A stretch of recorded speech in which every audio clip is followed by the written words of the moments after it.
It's time for Dodger Baseball. Live from Dodger Stadium, Sportsnet LA presents the Dodgers as they take on the Baltimore Orioles.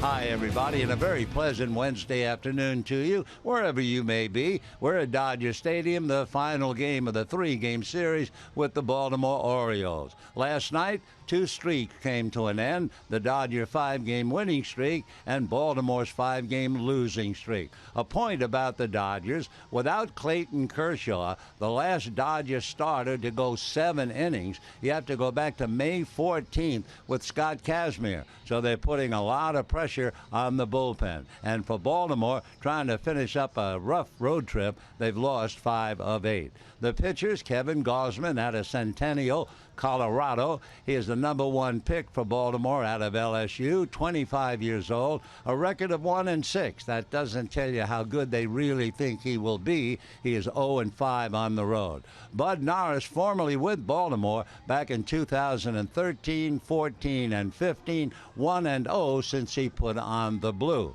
Against Houston, he was pitching for Houston against Baltimore. Baltimore defeated him, so he is 0-1 lifetime. So those are the notes. Sit back, relax, enjoy some lunch. Stay with us for a good ball game and a whole lot more right after this.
Wednesday afternoon to you, wherever you may be. A gorgeous day at Dodger Stadium, and the Dodgers and Orioles finishing up. And as always, a heartwarming sight as the youngsters run to a position. They greet the big leaguer, in this case, that youngster meeting Adrian Gonzalez and getting his autograph. It's one of the nice moments before you settle back and go to work, just to see the kids racing out, and you wish you were down there just to really look and see the looks on their faces when they meet a big leaguer.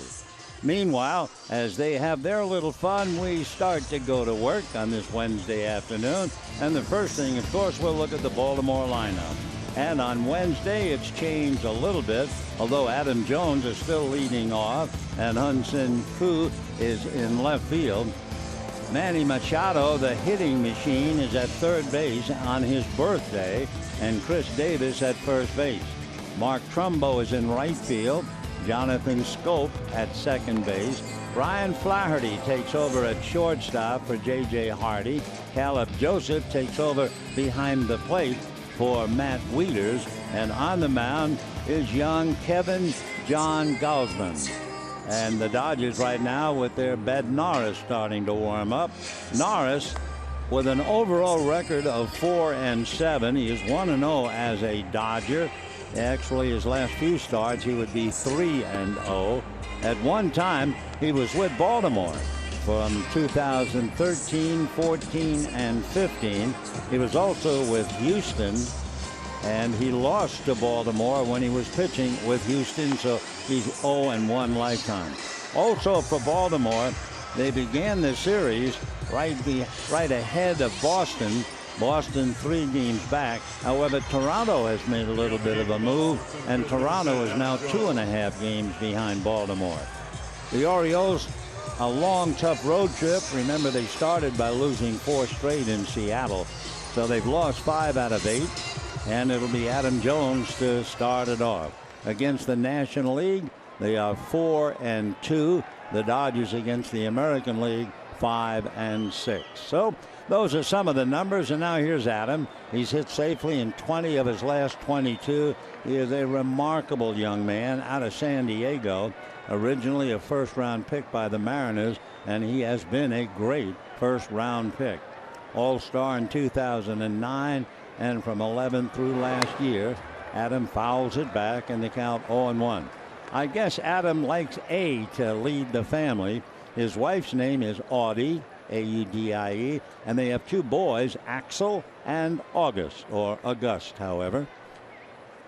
Makes his home in Phoenix now. Big right-hand batter, swings at an off-speed pitch and doesn't get it, and the count 0-2.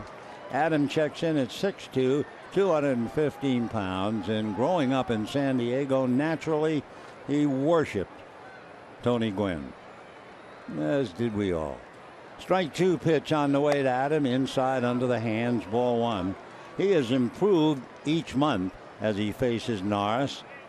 Adam had 1 home run in April, 4 home runs in May, and 11 home runs in June.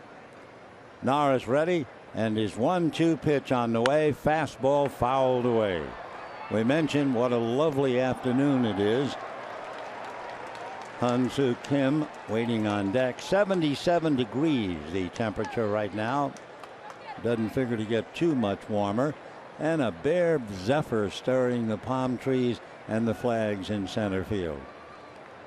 The next pitch is swung on, a tapper back to the box. Norris is on it, gets it over to Gonzalez barely, and we have 1 away here in the first inning. Take a look at the Dodgers defensively on a Wednesday afternoon. Gonzalez and Cutley, Seager and Turner.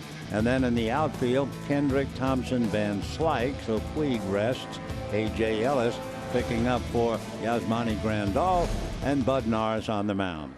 So now here comes Kim.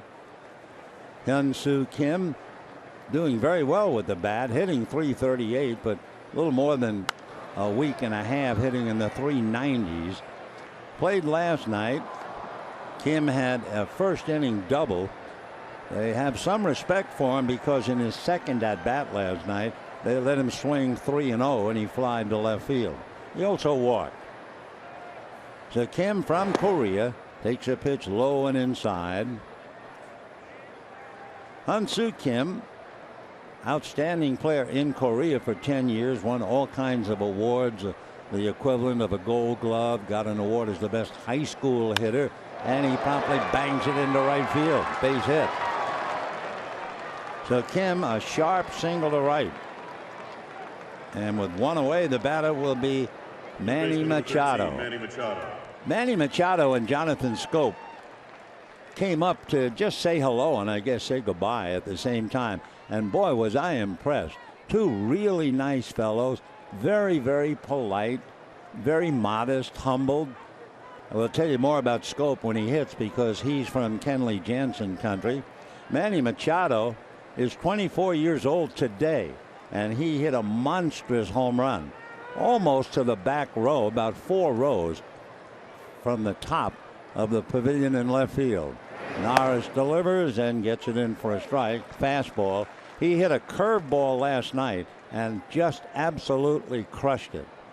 Machado is a great young hitter. We asked him about who taught him to hit. He had kind of a modest smile, and he said, kind of my mom. I said, did she play a lot of ball? He said, no. He takes in the dirt, 1 ball and 1 strike. But I think what Manny really meant, his mother, a tremendous inspiration to him, always there for him. He lives in Miami, and a first-round pick, rightly so, back in 2010. Ideally built, 6'3", 190, and made a truly remarkable defensive play last night. The 1-1 pitch on the way to Machado. The pitch from Norris is swung on. There's a high fly ball, but it's going to go into the glove of Howie Kendrick in left field. So Machado a fly ball, 2 down, and the batter will be Chris Davis. So we have Kim at first with 2 down. For Bud Norris, he could be the answer to a prayer from Dave Roberts. The Dodgers have not had a pitcher, discounting Kershaw, they have not had a starting pitcher go 7 innings since May the 14th.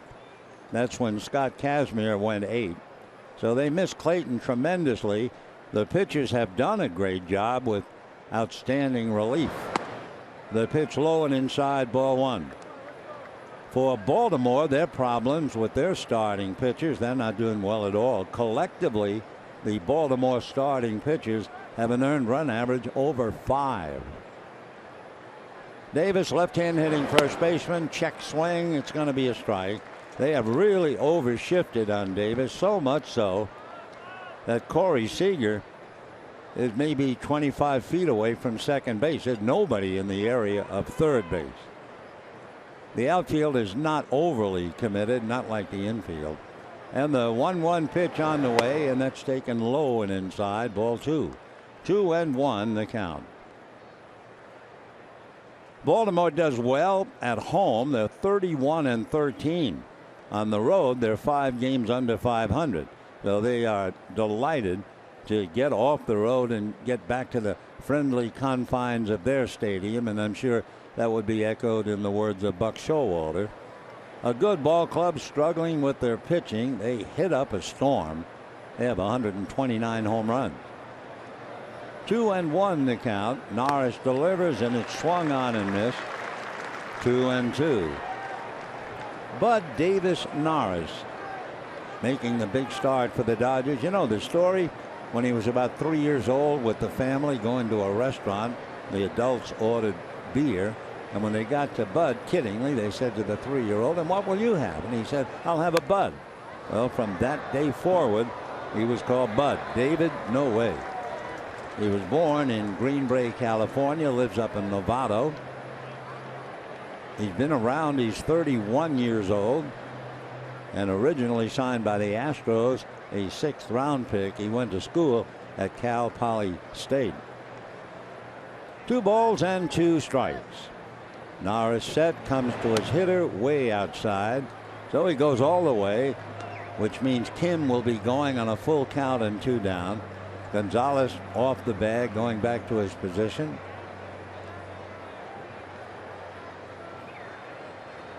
Utley is near second base. Out of his stretch, there goes the runner, and the pitch is swung on and missed. Strike 3. So no runs, 1 hit, a man left, and at the end of half an inning, no score.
But that's it. They failed to score. And here come the Dodgers. And we'll take a look at that lineup on this Wednesday afternoon.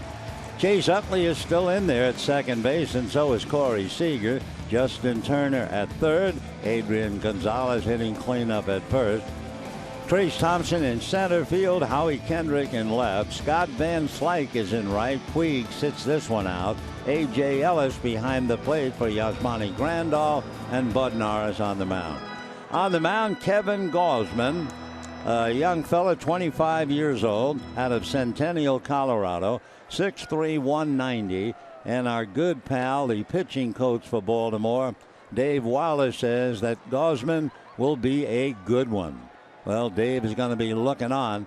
For Kevin Gausman, he is 1-6, and the big problem is on the road. He is 0-5 away from Baltimore. He'll be tested by Chase Utley, Corey Seager, and then Justin Turner. Utley scoring 40 runs in that leadoff spot and playing just about every day. Hesitates, holds up on a strike, and the count 0-1. You know, the Dodgers almost had Gausman. That is to say, they offered him a sign, but he opted to go to LSU instead. Strike one pitch on the way. Eric ready and comes back over the top, spins it off the plate, and the count 1-1. So Eric Gausman, 25 years old, bats left, throws right. His family is really associated with the College World Series. Here's his 1-1 pitch on the way. Off speed, Utley way out in front. The story goes that Gausman's great-grandfather actually installed the lights at Rosenblatt Stadium in the days before the College World Series was a multi-million-dollar extravaganza, which is what it is. The 1-2 pitch, Utley bangs it into right field for a base hit. So Chase stings one to right, and that will bring up Corey Seager with that 18-game hitting streak. Corey Seager. Corey Seager with the 18. Marcell Ozuna and Ben Zobrist have 16-game streaks. Peter Burgos has 14 now. And then you have Peterson, Goldschmidt, and Phillips with 13. So here's Corey leading the pack. Seager, left-hand batter, as you know, spraying the ball to all fields. You could cut up 101 hits, and it's almost 33.5 or so to each left, center, and right. His first pitch low, ball one. Last night, with his streak at 17, he doubled to left field in the first inning. Then grounded out, flied out, and struck out. So we'll see now at 18 whether he can go up a notch.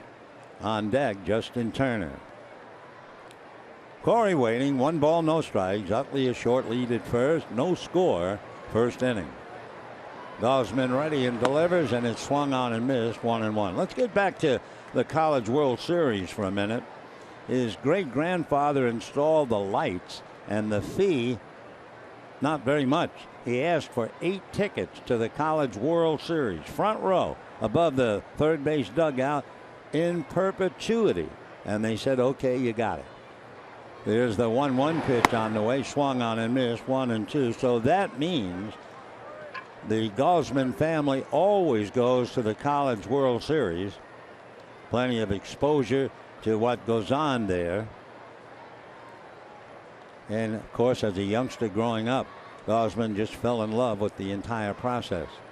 Here's the 1-2 pitch coming up. Seager chases the ball and strikes out. So 1 out in the first inning. Not a good at bat for Corey. Fooled on several pitches.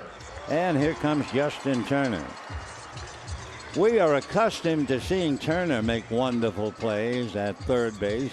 Last night we saw some good plays, but it was Machado's play on a ball hit back of third down the line, and Machado was in foul ground, barely standing on one leg, and was able to throw an arrow over to first base right on the money. It was a spectacular play for a fellow who's normally known for his hitting. So here's Turner checking in, trying to get something started with Utley at first. 1 away. Gosman ready, delivers. Fastball is low. Ball 1, 1-0. Orioles being very careful in his development as Turner tries to figure him out. Gosman was 4-7 last year, 1-6 this year, 0-5 on the road. Here's the 1-0 pitch on the way. Kevin delivers, and it's hammered to left field. Back goes Kim, looking up and watching it go out. Right over the 360 sign, and the Dodgers lead 2-0.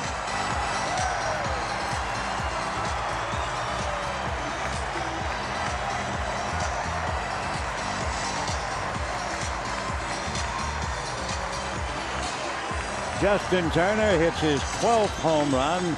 He now has 43 runs batted in. He wound up and got a pitch at the knees and just hit it out of sight. For Gosman, that would be the 15th home run that the young right-hander has given up. For Justin Turner, his last home run, almost the end of June in Pittsburgh. So the Dodgers have a 2-0 lead, and the pitch low and inside to Adrian Gonzalez. 1 ball and no strikes. So Gosman haunted by the home run ball, 15 of them now. Turner hits his 12th, and the 1-0 pitch low and on the corner for a strike, and the count 1-1. Pat Holberg is the plate umpire, and then Walcott, Carlson, and DeMuro. Adrian hitting .280, but the last 9 games he's been on a tear. Towering fly ball, but playable. Kim is out there and makes the catch for the second out. So in the inning, Utley singled to right. Seager struck out. Turner buries one in the left field pavilion, and then Gonzalez a fly ball. So quickly the Dodgers jump out 2-0, and the batter is Trace Thompson. Thompson, I don't believe, will ever make a better play than the one he made last night in the first inning against Manny Machado. Racing to right center, he caught the ball slamming into the padded wall and somehow held on to the ball. And the first one fouled back, and the count 0-1. This is goodbye to Baltimore. Dodgers have had an edge. Of course, the big show was 1966. When Baltimore in the World Series blanked the Dodgers, shutting them out 3 of the 4 games. But since that time, interleague play, Dodgers have won 7 of 11. Strike 1 pitch on the way. Ground ball wide to third. Smothered by Machado. Gets up in the dirt. Great pick by Davis for the out. Wow. So Manny Machado comes up with another big play, but the Dodgers get 2 as Justin Turner hits it where the fielders can't catch it. And the Dodgers pick up a deuce, and at the end of an inning, 2-0 Los Angeles.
In favor of the Dodgers, Kevin Gausman giving up a base hit and a home run.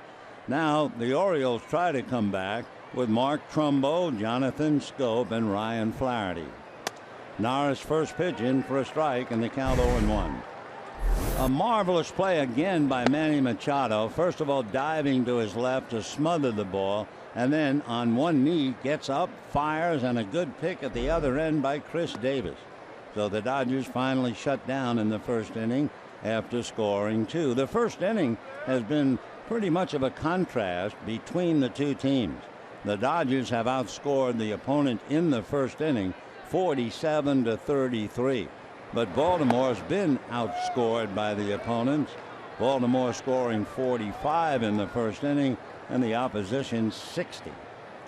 Trumbo, the big man with the home runs, 24, hitting .281. Former Angel, but there is a lot of talk in Baltimore that they should trade him. 2-1 pitch is taken low, ball 3.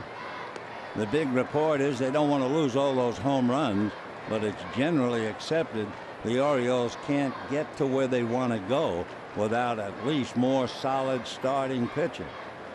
Here's the 3-1 pitch, and that's in there for a strike. The Orioles, so come the writer, would still have enough offensive clout to win with a better rotation. And they're also convinced they're not going to be able to re-sign Trumbo if he follows through on a Nelson Cruz-like MVP. He lifts a high pop fly on the left side. The guy's battling the sun, and Seager lost it and goes into a crouch to get out of the way of it.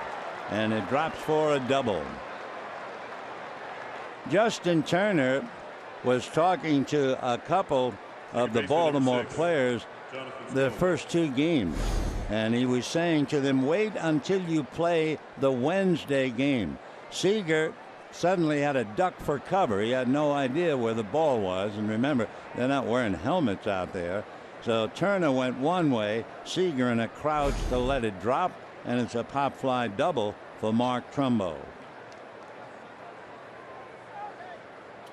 So the Orioles catch a break, and now here's Jonathan Schoop.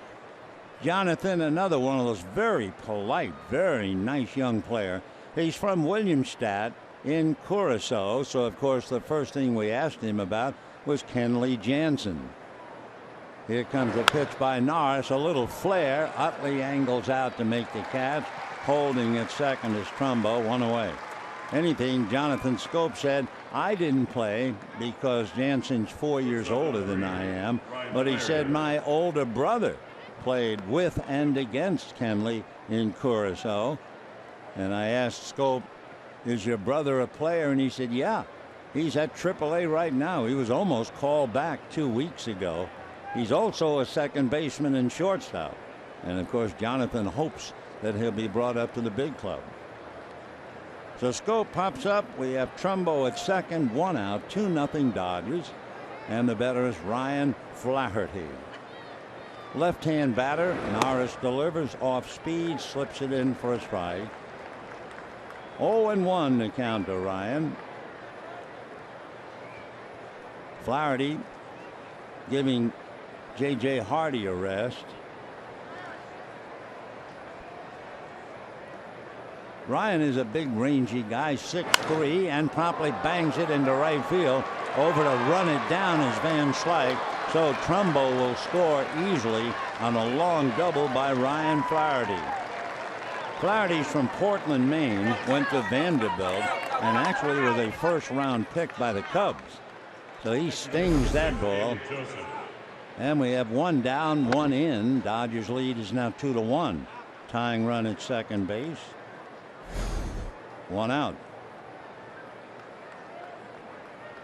That brings up Caleb Joseph.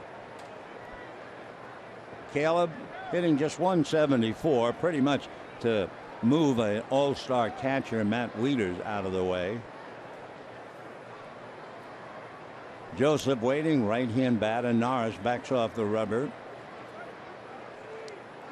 Caleb Joseph, a couple of years ago, homered and set a Baltimore record. Homered in 5 straight games. And that broke the the record held by Ramon Hernandez and Gus Triando. And the pitch all the way off from home plate gets away, and Ellis has to track it down. So on that pitch, Flaherty now is at third, and the tying run is 90 feet away. A pop fly lost in the sun, then the double by Flaherty and a wild pitch sends Flaherty to third. 2-1. Favor of the Dodgers.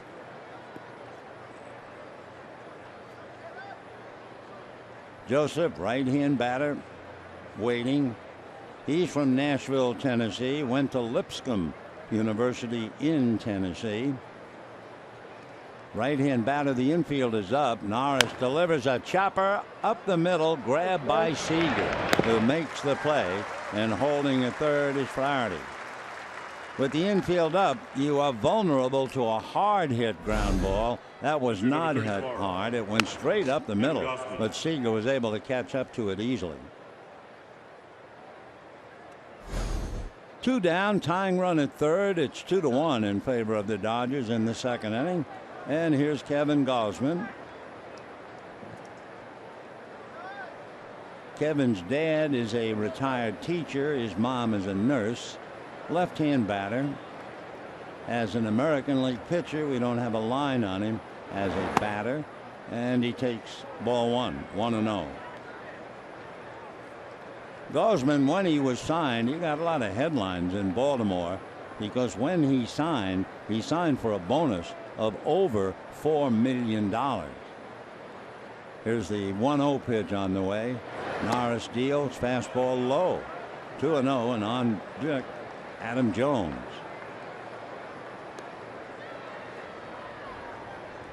Two balls and no strikes. Tying run. That's Flaherty down the line from third. So a pop fly lost in the sun by Seager and Turner has been cashed in. The 2-0 pitch now. Norris out of a stretch. Bud delivers, and that's a strike. And the count 2-1.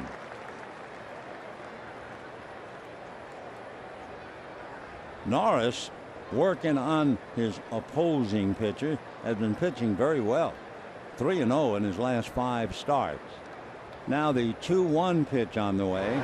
Fastball swung on late, and a 2-2 count.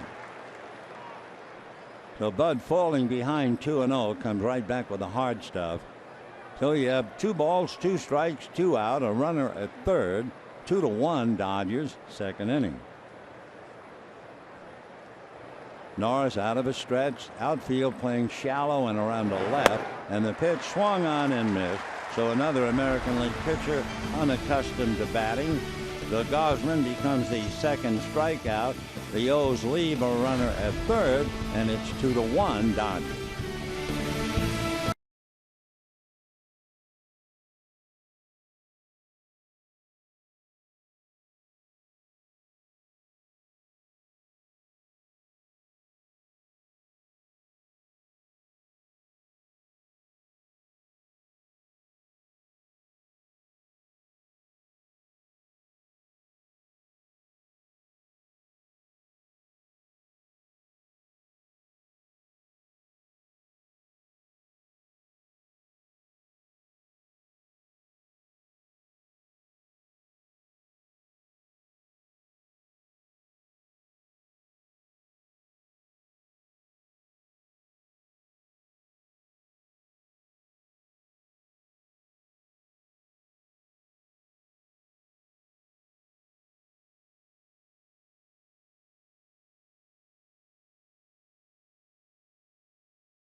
Lovely little girl with her Dodger cap and Dodger uniform waving hello.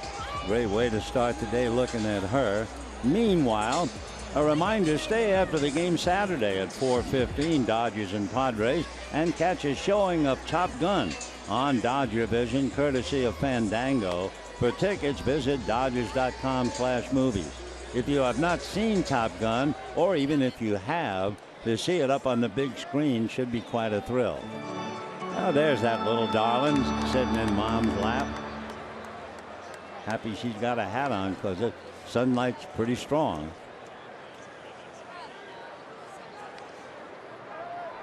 Howie Kendrick, Scott Van Slyke, and A.J. Ellis in that order against Kevin Gausman, who gave up that 2-run home run to Justin Turner.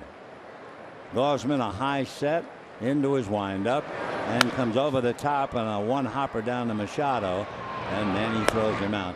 It was nice they introduced the military hero of the day, and all the players in both dugouts applauded. But what was really nice, Manny Machado was running to his position at third base, and he was applauding wildly, fist against the glove, to honor the serviceman. That was a lovely thing to see.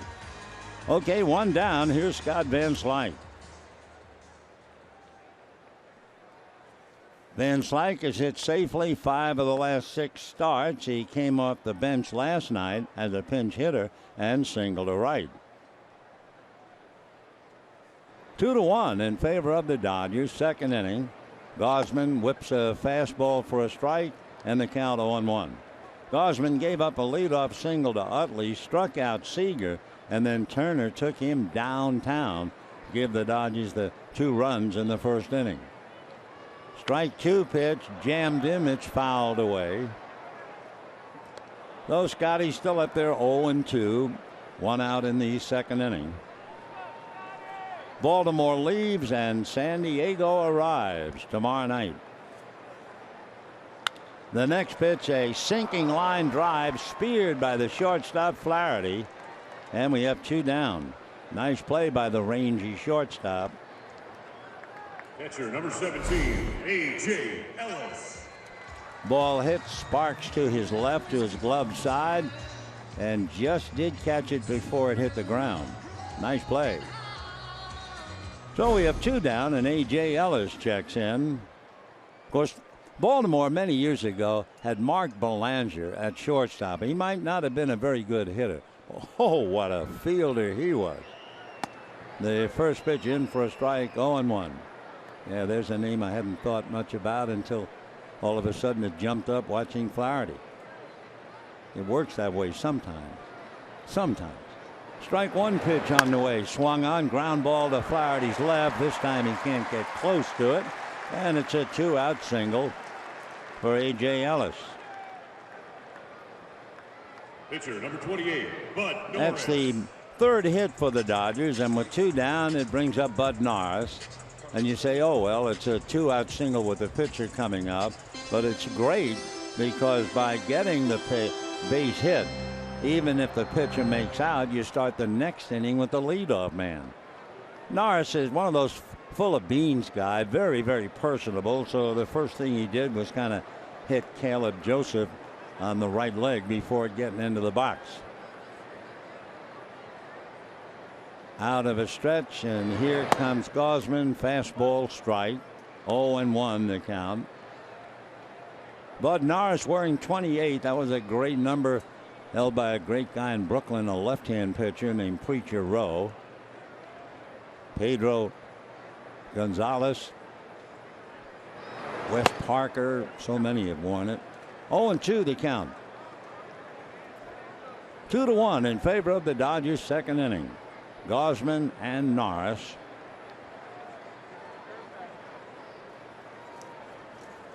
Gausman set, looks over at Ellis, who has a short lead.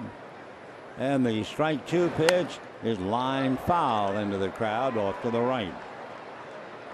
Dodgers and Padres. The Dodgers have battled San Diego a lot. But when it's all said and done, Dodgers have won 5 and the Padres 4. Remember, the Dodgers tore Padres apart in the opening series, and won 4 out of 6 in San Diego, but they've lost 2 out of 3 here. Strike 2 pitch on the way, foul back again. 0-2 the count. Dodgers 2, Orioles 1. Bottom of the second inning. Even though the Dodgers lost last night, they've still won 18 of the last 22 at home. The strike 2 pitch on the way is in the dirt. Joseph pushes it out in front. 1 ball and 2 strikes. The Orioles going home. They play pretty well at home. They have 31 victories and only 13 losses. They're 5 under on the road. 1 ball and 2 strikes. Now the 1-2 pitch on the way. Gausman delivers, and it's a little low. 2 balls, 2 strikes. When the Orioles go home, they're going to play another Los Angeles team. Yep, the Angels, just before the break. 2 balls, 2 strikes, 2 out. Ellis at first, and the pitch coming up now to Bud Norris. Gausman ready. Here he comes. Line drive, base hit into right field. Down to second base goes Ellis. So Bud Norris comes up with a line drive base hit. I mean, he stung that. 2 on, 2 out. Number 26, Chase. Remember, the last out in the inning was that line drive that Flaherty made that play. Then Ellis singled. Now Norris singled. Gausman in trouble as Utley checks in. Chase is 1 for 1. Single to right, and 1 out later, Turner hit the 2-run home run. Utley has knocked in 27. He scored 40. He's been a very active player for the Dodgers. At 37, he's a marvel. Chase, left-hand batter, as you know, swings right through a breaking ball in the count. 0-1. Chase also has 5 home runs, and of course, very steady in the infield.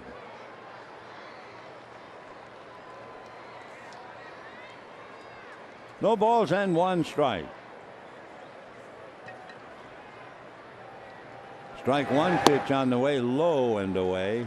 1 ball and 1 strike.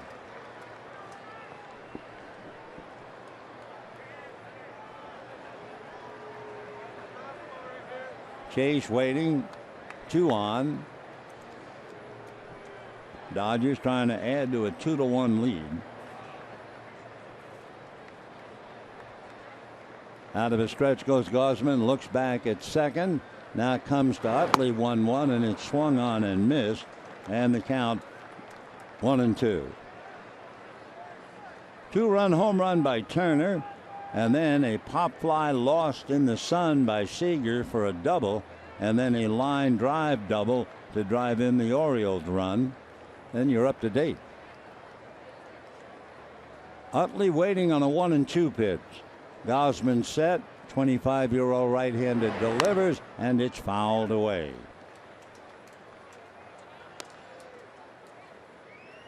Throughout the last night's game especially, we were talking about the 1966 World Series. One other interesting connection. 2 on, 2 out. 1-2 the count to Utley. You know, the Reds beat the Dodgers April the 10th, 1962, the day that Dodger Stadium opened. And the next night, Sandy Koufax and the Dodgers beat the Reds, and a pitcher named Mo Drabowski. He started, went 4, gave up 5 runs, and we kind of figured that's the end of Drabowski. Not so. 1-2 pitch, check swing, no swing, 2-2. Drabowski, who among other things gave up Stan Musial's 3,000th hit, pitched 6 2/3 scoreless innings in relief to close up Game 1.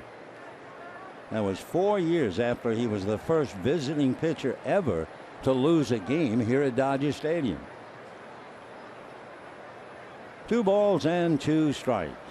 Pitch to the plate, low and away. Well, it's up to Gausman now. He's going to have to challenge Utley 3-2 or load the bases. And Corey Seager waiting on deck.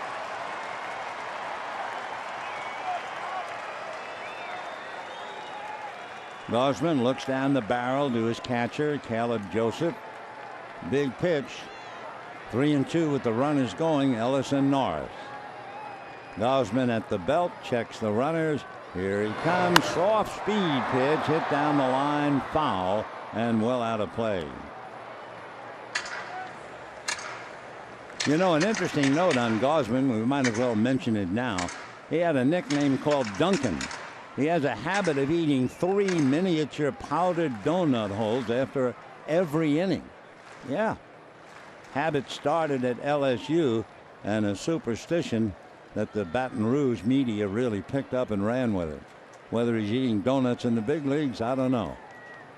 3-2, runners go. A half swing, fooling Utley, and down he goes.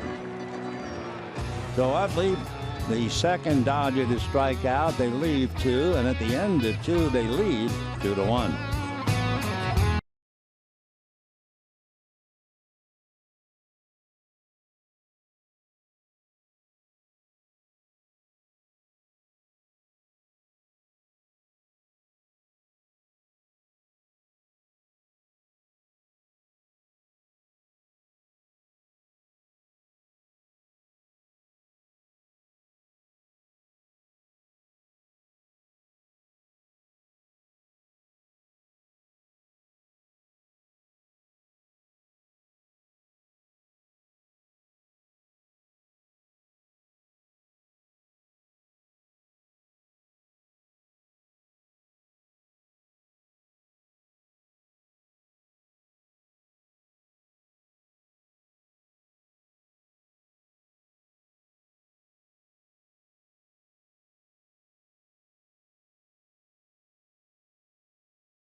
He's not in the dugout. He went back to the dressing room, and for all we know, maybe he's still doing it. One thing, it certainly hasn't affected him. He's big. He's 6'3", but he's only 190. Maybe the sugar gives him a little extra high when he goes back out to pitch. I don't know if he still does it or not. Meanwhile, Bud Norris getting ready, and he'll be facing Adam Jones, who hit back to the box in the first inning. Jones is another one of those truly worthwhile young players. He was named the Major League Baseball Players Alumni Association Award. It's called the Brooks Robinson Community Service Award. He was given the Governor's Service Award from the governor as well, in recognition of his efforts to improve the lives of those in Maryland, especially the kids. So Adam Jones, who has 2 sons of his own, checking in. Jones a threat in that leadoff role to hit him out. 16 home runs, 52 runs batted in. Pretty quiet with the bat. He did have a single and a double last night. Came home on Machado's big home run. The pitch to Adam is high, ball 1, and he had 1 hit in his 4 at-bats in the first game. So 3 hits in the 2 games and 0 for 1 today. The 1-0 pitch, Jones takes low, and the count 2 balls and no strikes.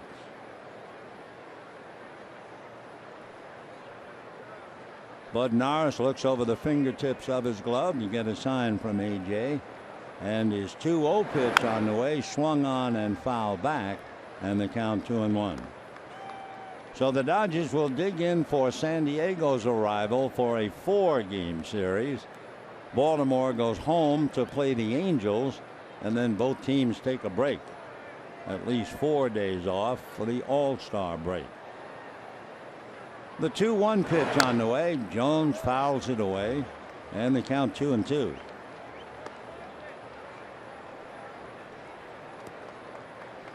Jones covers a lot of center field. He's 6'2" and a good 215.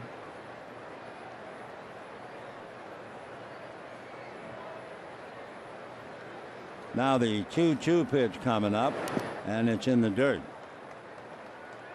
Earlier this year in June, he made history. Jones did, becoming the all-time RBI leader at Camden Yard. He passed Cal Ripken Jr. Boy, that's quite an honor for a young Oriole to pass a great name like Ripken. 3-2 the count. Fastball fouled away. Cal Ripken, in case you forgot, played well and long for Baltimore. Played in 2,632 consecutive games without missing a beat.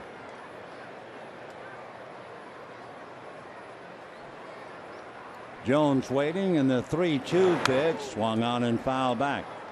Last year, Jones homered twice against Max Scherzer, providing a bright spot, and that time he passed Hall of Famer Frank Robinson for sole possession of 8th place on the Orioles all-time list. So boy, that is really something for a young player to pass Frank Robinson and Cal Ripken.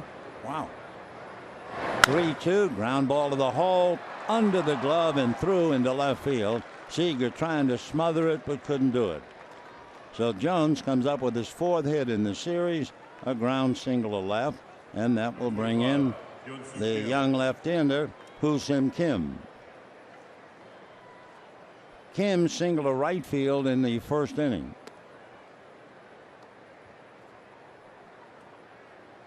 Kim, when he was in Korea, outstanding player for about 10 years.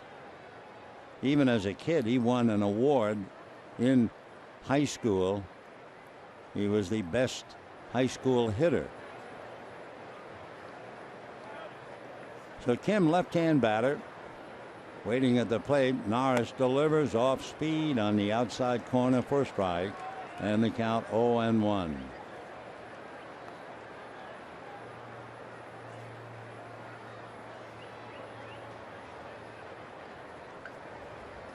Norris out of a stretch, short lead by Jones, and the pitch to Kim, little high and outside. 1 ball and 1 strike.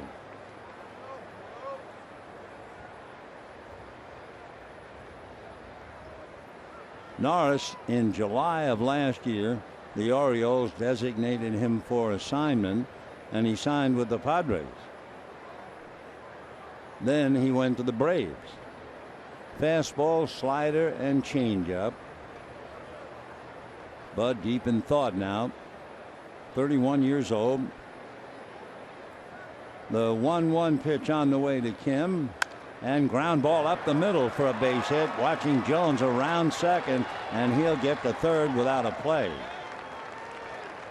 So Norris in some trouble now. Back-to-back base hits opening up the third. The Orioles have runners at first and third, nobody out.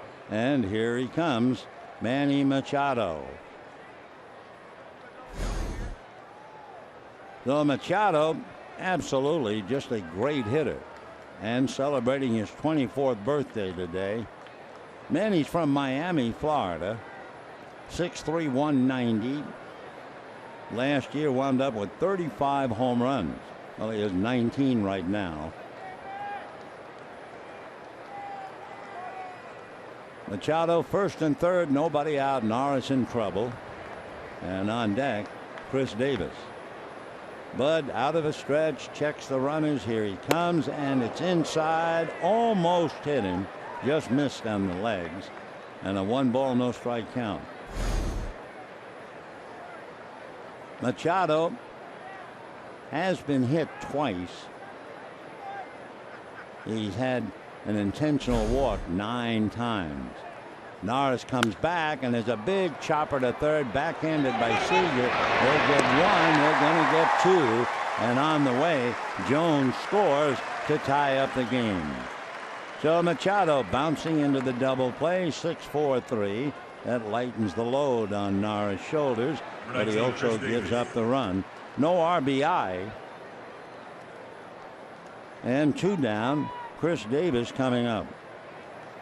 Throughout the series, Baltimore coming here with the reputation of hitting a lot of home runs and scoring a lot of runs, but they've been really struggling with runners in scoring position. At one stage last night, they had been 1 for 11 with runners in scoring position, but they get a run on a double play, and the manager is even 2-2. The pitch low, 1 ball and 1 strike. Buck Showalter doesn't come these ways very often.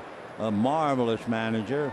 Remember, in Arizona, he wanted everything just right, including a pathway from the mound to home plate. That's the way it used to be a long time ago. Almost every ballpark that we know of, when you look down as we do here, you see grass between the mound and home plate. But the first thing Buck wanted was a path, maybe a foot and a half wide from the mound to home, perhaps to help the pitcher in his control. 2-1 pitch on the way, swung on and pulled foul outside. So Davis, who struck out in the first inning, up there with a count 2-2. We also mentioned for Buck Showalter, it's a tough act to follow his father. His father was in the service and fought in Italy, North Africa, landed on D-Day, and was in the Battle of the Bulge. The next pitch, Davis fools, strikes out a second time. Back-to-back singles net the Orioles a run to tie up the game. And at the end of 2.5 innings, even though Machado hits into a double play, it's 2-2.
Bottom of the third inning, we have a 2-2 tie. It'll be Seager, Turner, and Gonzalez against the young right-hander Kevin Gausman. By the way, we mentioned that last night at one point, Baltimore was 1 for 11 with runners in scoring position. They really had a bad series. They're 5 for 25 with runners in scoring position. So the run machine has stalled a bit here in Los Angeles as Seager takes ball 1. When Baltimore was going to Seattle, the newspapers, including national coverage, talking about how Baltimore was just a wrecking crew. Well, they got to Seattle and they lost 4 straight. And then they came down here and lost the first game of the series.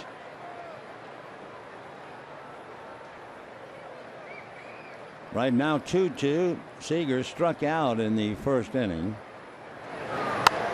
Hits one foul off to the left. 1 ball and 2 strikes to Corey Seager as that 18-game hitting streak on the line. Dodgers are 1 game under 500 against the American League, and the pitch inside. Dodgers still have to play Tampa Bay and also the Boston Red Sox. Tampa Bay 26th and 27th of July, August 5, 6, and 7. Boston here. 2-2 pitch on the way is taken low. 3-2.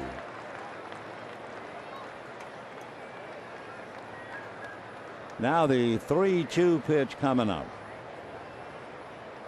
Right-hander holds, waits, goes to his windup. 3-2 fast sinker is swung on and missed. Seager checking with the plate umpire. Did I swing at a strike, as they all seem to do? Justin Turner. And I guess the best answer is sure now. So it's interesting to watch a player ask a pitcher if he had swung for a strike and then argue with the plate umpire over another pitch. Well, here's Turner, no argument about it. He crushed one for a 2-run home run in the first inning.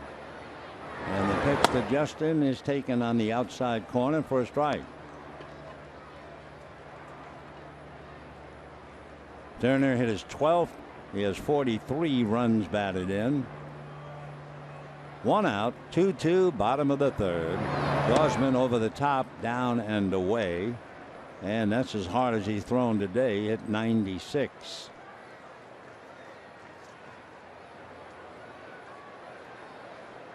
One pitch on the way. 1-1, and the fastball is low, ball 2. Dodgers had a shot at Gausman. Yeah, they wanted to sign him.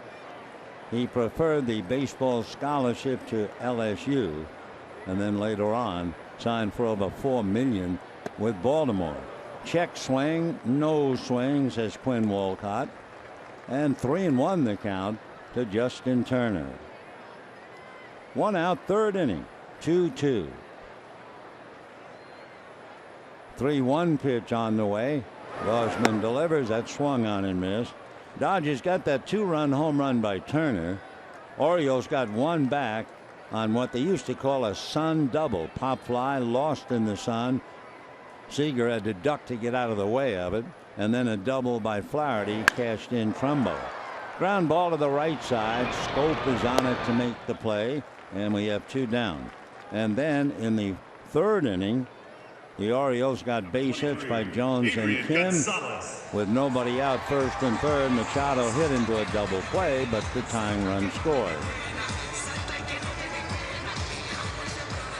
So here's Adrian Gonzalez, fly to left field in the first inning. Adrian 2 for 4 last night.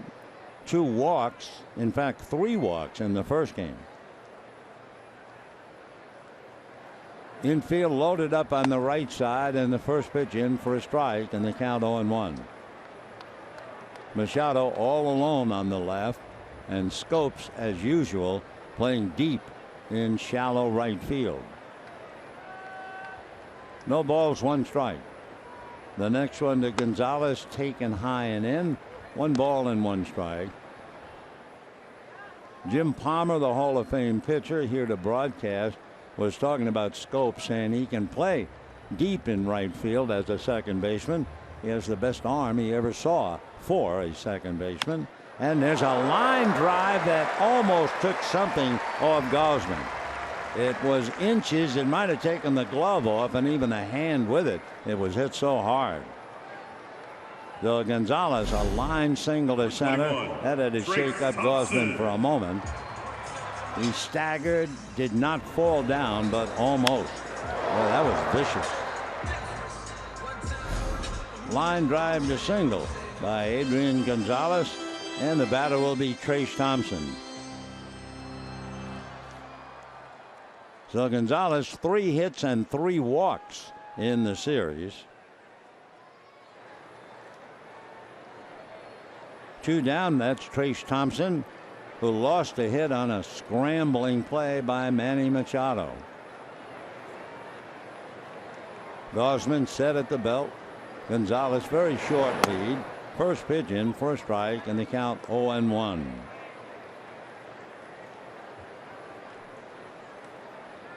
Trace backs out for the moment. Brings up 13 home runs. 0-1.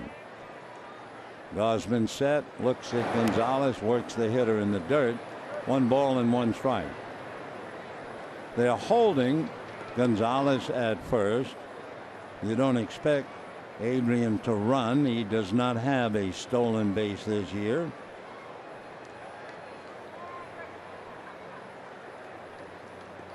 Caleb Joseph looking over to his skipper for the moment. Adrian very short lead. 1-1 the count to Trace Thompson. Gausman at the belt in this 2-2 tie. A fastball swung on and missed. Fastball at 95. 1-2 the count to Trace.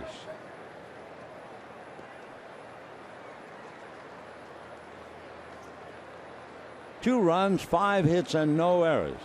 That'll cover both teams. Now the 1-2 pitch to Trace Thompson. Gausman very deliberate. Now comes to the hitter. Swung on and missed. Foul tip, but it was up around the shoulders. Certainly out of the strike zone. So 4 strikeouts for Gausman. Gets 2 here in the inning. Dodgers get a base hit. Hi yourself on this lovely afternoon. It's 2-2.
Dodger Baseball on Sportsnet LA is brought to you by the Dodge Challenger. Test drive one at your local Dodge dealer today. A look back in a room full of memories. Duke Snider scoring obviously after hitting a home run. Jim Gilliam welcoming him on the left. Pee Wee Reese #1 straight in center. Roy Campanella #39, and the mystery boy Charlie DiGiovanni. They called him the Brow, and he was a great clubhouse favorite. In fact, once a year the Dodgers would make a big trip, and the players would chip in and bring Charlie along. Why they called him the Brow? His hairline was about maybe 1/4 of an inch above his eyebrows, so it was a perfect nickname. Meanwhile, the pitch to Mark Trumbo is fouled away, and the count 0-1.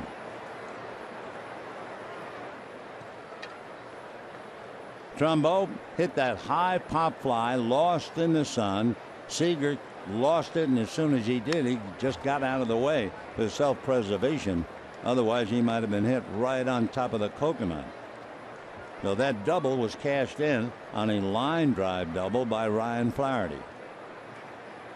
2-2 tie in the 4th inning. Dodgers need innings, and they hope Norris is the guy to do it. Bud Gredian comes back 0-2, and that's foul back. It is a painful thought for Dave Roberts. Outside of the great Clayton Kershaw, the Dodgers have not had a starting pitcher go 7 innings since May 14th. That means the tires are getting very thin coming out of the bullpen. Strike 2 pitch on the way to Trumbo, and that's swung on, hit in the air to deep right center. Back goes Van Slyke at the wall. It is gone. So Mark Trumbo, who is so strong, and Norris looks like he's in shock. He stood on the mound staring at A.J. Ellis as if to say, that was a great pitch. How in the heck did he hit it out? But that's Trumbo, his 25th home run, and the Orioles lead 3-2. But really, if ever a pitcher looked like he was in shock, it was Bud Norris. Also, he might be in shock because the count was no balls and 2 strikes.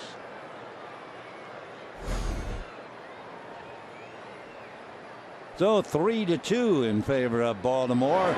Here's Scope, and he bounces one to Justin Turner on the line to throw him out. And we have one down in the 4th inning. As far as the Giants are concerned, they play tonight. Giants lost last night. They blew a 2-0 lead. That had to be a blow to the Giants. I'm sure they thought, well, we're playing Colorado, and we have Madison Bumgarner. That should be a lock. It wasn't. Tonight they'll try Johnny Cueto against Colorado. So here's Flaherty, the left-hand hitting shortstop, shows bunt, takes ball 1. Flaherty has made a couple of nice plays on the infield for J.J. Hardy, and then had that line drive double. 3 home runs. The 1-0 pitch, check swing. 2-0.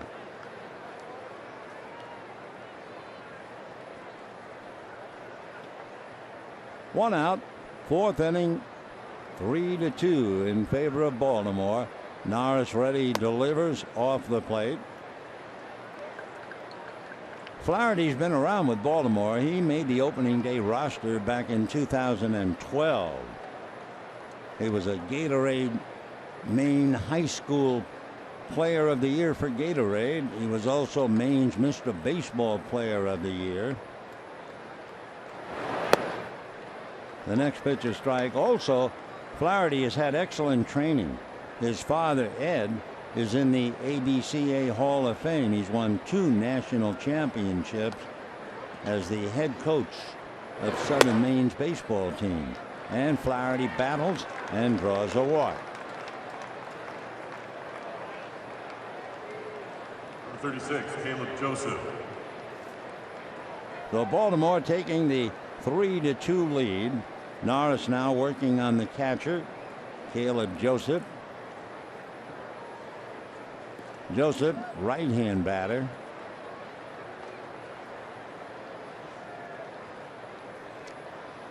Hitting just 171.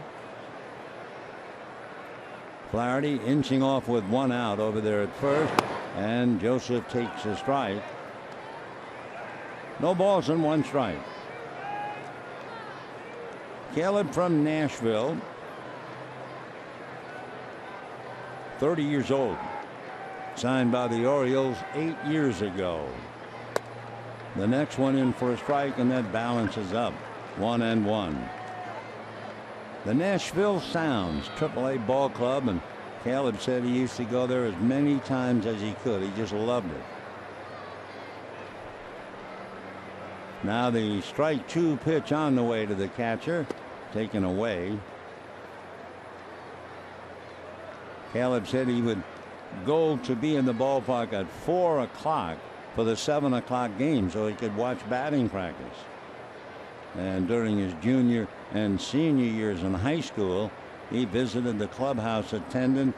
He would clean shoes, wash uniforms, anything to hang around with the big leaguers. Had a very good college career at Lipscomb University, All Atlantic, both as a sophomore and a junior. The next pitch to Caleb is low. Of course, he was following in his father's footsteps. His dad played shortstop at Lipscomb, and so did his grandfather on his mother's side. So Caleb Joseph up there with a 2-2 count. Flaherty at first, 1 out, 3-2 Baltimore in the fourth. The pitch swung on and missed, and that'll do it for Joseph. And that will bring up Kevin Gausman, the pitcher. Number 39, Kevin Gausman. So Gausman checking in. That would be 4 strikeouts for Bud Norris. Trumbo opened up with a home run to right field. So Baltimore leads 3-2. We're in the fourth. Bud Norris delivers. That's golfed and missed. 0-1 the count.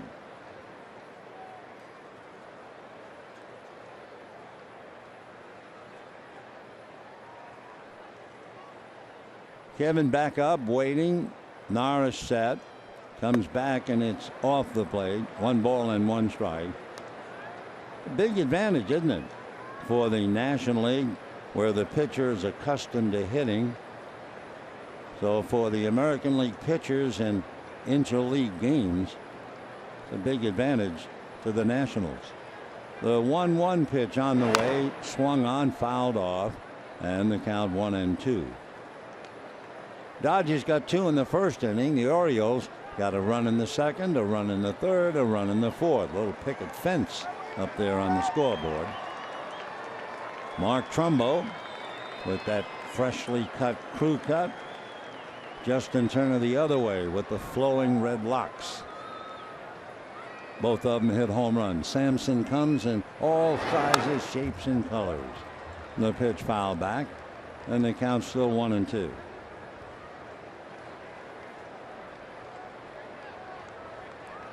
Two out. Flaherty at first, a run in. Baltimore trying to add to a 3-2 lead, but they have their pitcher Gausman at the plate. 1-2 pitch on the way is in the dirt. Nice block by Ellis. 2 balls, 2 strikes, 2 out.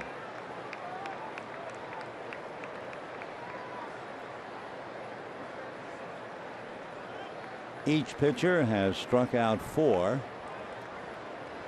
3 runs, 6 hits for Baltimore. 2 runs, 5 hits for the Dodgers. Norris ready. Here he comes, and it's hit foul way down the left field line. Still 2-2. Of course, so many young pitchers were so good in high school and college. A lot of times they pitch one day and then play the outfield for a couple of games. So some of them can still hit. 2-2 the count. Gausman waits. 2-2 pitch on the way is high and away. Ball 3. Norris walked Flaherty in the inning. He's had a wild pitch, but only 1 walk. On deck, Adam Jones, who is 1 for 2. Here's the 3-2, runner going, and the pitch foul back. When Norris came up in the second inning, you may remember Norris singled to right field on the 7th pitch. Well, Gausman is up there now, and he's seen 8 pitches.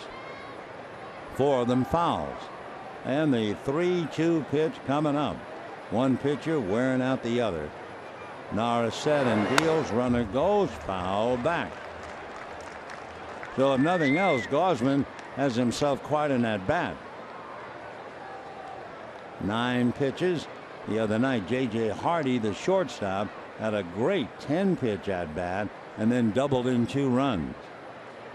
So Norris fed up looking at Gausman, trying to get rid of him, and they end the inning. 3-2. Flaherty ready to go from first, and the pitch is foul back again. And that was a 93-mile-an-hour fastball.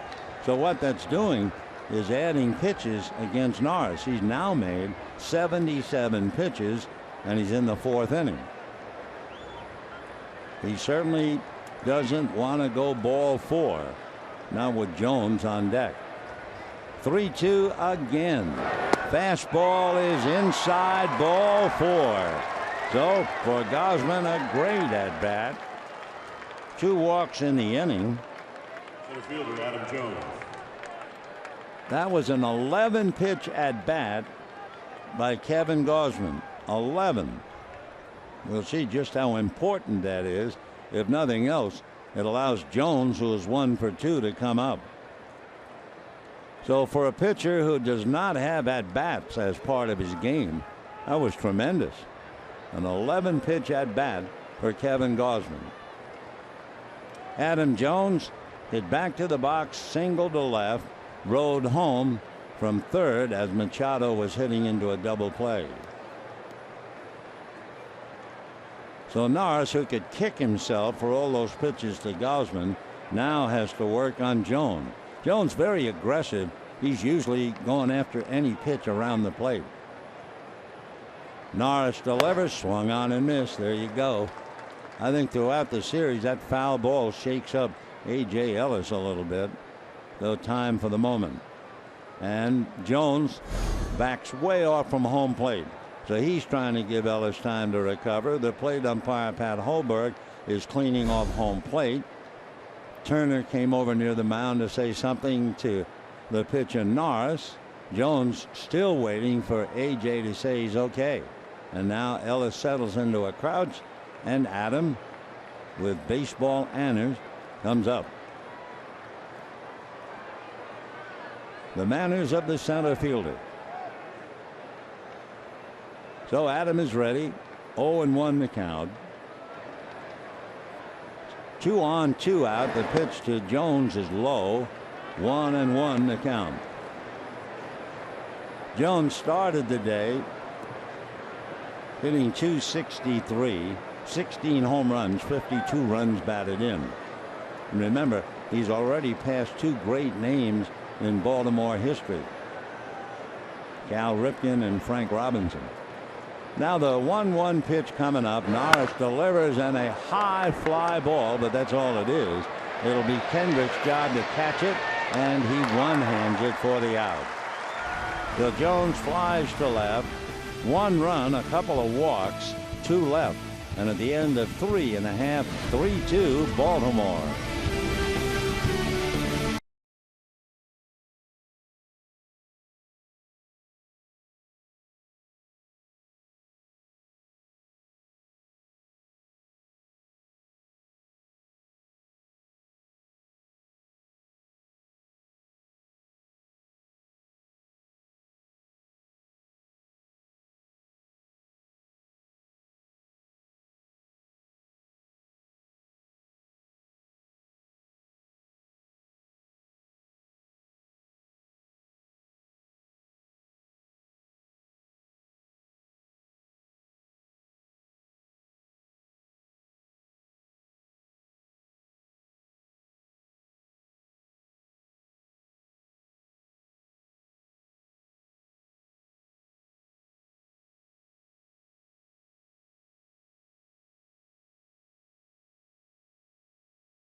Pin Series collection tomorrow at 7:10. The Padres are here, and the pin given to the first 40,000 fans features number 24, the skipper, manager Walter Olson. The pin given out courtesy of 76. For tickets, visit Dodgers.com/promotions. Well, that was a very expensive inning for Bud Norris. I mean, in the fourth inning, because of the 11 pitches to Gausman, he wound up making 29 pitches. So he's now made 81 pitches in 4 innings. That's 180 pitches for 9, no chance. And remember, the Urias and Maeda gave up 9 runs in 7 innings in the first 2 games. Dodgers hungry for at least 7 from a starter. Howie Kendrick takes a strike. He grounded to third in the second inning. And Rick Honeycutt on the phone, who's able and ready. No balls and 1 strike. Foul back. Kendrick 0 for 1, doing a good job in left field. And of course, he's also done a good job at second base, his old position, and third when asked.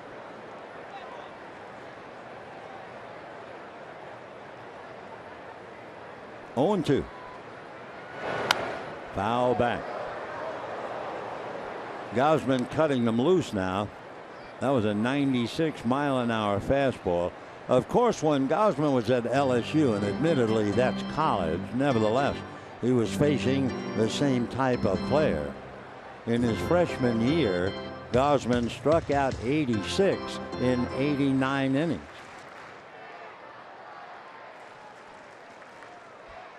Kevin ready, and the strike 2 pitch coming up.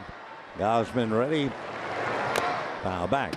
In the Dodger bullpen, up for the second time, Luis Avilan. So Norris made way too many pitches through 4.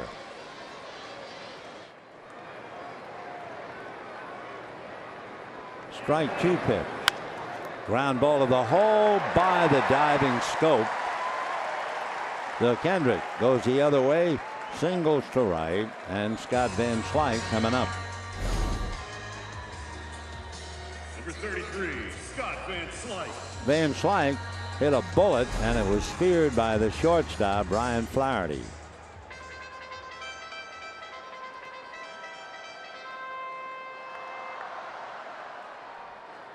Runner at first, nobody out. Bottom of the 4th, Dodgers trailing 3-2. The difference, a home run to right field by the right-hand hitting Mark Trumbo. 0-1 to Scott.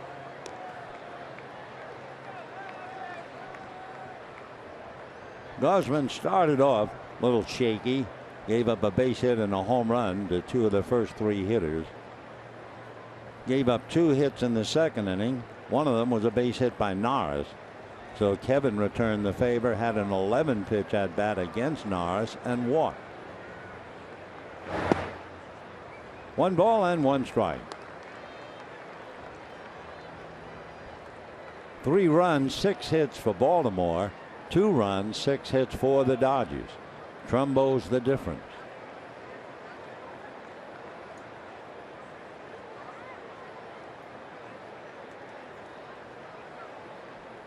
One and 1. Kendrick is a very good, knowledgeable base runner and base stealer. He was 7-0, and they nailed him. But his record is still 7-1. Kendrick was chopped down going in the 4th inning last night. Breaking ball, pull foul. Boy, he was all over that thing. 1-2. Pitch was up, and Van Slyke drilled it, but too much. Scott back up, 1 ball, 2 strikes. A.J. Ellis on deck. They have to watch Kendrick last night with 2 out, and he was batting 7th in the lineup, and he had the base hit. Kendrick tried to steal, even though you had number 8, 9 to follow, and they got him. 1-2 pitch, ground ball, not hit hard. They'll get 1, and they will get 2 on a good stretch by Chris Davis. So Van Slyke hits into the double play. 2 down, and the batter A.J. Ellis. Number 17. So Scope to Flaherty to Davis, 2 away.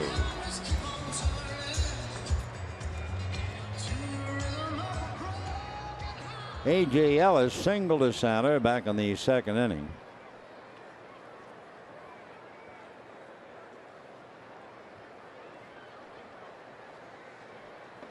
Two out, bottom of the 4th, 3-2, favor of Baltimore. Ellis takes a strike, 0-1. Bud Norris is out on deck. Norris singled to right field hard too in the 2nd inning. That's in the dirt, 1-1. Kevin Gausman, who is 0-5 on the road, battling to get a win any way he can get it. He's 1-6 for the year. 2-1 the count. Again, though, everything we hear, he is going to be a very good pitcher. Out of Colorado. 2-1 the count. Fastball hit in the air to right field, but it's heading for Trumbo. And that'll be that. No runs, 1 hit, double play, wiped it out. And at the end of 4, 3-2 Baltimore.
Sportsnet LA is brought to you by your Southern California Toyota dealers. Toyota's Summer Drive Sales event is going on now, where you can save big on the all-new Prius.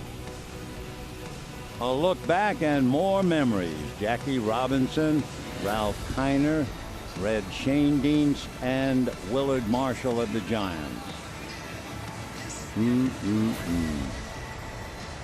Robinson, a tremendous competitor. Kiner, huge home run hitter.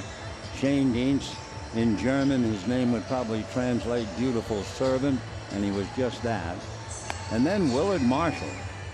And I can remember, I don't know the date, but Marshall broke in against the Dodgers and hit a big grand slam home run.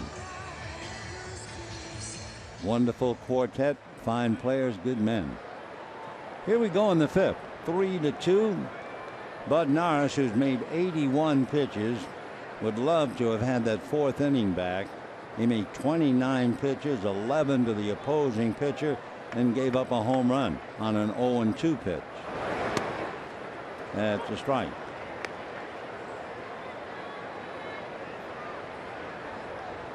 Home run to Mark Trumbo. Here's Kim. Kim single to right, single to center, 2 for 2. Hyun-Soo Kim.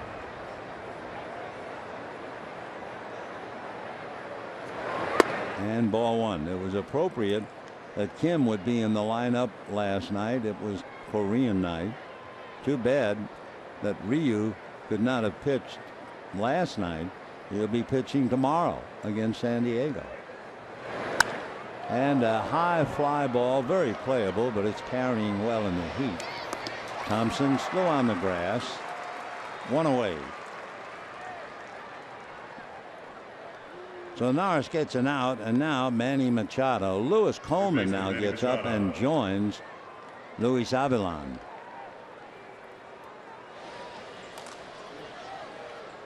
Machado flied to left, hit into the double play, hitting .322. He was robbed of a hit by Thompson, and in the first game of the series, absolutely robbed by Utley and Justin. High fly ball, but that's not going to carry. Thompson instinctively had to go in a hurry. When Machado first hits the ball, you think it's going to go a mile every time. Not that time. So 2 fly balls. Machado 0 for 3. And the batter is Chris Davis, who has struck out twice. Davis feast or famine, hitting only .235, but he does have 21 home runs. Infield committed. Seager all alone on the left. 0-1.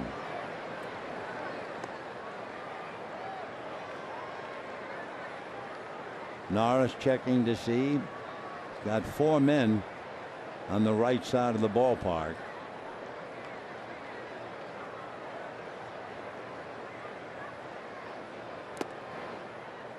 One and one.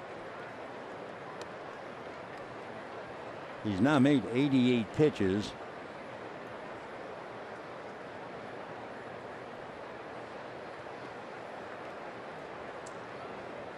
One ball and 1 strike.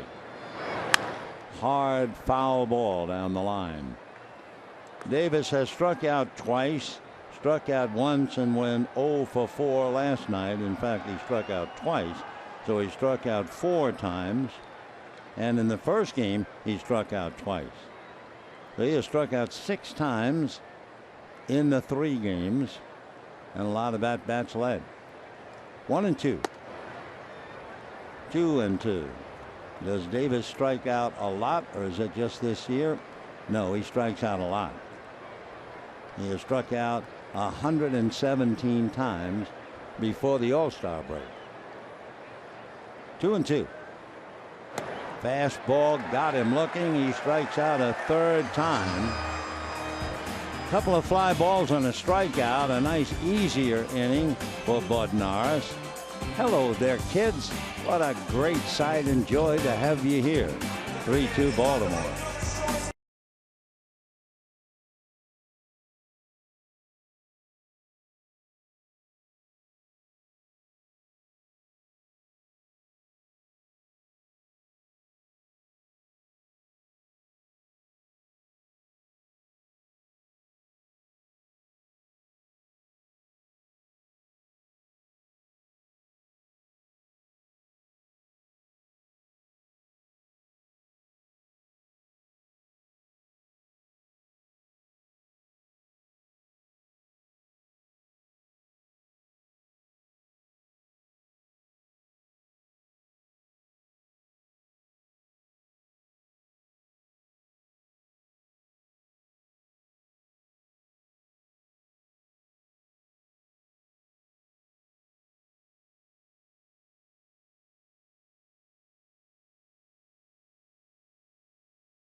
Going 5 innings, making 91 pitches. He was unlucky on that Sun double in the second inning. He got Machado at first and third. The run scored, and then he gave up the home run to Trumbo. Otherwise, Bud did pretty well, because, again, the Dodgers, as Venable hits for him, have a starting pitcher come up short. Bud only went 5 innings. Ball 1 to Venable.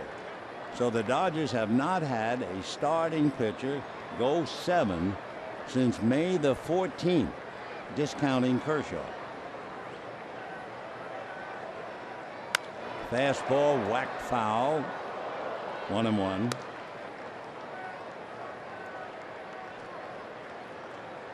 Venable trying to get something started. Then it'll be Utley and Seager. In case you joined us late, Seager has not hit yet. He has struck out twice. Off speed for ball 2. 2-1 to Will Venable. Seager thinking about his next at-bat. Fastball, a hopper, backhanded by Schoop. And John makes the play. Well, Jonathan Schoop, the kid from Curacao, makes a good play to take a hit away from Venable. 1 down. Second baseman, Chase Utley. Chase Utley coming up, single to right, and struck out.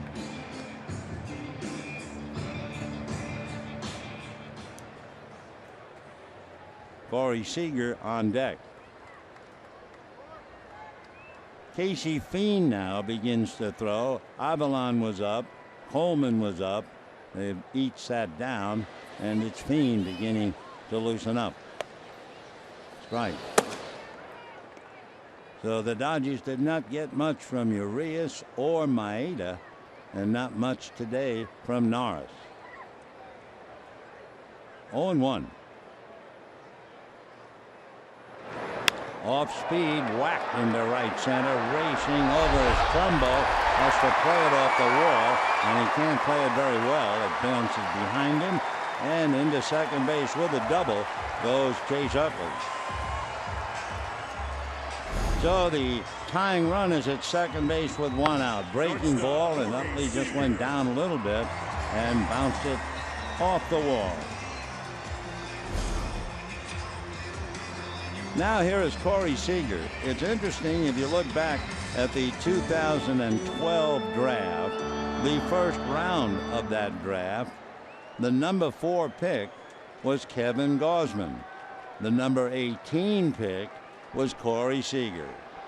So they go head to head now with the tying run at second base. 1 out. Seager has struck out twice. Off the plate, ball 1. Corey still above 300, 18-game hitting streak on the line.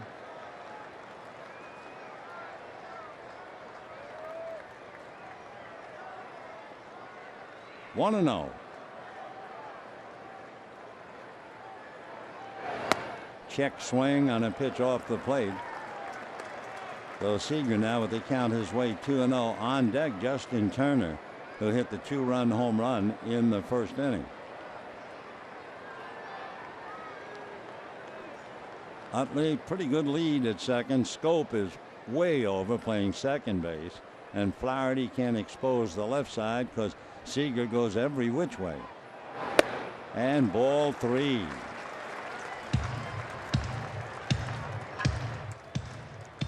Gausman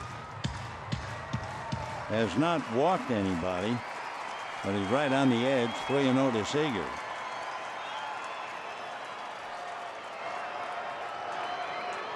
Utley the tying run at second, 1 out. Light breeze blowing left to right. Seager lifts one foul, so they green lighted in 3-0. Fouled it off, and the count 3-1. Just a zephyr cooling off the people in right field, and there are a lot of kids out there. We can tell that, the bright colors of the uniforms. And of course we have our young ladies in attendance, we are delighted to say. deep in thought, worrying about a 3-1 pitch. Nubbed foul, 3-2.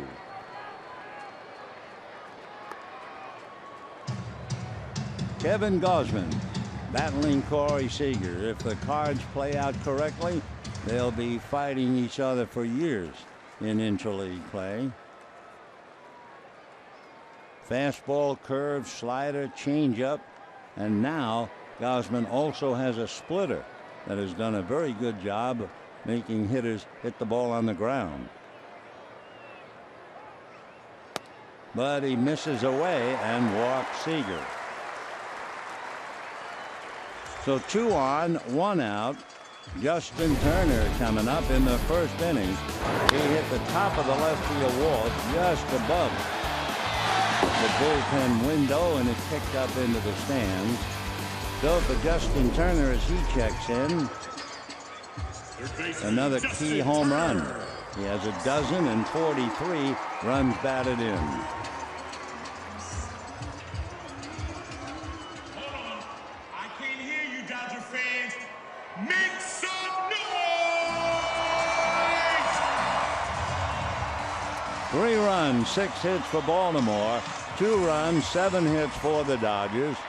Dodgers now have first and second, 1 out. And here is Turner, who homered and grounded out sharply to Jonathan Scope, the second baseman, in the 3rd inning.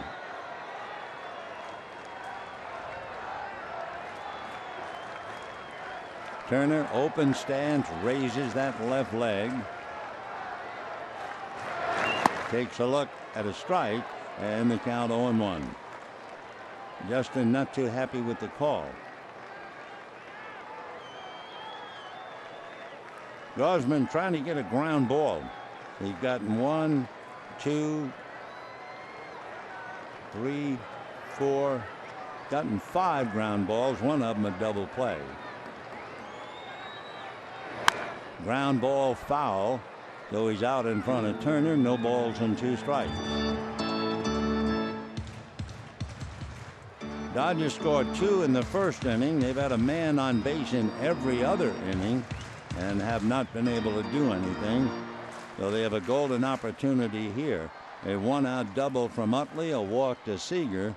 0-2 the count to Justin Turner. Adrian Gonzalez on deck.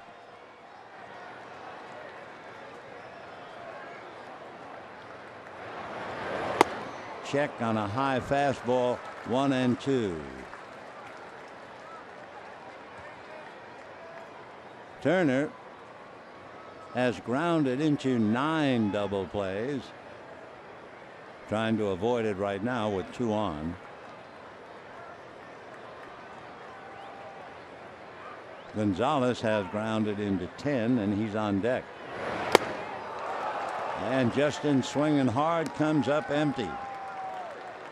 That's 5 strikeouts for Gausman. First baseman, Adrian Gonzalez. And it brings up Adrian Gonzalez, who flied to left and singled to center. So Turner, a big swing, nothing happens, down he goes, and it's up to Adrian. Gonzalez singled up the middle in the 3rd inning. They had a shift on. Only 1 man on the left side of the infield, so it was a big hole up the middle. Hit it so hard, almost took the glove off young Kevin Gausman. And a high fly ball might be playable down the left field line. Nope, back into the stand. Over to take a look was Kim. No balls and 1 strike. So the runners go back. Utley to second, Seager to first.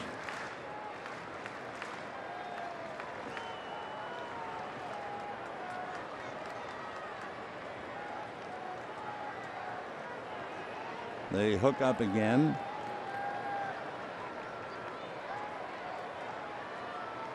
Strike 1 pitch to Adrian Gonzalez. Up around the eyes. 1-1. Gausman now, he's made 87 pitches. Norris in his 5 innings made 91.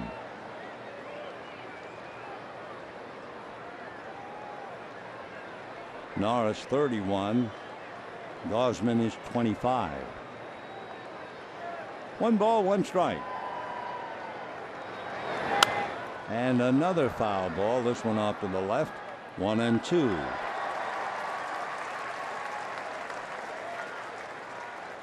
So Venable batted for Norris, hit the ball hard, but it was grabbed by Scopes, threw him out. Utley then doubled and Seager walked, but Turner struck out.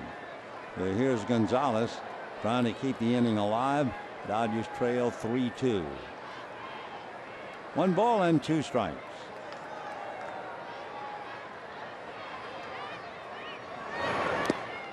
Down and dirty. New ball put in play. So the deuce is wild. 2 balls, 2 strikes, 2 out and 2 on. Baltimore leads 3-2.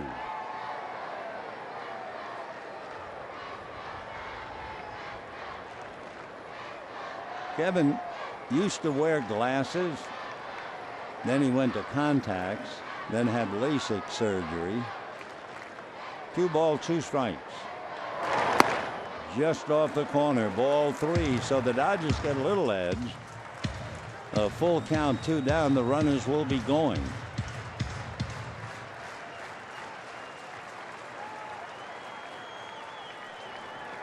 Buck Showalter back on the bench, usually hangs out on the railing. A big moment for him with a kid pitcher. 3-2. Runners ready, runners go, and the pitch is hit in the air. Shallow center. Coming out in a hurry is Jones. Can't make the play.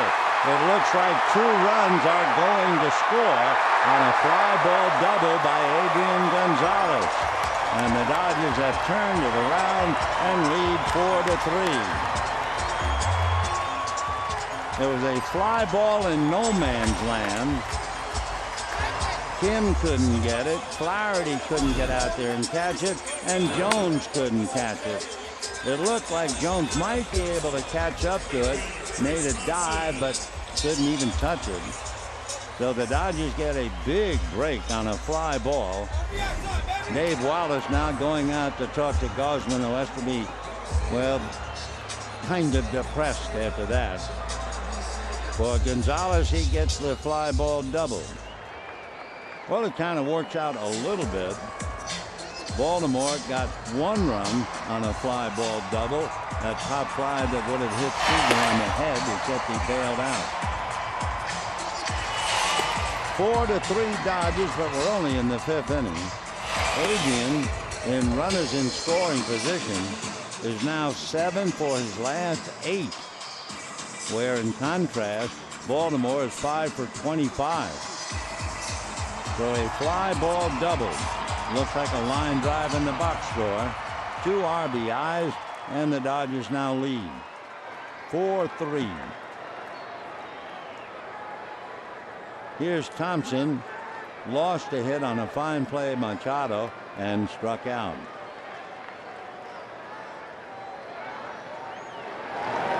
And a high foul ball.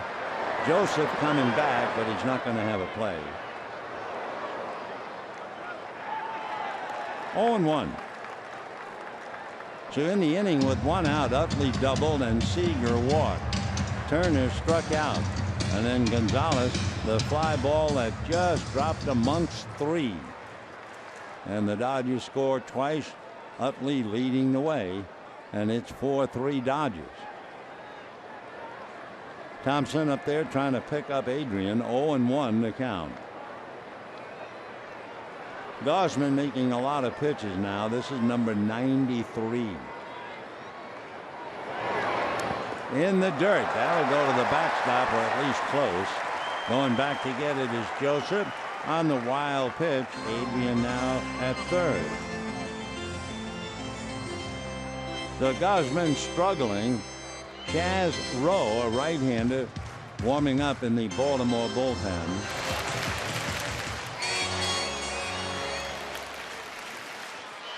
There's Rowe getting ready. The 94th pitch coming up from a weary Gosman. 1-1 the count.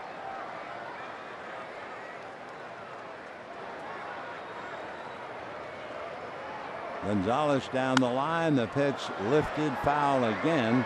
Once more, Joseph coming back, and once more, it's on the other side of the net. 1-2.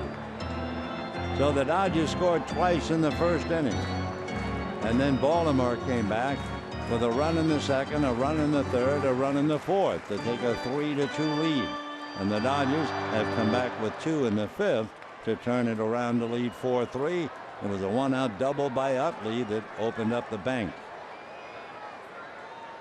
1-2 to Trace Thompson. And high fastball gets him swinging. So Thompson strikes out a second time, but the fly ball double cashes in 2, and at the end of 5, 4-3 Dodgers.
On 1979, the Dodgers signed an unknown left-hander out of Mexico by the name of Fernando Valenzuela. He was sent out to Lodi in Single A, and the next year, as you probably know, he was not only a 13-game winner, he went on to win the Cy Young Award and pitched brilliantly.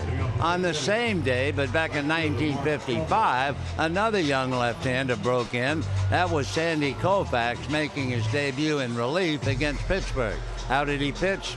Not very well. In 3 innings, he walked 8, and they had to come and get him. One other note, on this day in 1980, the Dodgers serenaded and closed up, hanging up the jersey of Duke Snider, number 4. Let's get back to this one.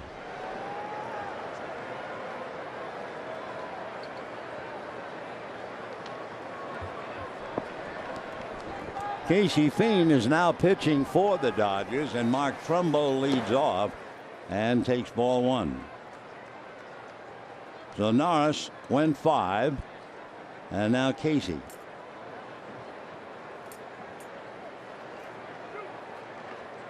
One and 0 in his 31st game. Trumbo has a Sun double, a home run, and a long fly ball to left field that is carrying, and going out into the bullpen. So that is about as short a time to have a lead. It lasted for 1 pitch. And we now have a 4-4 tie for Trumbo, hitting 2 home runs today to give him 26, leading the big leagues.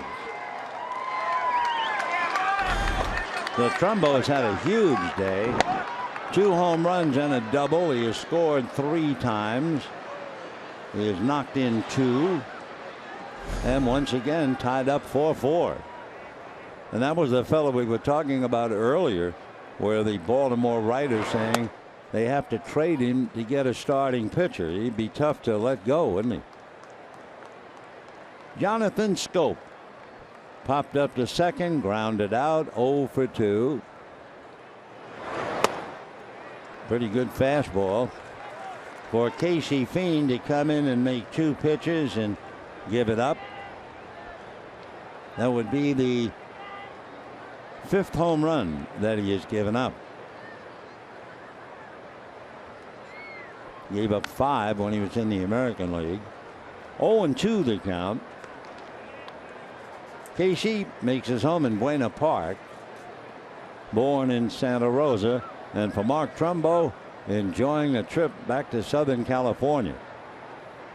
Orange County boy, and hits 2 home runs today and a lucky pop fly double lost in the sun. Big chopper foul.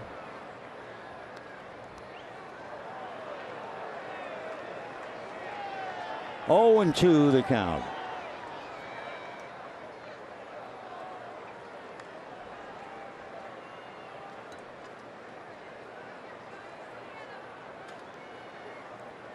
Schoop had 1 hit last night, 1 for 3 hit by a pitch. He was 1 for 4 in the first game. 0-2. 1-2 to the boy from Williamstadt in Curacao.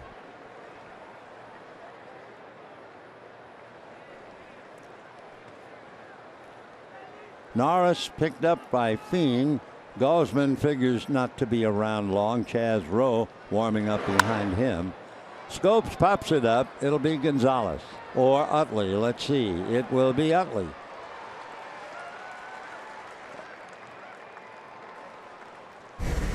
With Fiend coming in, a chance to look at the Dodger bullpen. It has been brilliant despite the fact it's been a bit overworked. First in the National League in earned run average. First in the opposition batting average, 195. Walks, hits, and innings pitched first. Strikeout to walk second. So the bullpen, with Rick Honeycutt dealing cards, they have been tremendous. But again, you keep thinking sooner or later they'll be caught up. The bunt and the throw is too late. So Ryan Flaherty doubled, walked, and now has a bunt single.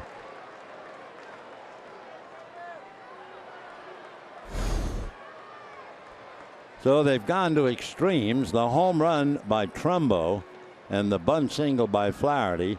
That brings up the catcher with 1 out, Caleb Joseph, and then the thought of a pinch hitter for Gosman. They have Rowe down in the bullpen, so I'm sure they've been thinking about that way anyway.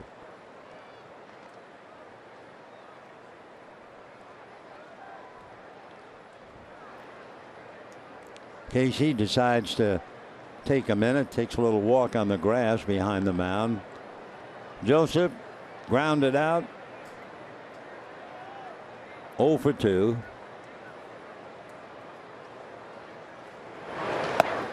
Oh, and 1. They go to the bench. Number 12 coming out of the dugout, and that would be Dariel Alvarez. He would be the pinch hitter for Gosman. They had 2 Alvarez. They had Pedro Alvarez. He's on the bereavement list. He's not here. 0-2.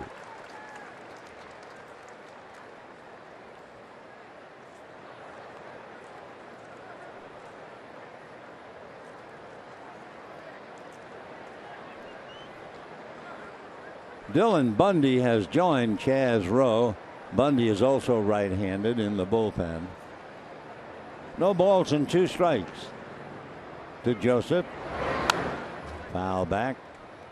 So Trumbo homered to the right field crowd in the 4th inning. Homer to the Dodger bullpen in the 6th. Then the bunt single by Flaherty with 1 out. Joseph up there. No balls and 2 strikes. So Trumbo having a big day. 2 home runs, a double, scoring 3 times. 4-4 tie. And Joseph swings and down he goes.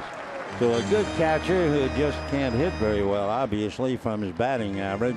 And now we will see Dariel Camejo Alvarez. He's from Camagüey in Cuba, 6'2", 190, and he'll be 30 in November. He defected from Cuba in 2012 after playing 5 years for Camagüey. Signed with the Orioles.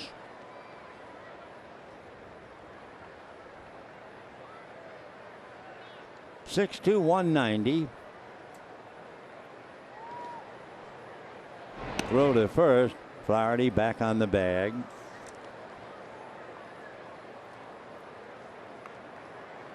Flaherty has 1 stolen base. 4-4 tie. We're in the 6th inning. And that's high.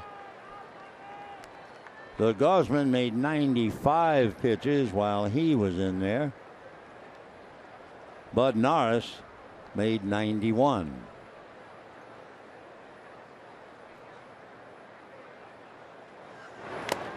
Big swing. 1-1. Alvarez had been at Norfolk all last year and back at Norfolk this year.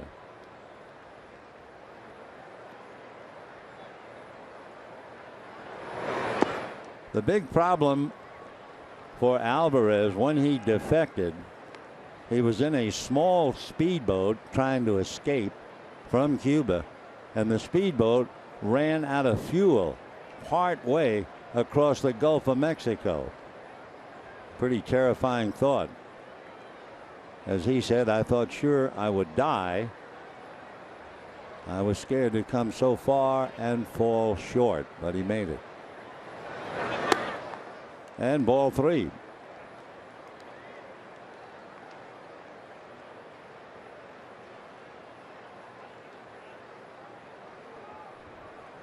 Three and 1. Luis Avilan is up again in the Dodger bullpen. Fiend ready. 3-1 pitch, swung on, fouled away.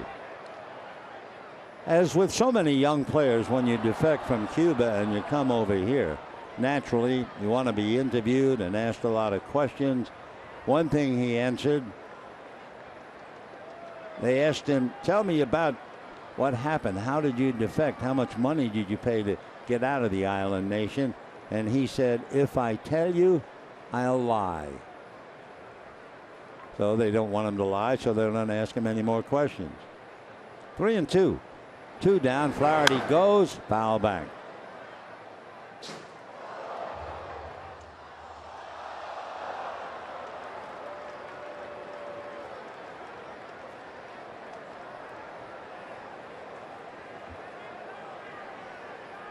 Alvarez will tell you that after leaving the house in the dead of night, he and 8 others fought their way through thick forest to a remote beach. They hid in the bushes praying, awaiting transport. When it finally arrived, they had a 2-day trip to a destination they had never seen. Another foul ball. Along the way, they came to an unexpected refueling stop in the perilous ocean. And getting spotted, well, that meant expedition. Hold it. The seas are very roughy. Hard to say the word. It would have been expedited back to Cuba, followed by time in prison. 3 and 2. Runner goes, and it's ball 4. So Alvarez off the bench gets a walk, and that will bring up Jones. So Adam Jones hit back to the box, single to left, flied to left, scored a run. Adam Jones.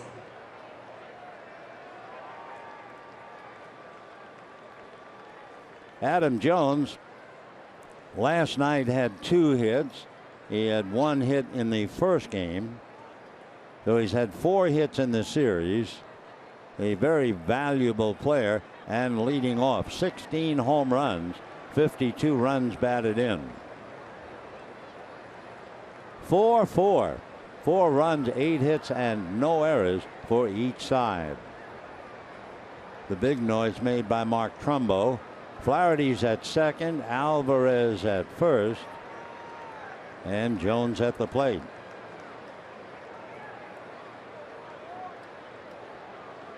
So Casey looks down the barrel to get a sign from AJ. Light breeze blowing to right field now. Jones always hits behind in the count because it looks like we've only seen him play 3 games. But if the ball is anywhere near the plate, he'll swing at the first pitch. Rather, you think of a leadoff man as someone who really knows the strike zone. But then, of course, he has 16 home runs. There he is in the hole again. I think he's been behind in the count the whole series. No balls, 2 strikes.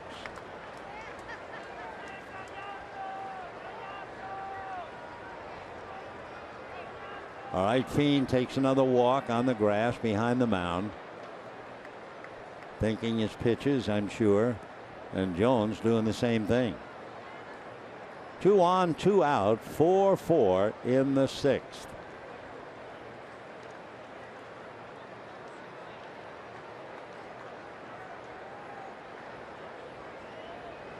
Too much time. So we'll wait. 0-2.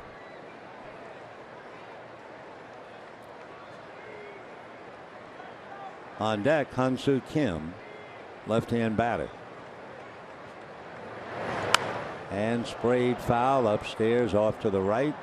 Still 0-2. Jones is so aggressive, you wonder, does he ever walk? He does, but not often. He only has 22 walks in the leadoff role.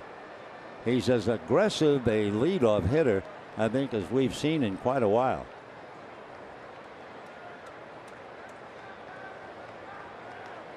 Oh, 2 to Adam. And he hits a fastball and pops it up.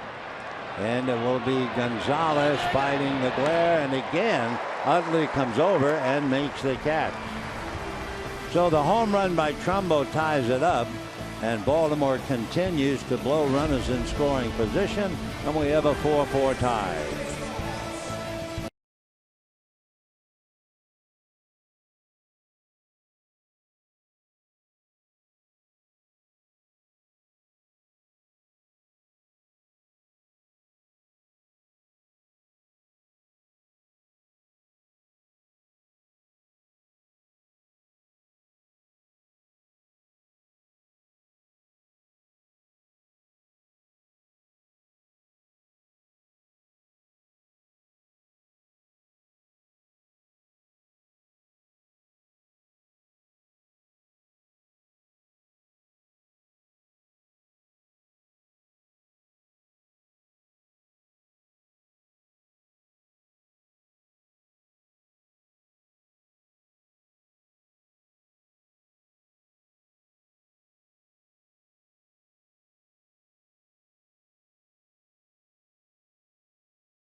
LA is brought to you by Nissan. Choose Nissan today for great offers on our most exciting lineup ever. Shop online at choosenissan.com. Bottom of the 6th inning in a 4-4 tie. And Dylan Bundy, a right-hander, coming out of a bullpen that has done a good job for Baltimore. So it's been Gausman who struggled a bit, made 95 pitches and goes out in a tied-up game. He and Bud Norris now have nothing to do with the game. And Dylan Matthew Bundy out of Owasso, Oklahoma. Kevin in. Kendrick takes a strike and the count 0-1. Howie 1 for 2. Grounded to third, single to right, hitting .244. Bundy, a first-round draft pick by Baltimore 5 years ago, missing in the count 1-1. He lives in Sperry, Oklahoma. 6'1", 200-pounder. 23 years old. He'd be 24 in November. 1-1. Line drive down the right field line, just on the chalk, and Kendrick on his way for a double as Trumbo gets it back in.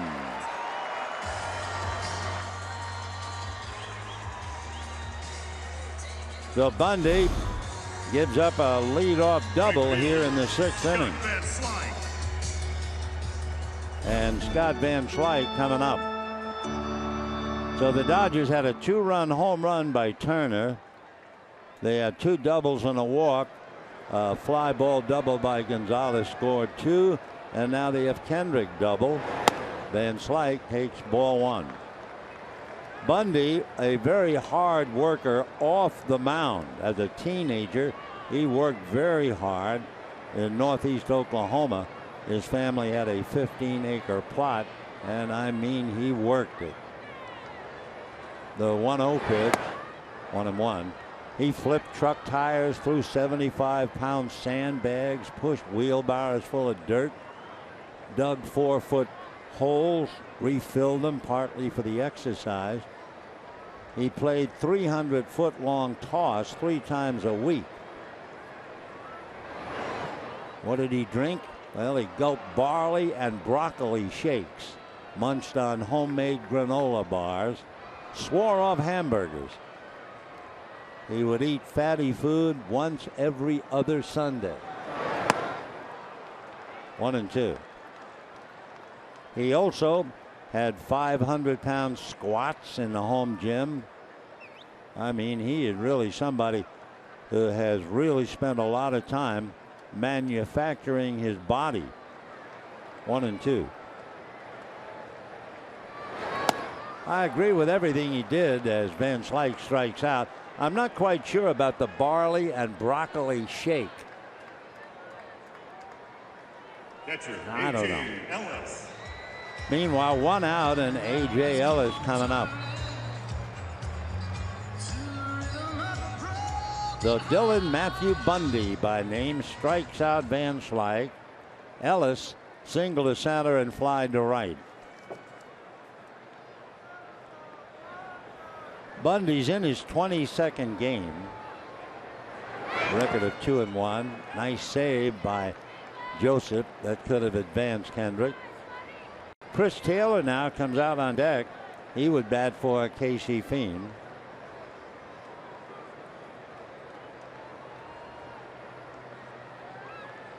Bundy cannot be called steady and reliable, not yet in his young career. A couple of notes on it and looking.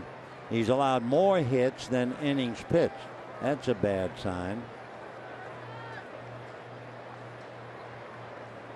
1 ball and no strikes. Foul back. 1-1.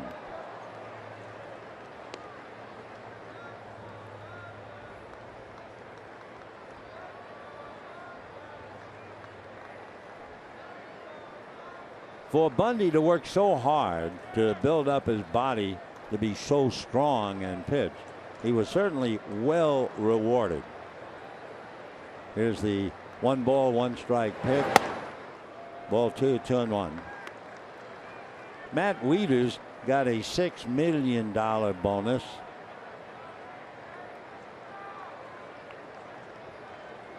Dillon got a bunch. Somewhere around 4, like Gausman. Foul ball. 2-2. Dillon worked so hard. His workouts are kind of the stuff of legend in Oklahoma. 6'1" and a very hard 200 pounds.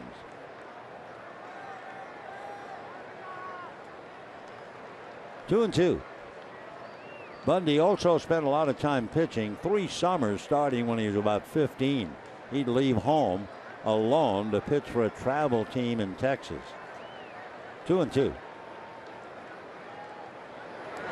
Fastball is low at 97. If you're wondering about those two towns, our expert on the state of Oklahoma, Boyd Robertson, tells us that both Owasso and Sperry, Oklahoma, they're just outside of Tulsa. I mean, they're big time. So 3-2 the count. Ellis with Taylor as a pinch hitter on deck. Breaking ball got him, and down he goes. So Ellis way out in front. 2 strikeouts following the double. Now Taylor is going to be called back, and Yasiel Puig is going to be the hitter.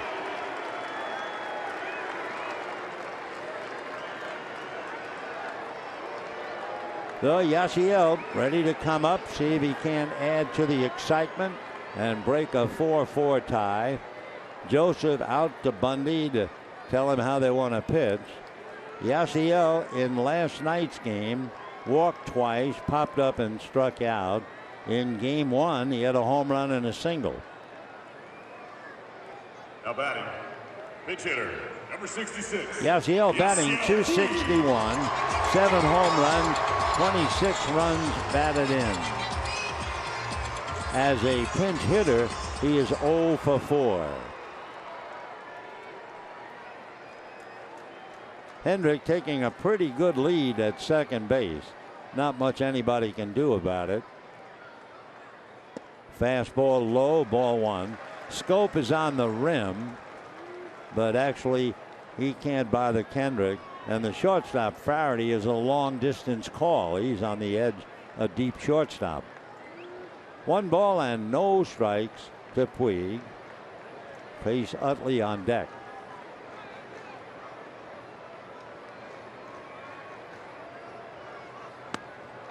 Late on that fastball, it was 96.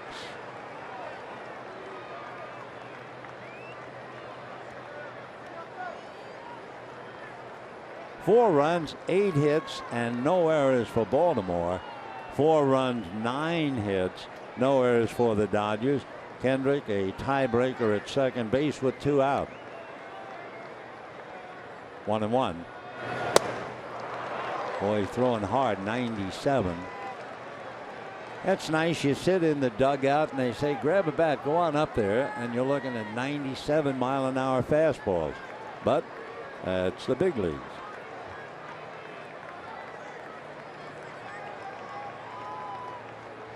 One ball and 2 strikes. And another one takes care of Puig. Wow. So all Bundy did, after all the workouts in Oklahoma, drinking, with his barley and broccoli shakes, wow, he strikes out the side. And at the end of 6, a 4-4 tie.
Lane stays in the game in right field. And on the mound, the Dodgers once again go to the bullpen and call in Adam Liebertor. So it's been Norris, Fiend, and Liebertor in a 4-4 tie. It's been Gausman and Bundy for Baltimore. Just thinking about the bullpen. Bundy comes in today and strikes out the side. Last night, Brock came in the game in the 8th and struck out the side. And Britton pitched the 9th and struck out 2. That's 8 strikeouts. 3 guys coming out of the Baltimore bullpen. Wow. A bunt foul back, 0-1. That's Kim.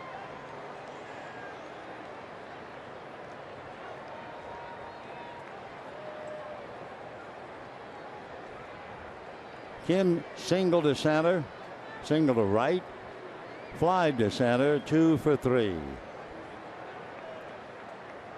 0-1. And line to left field. Kendrick coming up and spears it on the dead run.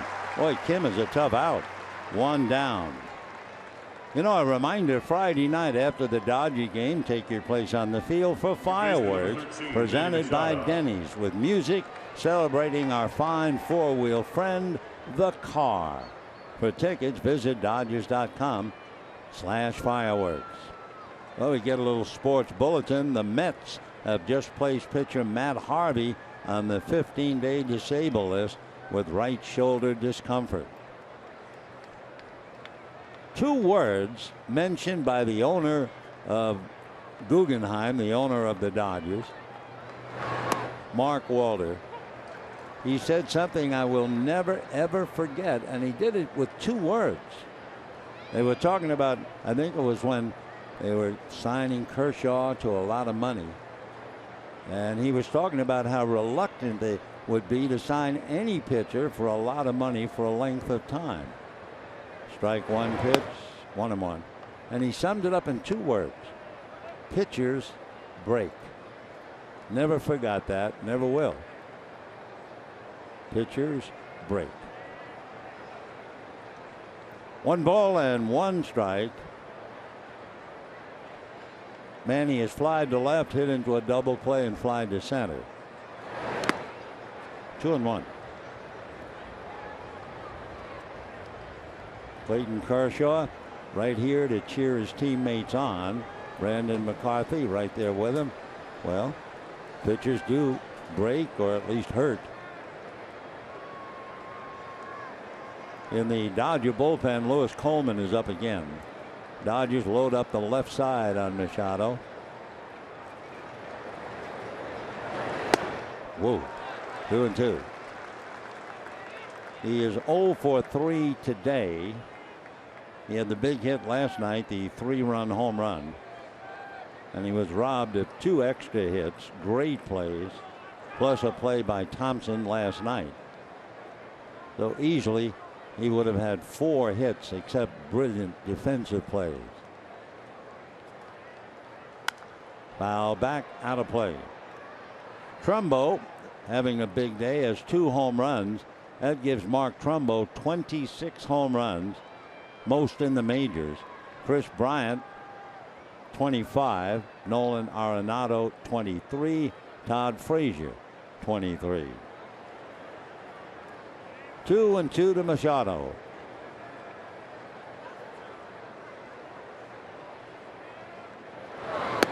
And gets him down and in. Machado goes 0 for 4. And with 2 down, the batter will be Davis, who doesn't even want to talk about strikeouts. Chris Davis. Davis, striking out 3 times today, has struck out 7 times in the series. So Machado quietly going back to the dugout. But here's a guy who's really fighting it. Chris Davis. 3 games, 7 strikeouts. He's right up there with Colorado, with Nolan Arenado when he was here. Carlos Gonzalez, another fine player, drew blanks. Of course, Davis has been doing this anyway all year. He has struck out 118 times, and we're not to the All-Star break. 0-1. Check swing. They look. Swing. Has Davis ever struck out 4 times in a game? Oh, I'm sure. I would bet the house. No, I wouldn't bet the house, but probably.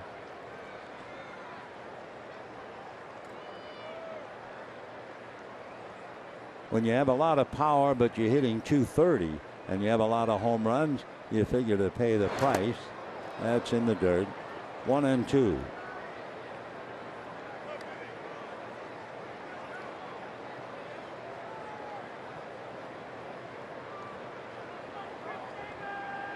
So far, 7 birds have struck out. Norris got 5. Casey got 1. Libator has 1.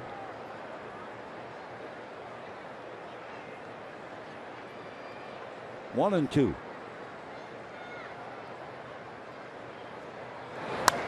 High foul ball out of play. When the Dodgers come up in the bottom of the 7th inning, they will have Utley, Seager, and Turner. And by the way, Seager's hitting streak is on the line. He has hit in 18 straight, but he struck out in the first, struck out in the third, walked in the 5th.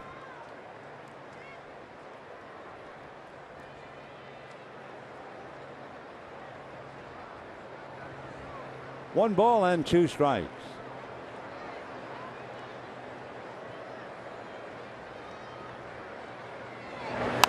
Breaking ball fouled away. Right side of the infield. Turner is the deep man out in right field. Seager's all alone on the left. Gonzalez guarding the line, and Utley up the middle. 1-2.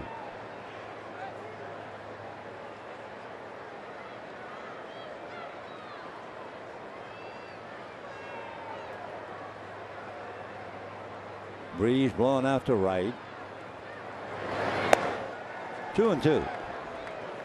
Dodgers scored 2 in the first inning. Baltimore came back. A run in the second, a run in the third, a run in the fourth.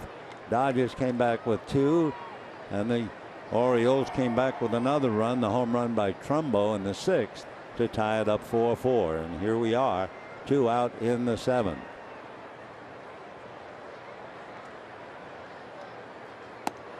And ball 3. Well, you have Trumbo waiting on deck. Mark has a Sun double. Seager lost it in the Sun, and 2 home runs. Each home run, however, with the bases empty.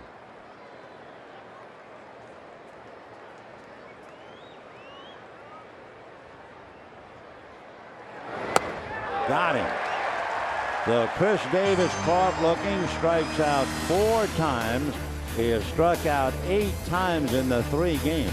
Wow. And Corey Seager will taste the pressure.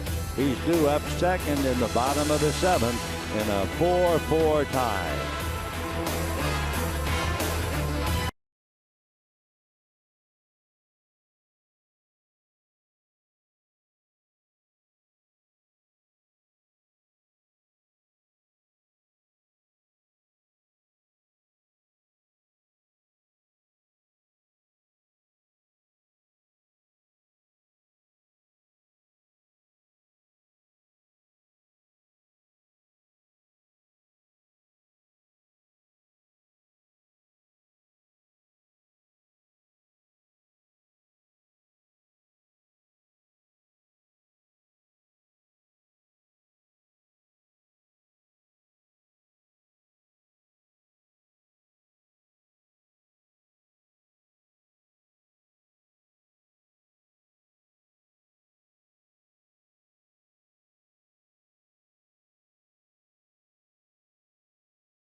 7th inning. Dylan Bundy, who struck out the side in the 6th inning, now will face Utley, Seager, and Turner in a 4-4 tie. As we mentioned, we've seen 3 relievers last night. Brock, who struck out 3, Britton, who struck out 2, and then we see Bundy strike out 3 today. So to say the bullpen for Baltimore has been impressive would certainly be an understatement. Utley is single, struck out, and doubled. Ball 1.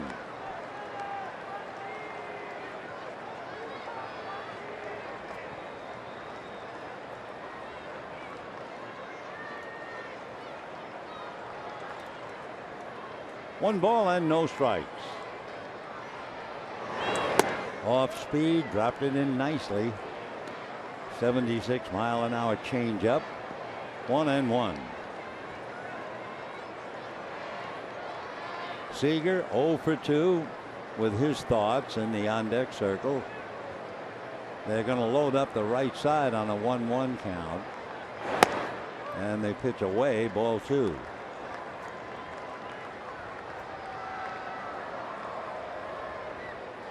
Two balls and 1 strike. Machado all alone on the left side. Flaherty in the second base position. Scopes in shallow right field. 2-2.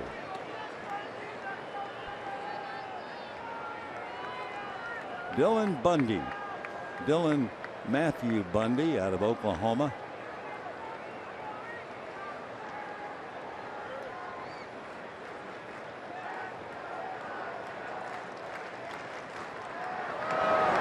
And that's a line drive into left field, base hit.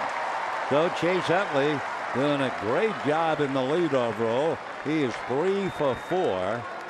Tiebreaker, base hit. And now you have Seager, Turner, and Gonzalez trying to get him home. Corey Seager is 0 for 2 with a walk. Struck out in the first, struck out in the third, both at bats against Gausman. Walked in the 5th against Gausman. Now facing Bundy.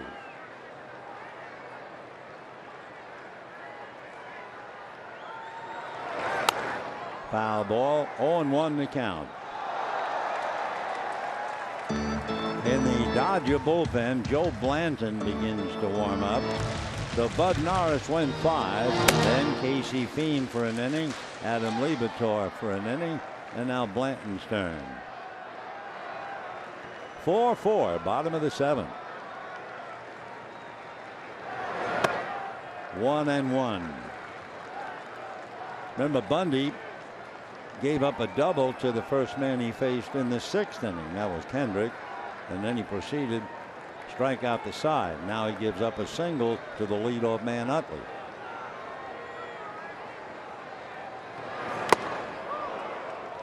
.96 miles an hour. 1-2. With a little movement on it, just seemed to run away from a left-hand hitter.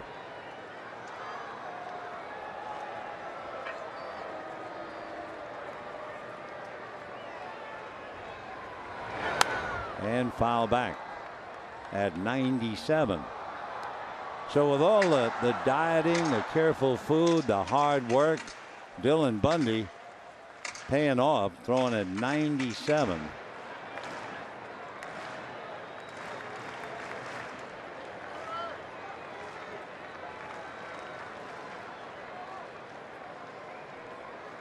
One and 2. 2-2. When Dylan was in elementary school, the family diamond is where his father installed in him an appreciation, built one in the backyard. So after all the hard work, then he could play. 2-2. And a line drive base hit into the gap. Over to get it is Trumbo. Utley is on his way to third. Seager into second. He is now hit in 19 straight.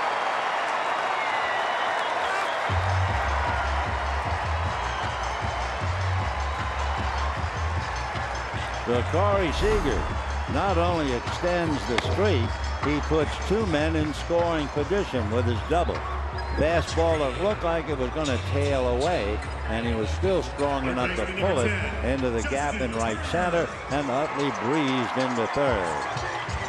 So second and third, nobody out. Baltimore has to play the infield up, and the batter is Justin Turner.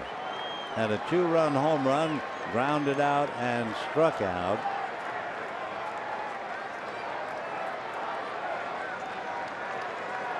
So the Dodgers with a golden opportunity to break the tie wide open. Ball one.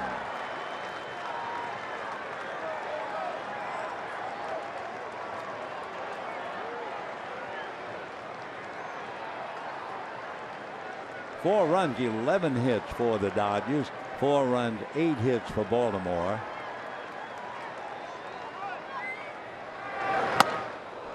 Good fastball at 96. 1-1. Turner struck out on some very good fastballs in the 5th inning against Gosman.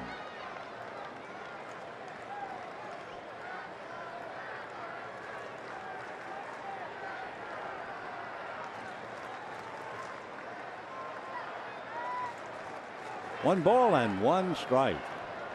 Utley down the line from third. Seager at second, nobody out.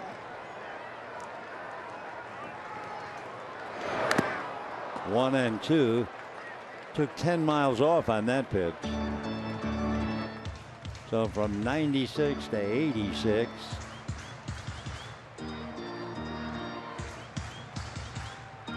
Turner, with all of his clutch hitting and 12 home runs, has only struck out 49 times.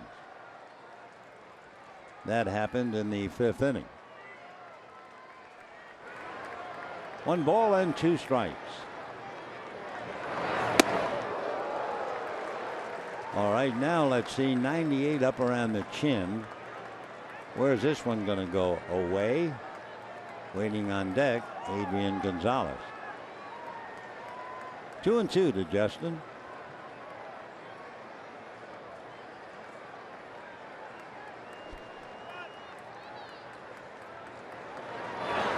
Fastball got him, and he came right in after him. So Turner strikes out a second time. They are 2 very tough strikeouts. He struck out with runners at first and second in the 5th, and now strikes out second and third in the 7th. Of course, at the same time, don't lose track of the fact that Turner hit a 2-run home run in the 1st inning. So here is Gonzalez. They're going to take the bat right out of his hands. With a single and a double, they will walk Adrian. Gonzalez last night had 2 base hits, 2 for 4, and he walked 3 times in the 1st game. So Trace Thompson coming up. So Gonzalez, 4 walks and 4 hits. Then on base all the time. So in a moment, bases loaded with 1 out. And Trace Thompson coming up. Robbed of a hit by Machado in the 1st inning. And then Thompson struck out in the 3rd and in the 5th.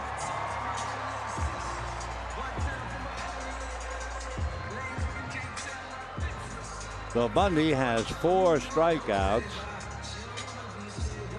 For the Dodgers, they have Utley at third, Seaver at second, and Gonzalez at first. 4-4 in the 7th. Trumbo with 2 home runs and that fly ball double will be leading it off in the 8th inning. Trumbo, by the way, has led off all 3 of his at-bats. And he'll be leading off again in the 8th inning. So here's Thompson. Fastball at 97.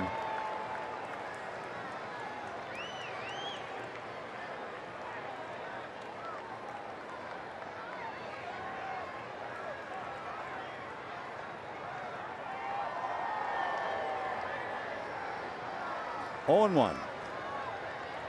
1 out. 0 and 2, and again He upped it to 98.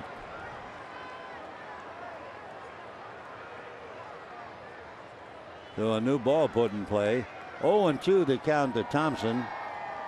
On deck, Howie Kendrick.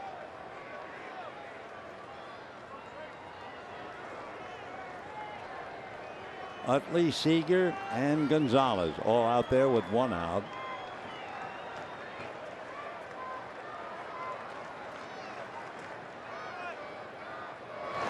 Got him.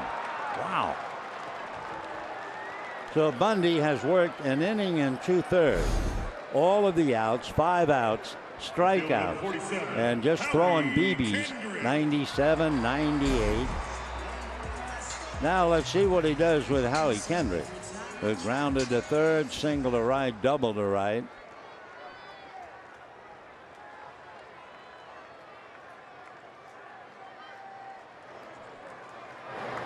Off speed, ball 1, so a little change. Kendrick has had about 250 plate appearances. He has struck out 45 times. He does not have a grand slam, but he's ahead in the count now. 2 balls and no strikes. Yasmani Grandal comes out on deck. He would bat for Van Slyke.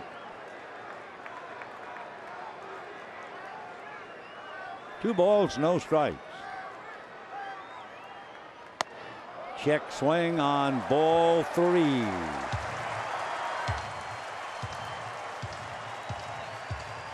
So Bundy trying to fight his way off the ropes. Did a great job striking out Turner, walking Gonzalez, and striking out Thompson. But now he's in trouble. 3 balls and no strikes. A strike. 3-1. 97 miles an hour. That's where he lives. 97, 98.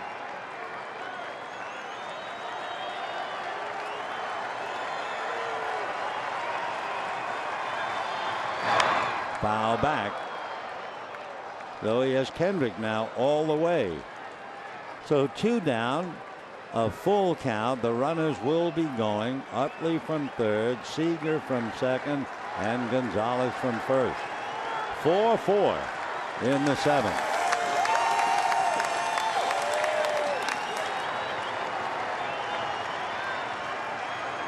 Runners ready. There they go. And it's strike 3 called. Can you believe it? He hit the inside corner. And for 2 innings, he has struck out the side. 6 strikeouts in 2 innings. And comes up with a great pitch running across the corner to strike out Kendrick. What a performance. And at the end of 7, 4-4.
He is the fourth Dodger pitcher. Norris went 5.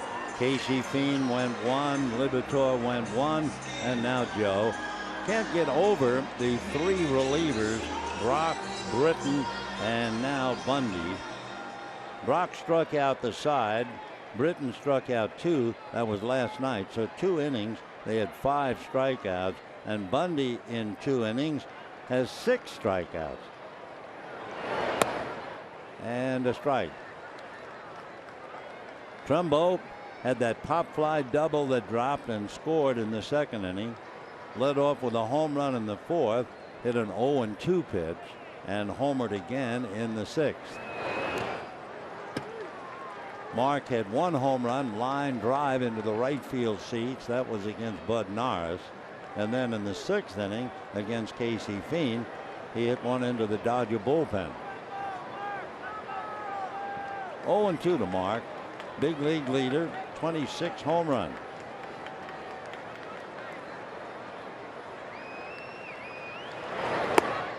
And ball 1.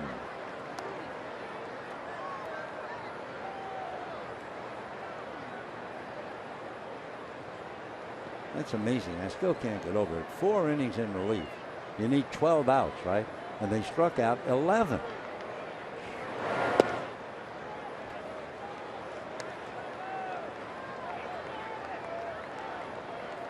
So remember the names: Brock, Britton, and Bundy, the 3 Bs.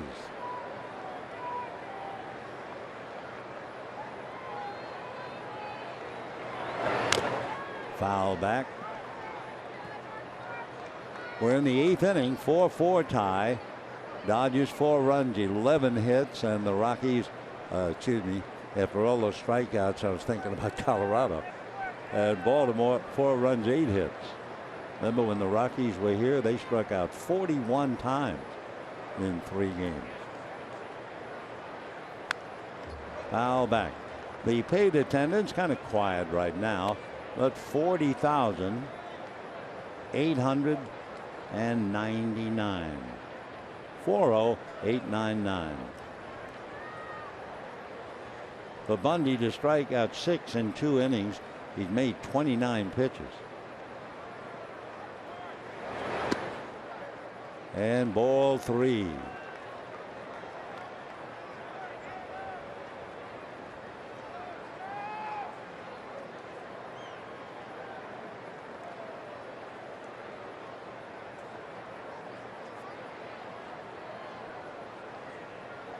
Three and 2.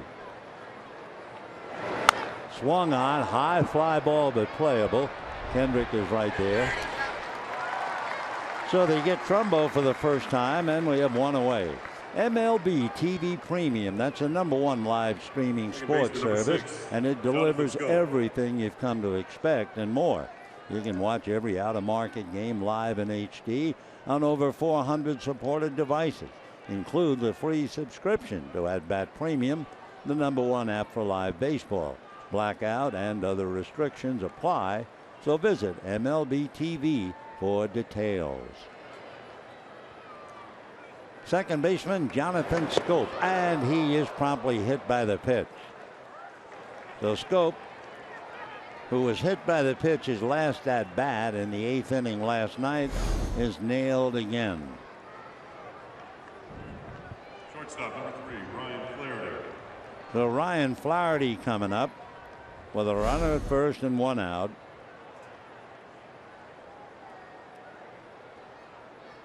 Schoop talking to Wayne Kirby, the first base coach, and now to Adrian Gonzalez a little bit. So 1 out, a man aboard. Ryan Flaherty doubled, walked, and bunted for a base hit. So 2 for 2. Rangy shortstop playing for J.J. Hardy.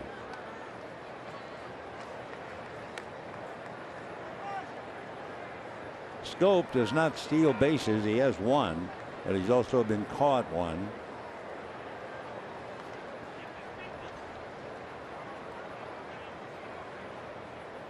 Off speed and away. Ball 1. We're in the 8th inning. We have a 4-4 tie. Dodgers led 2-0. Baltimore led 3-2. Dodgers led 4-3. Baltimore tied it 4-4. 1-1 the count to Ryan Flaherty.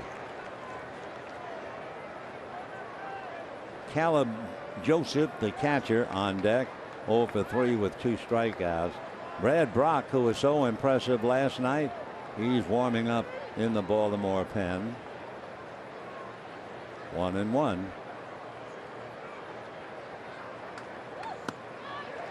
1-2.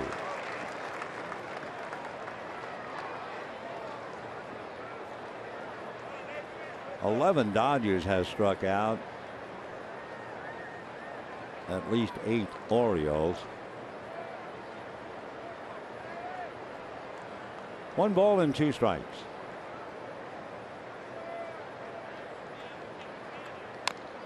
That's fouled away. Baltimore going home. They'll play the Angels and then have the All-Star break. Dodgers will stay home and play San Diego for 4, and then they'll have the 4 games off. And then they'll pick up against Arizona, Washington, and St. Louis, all on the road. 1 ball, 2 strikes to Ryan Flaherty.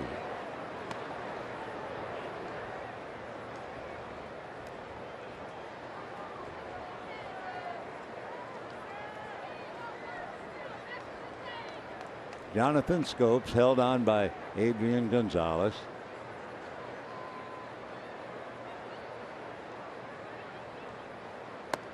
2-2. We mentioned very early about Scopes. He's from Williamstadt in Curacao, same town that produced Kenley Jansen. Jonathan's older brother played with and against Kenley, and the older brother's in AAA and plays the same position he does, and was almost called up 2 weeks ago. Meanwhile, Flaherty strikes out. So Blanton picks up 1. It's 9 strikeouts for the Dodger pitchers. And now here's Joseph, who was struck out twice.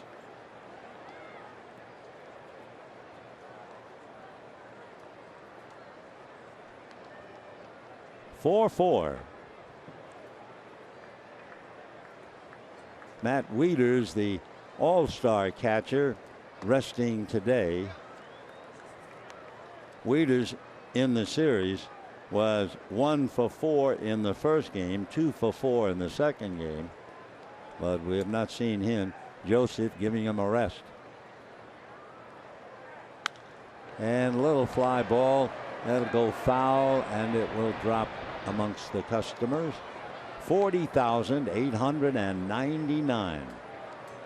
Beautiful day. It was 77 degrees when the game started.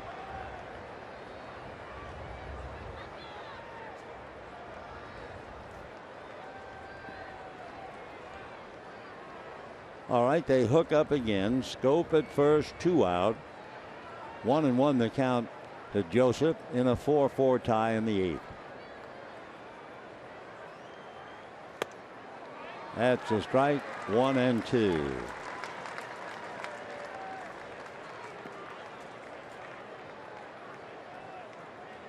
Joseph has been in 25 games.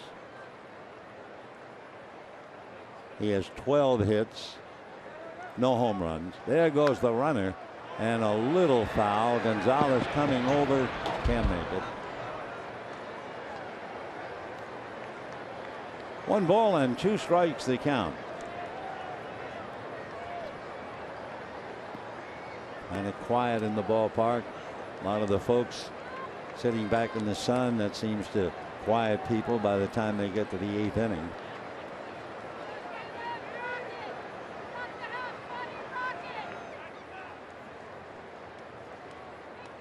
One ball and 2 strikes. Scope was going on the last pitch, though Blanton off the rubber.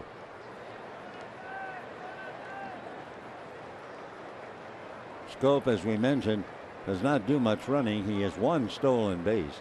and he's been caught once.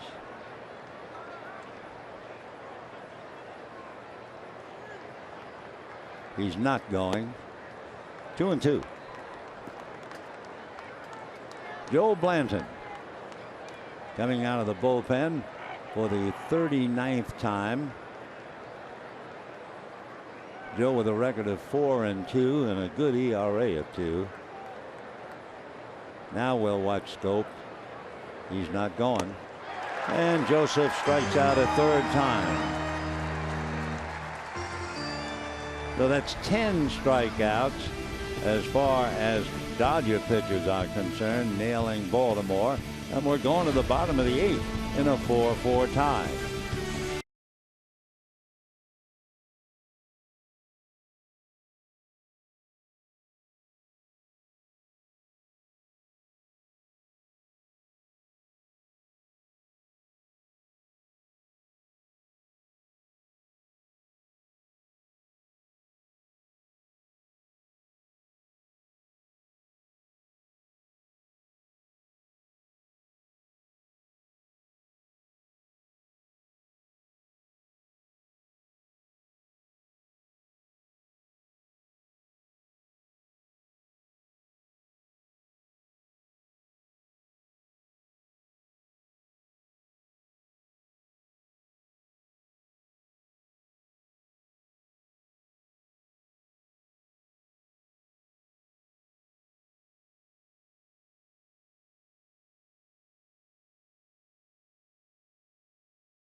Brought to you by BMW. See a Southern California BMW Center today for exceptional offers, or visit SoCalBMW.com. And by Carl's Jr., the California Classic Double Cheeseburger for just $2.49 at Carl's Jr. Bottom of the 8th inning, a 4-4 tie. Dylan Bundy is still on the mound. Yasmani Grandal batting for Blanton, and then Ellis and Puig. Change up for a strike. So after sitting in the dugout watching 98-mile-an-hour pitches, the first pitch he gets is a straight change. 0-1 to Yasmani. 9 home runs, 8 of them hit left-handed. 1-1. Boy, we've seen strikeouts today. Dodger pitchers have struck out 10 Orioles. Gausman and Bundy together have struck out 11 Dodgers. And now Grandal in the hole, 1-2. Grandal, Ellis, and then Puig batting ninth. Remember, he pinch hit for Fiend. 1-2 to Yasmani.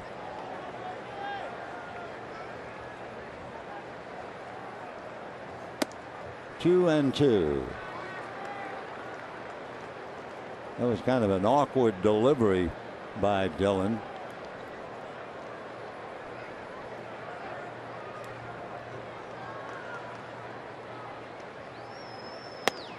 Got him on the outside corner. Down he goes. That is 7 strikeouts for the reliever, Darrell Bundy. Catcher number 17, A.J. Ellis. So the Baltimore bullpen has been overwhelming the last 4 innings. 2 last night, and now tonight, or today, Bundy really putting on a show. A.J. Ellis single to center, fly to right, and struck out. With the Dodgers, everybody but Gonzalez has struck out. 1 ball and no strikes.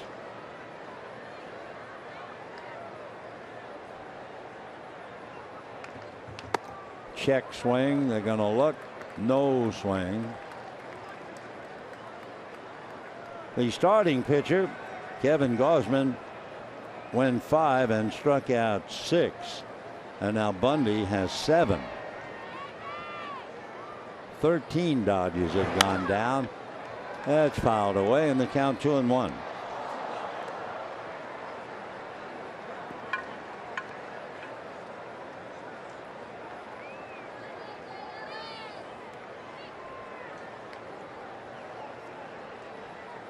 Four, bottom of the 8th.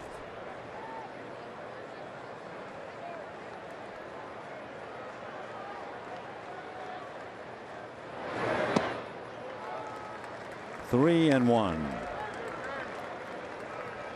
Bundy, throwing as hard as he has walked 1, and it was intentionally given to Gonzalez. He's also given up 2 doubles and a single, but no runs. And he walks Ellis.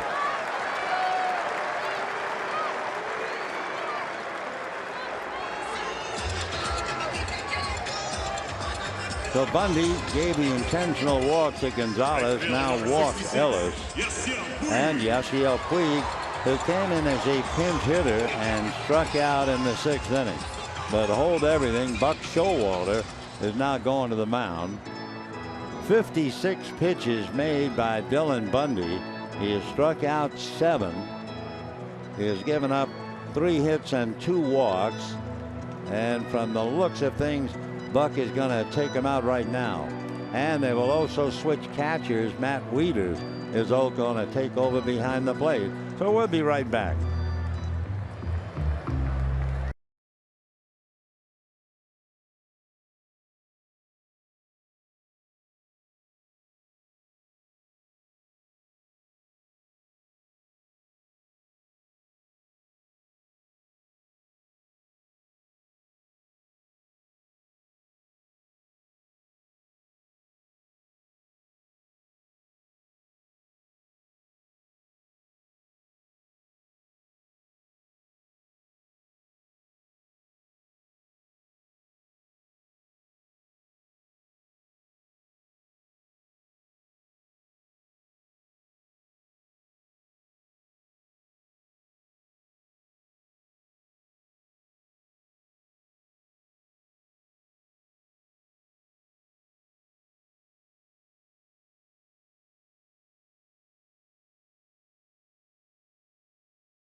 Freehold, New Jersey, but we already saw him in the series last night.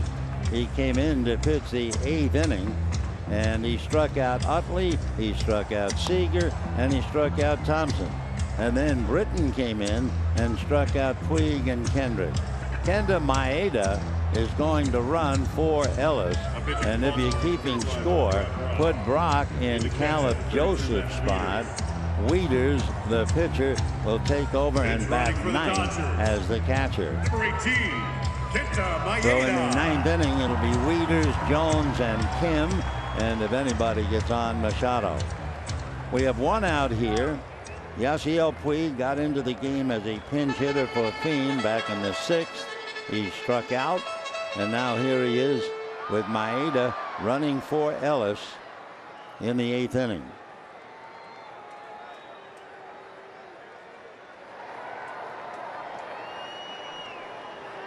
Brock, very big, 6'6", and ball 1. You can imagine 6'6", a big stride to the plate, standing on a 10-inch mound. He's on top of you before you know it.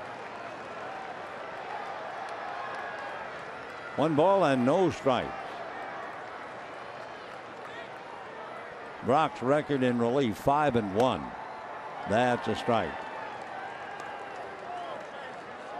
5-1. And looking more. He's walked 13 and struck out 53. So 4-1. 1-1 to Yasiel Puig. Fastball missed at 95. Maeda running for Grandal. Actually running for Ellis, who walked. 1 out.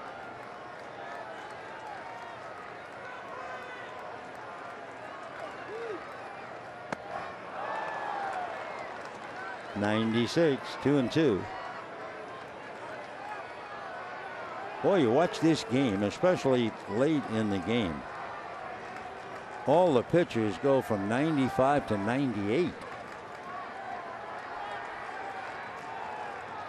2-2 to Puig. Foul back. Yasiel rested today. Scott Van Slyke played right field. Van Slyke went 0 for 3. Grandal pinch hit in the 8th and struck out. We told you everybody but Gonzalez has struck out for the Dodgers. And got him on what looked like a slider. So Puig strikes out. And here goes Brock now. So that's 14 Dodgers have struck out. 10 Orioles. So we've seen 24 strikeouts. I always remember a writer with the Herald Tribune in New York. He had a great sense of humor. And he covered baseball all the time. And he said, someday I want to write my lead. It was a dull game. Everybody struck out. Well, we're gaining on it. And here is Utley.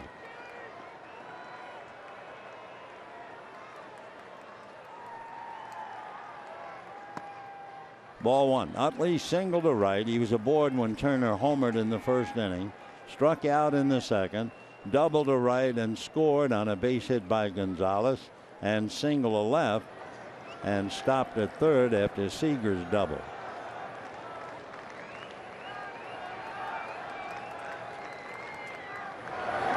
And a drive to right, and that's going to go down the line into the corner. Playing it is Trumbo. Here comes Maeda, but they're going to stop him at third. And the throw from Scope went over to third base. So if Maeda had ever rounded the bag, Scope would have nailed him. The Woodward a good job letting Maeda know in time, because Scope, as we mentioned earlier, Jim Palmer, the Hall of Fame pitcher and broadcaster, said that Scope has the best arm he's ever seen of any second baseman he ever watched, including those he played. Watch this. Wham. But Maeda was standing on the bag. So Utley brings up Seager, and they're going to walk him.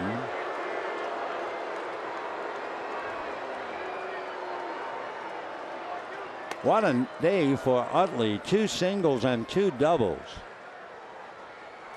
Chase 4 for 5. And that's going to bring up Turner with the bases loaded. Turner homered with a man aboard in the first. Grounded out in the third. Struck out with runners at second and third in the fifth. Struck out with runners at second and third in the seventh. So Justin very hungry right now. In the first inning with a man aboard, went down to get a pitch around the knees and hit it out. But he is thoroughly frustrated, striking out with first and second and third. Now up there with the bases loaded. By the way, the Dodgers with runners in scoring position are 1-4-10 with 8 strikeouts. And the last Dodger outs, last 9 of them, have been strikeouts. So it's been that kind of a game. And ball 1. Nice block by Wieters. That could have been a wild pitch and scored Maeda.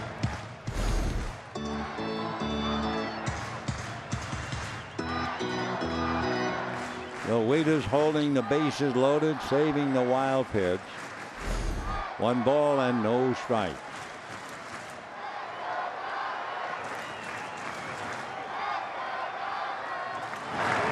And another save. That was backhanded out of the dirt. Whoa. So Brock struck out Grandal, gave up the walk to Ellis, struck out Puig, gave up the double to Utley, and the intentional walk to Seager. So the bases loaded, 2 out, and 2-0 to Justin Turner. Bottom of the 8th, 4-4.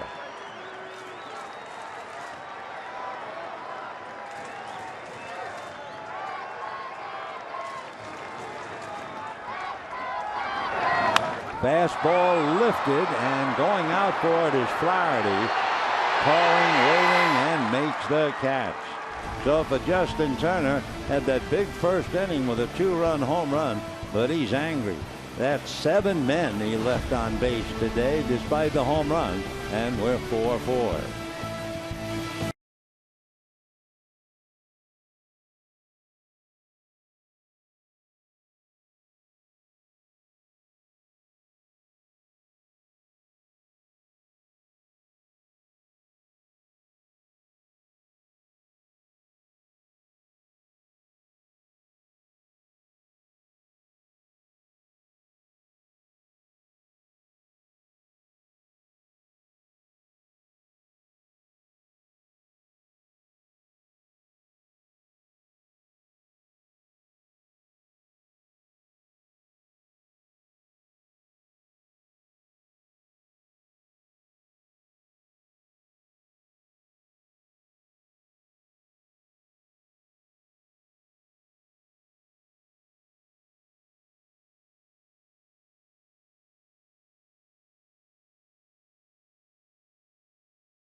They left 3 men on in the 7th inning. They left 3 on in the 8th. So you leave 6 men in the last 2 innings. And now you're forced to bring in your closer where he doesn't have a chance to close. Kenley Jansen. Now just counting up the pitchers, the Dodgers now have used 5 and 5 for 10 and 6 more. They've used 16 pitchers in the 3 games. Again, over and over you hear it, the fact that the Dodgers have not had a starting pitcher outside of Kershaw go 7 innings since May the 14th. So it's in a parade of pitchers coming out of what should be a very tired bullpen. Yasmani Grandal stays in the game, finishing up for Ellis. And now you have Matt Wieters batting 9th in that double switch that Buck Showalter took advantage of. Wieters, big man at 6'5", had a single and a double last night, foul back, and he had 1 single in the first game. So 3 hits. He's a switch hitter, overall batting .276. He has 9 home runs, and like Grandal, 8 of the 9 hitting left-handed. 0-1. 0-2. 95-mile-an-hour cutter. The most famous cutter since Mariano Rivera, I guess. So a couple of fellas from Curacao. Jonathan Scope and Kenley Jansen.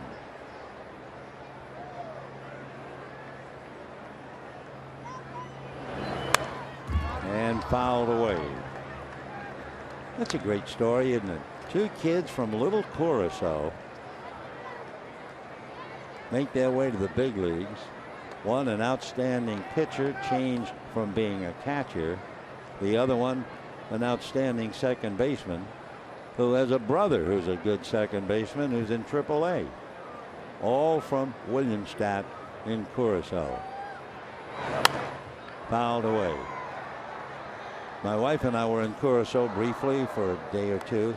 It is so pretty when you come into the little harbor, and all of these small buildings are all like an artist's palette. I mean, they are pink and yellow and powdered blue. And it is something out of Disney. But it's Curacao. 0-2 of the Netherlands. Well, why not strike out? Everybody else does. So Wieters goes down. Jansen a strikeout. 11 Orioles have gone down. 14 Dodgers. Though 25 strikeouts in the game.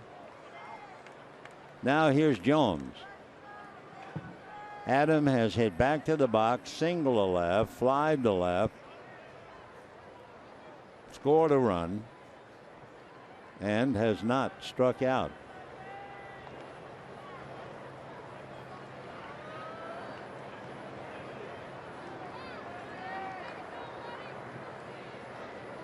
One out, ninth inning, 4-4.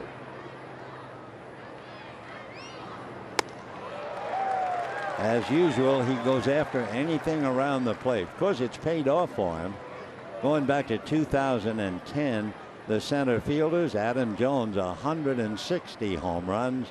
Andrew McCutchen, 135. Mike Trout, 134.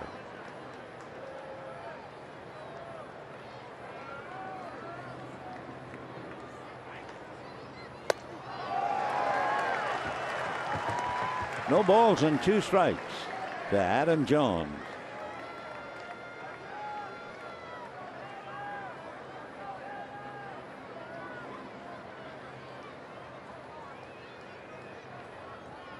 Baltimore leading Toronto by 2.5 and the Red Sox by 3. That's foul back. We mentioned they'll be playing the Angels. The Angels against Baltimore. Baltimore's won 2 out of 3.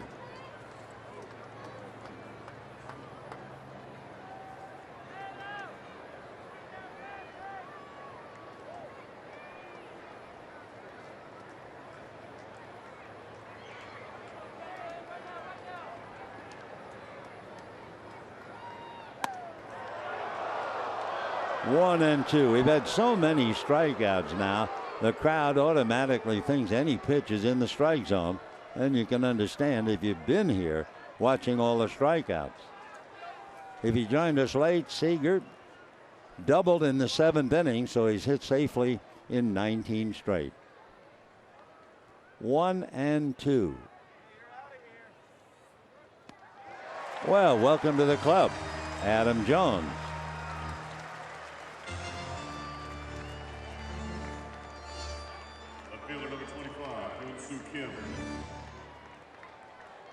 So that's 12 Orioles, 14 Dodgers,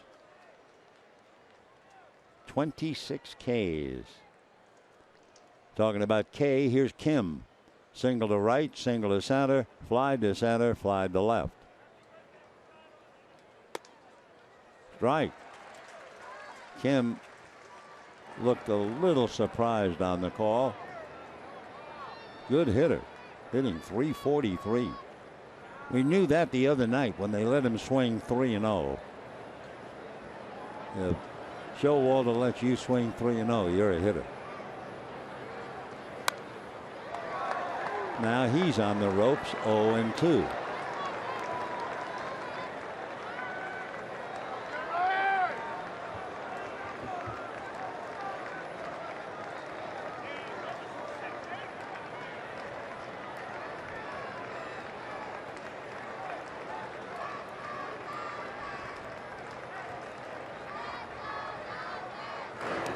in the dirt. 1 ball and 2 strikes. So look at the outs. In the 7th inning, 2 Orioles struck out. In the 8th inning, 2 Orioles struck out. In the 9th inning, 2 Orioles struck out so far.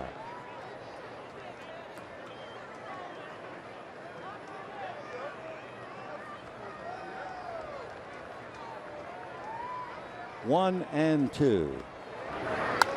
Fouled away. It would certainly add to the drama. We're in the 9th inning. If Kim somehow gets aboard, you have Manny Machado on deck, and that would be an all-star confrontation. But it's up to Kim, and the count's 1 and 2.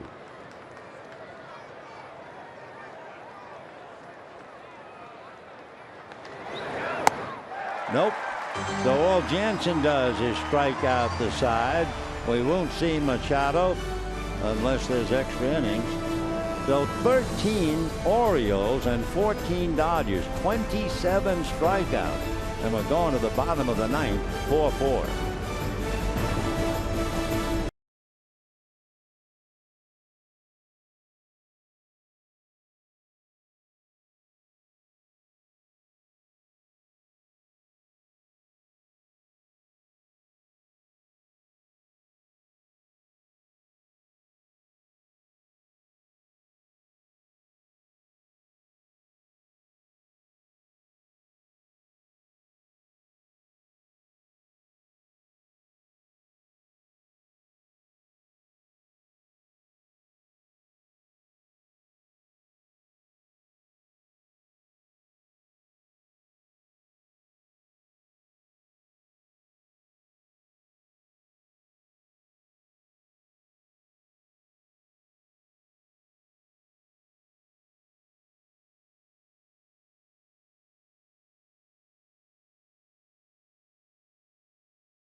By strikeouts. We've had 27 strikeouts.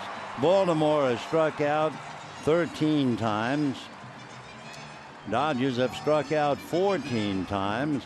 Adrian Gonzalez has not struck out. He flied to left, single to left, hit an apparent double, but they've changed it to a single. So he's 2 for 3 with a walk. Brad Brock ready to go to work. Gonzalez, Thompson, and Hendrick.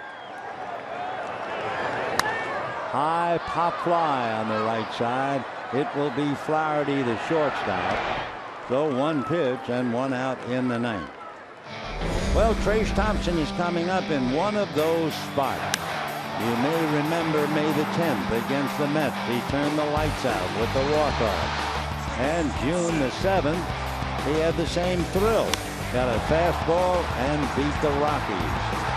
So now the stage would be set if he can pull off another miracle. Thompson today, however, has grounded out. That was a good play by Machado, and then struck out for the rest of the game. Ball 1.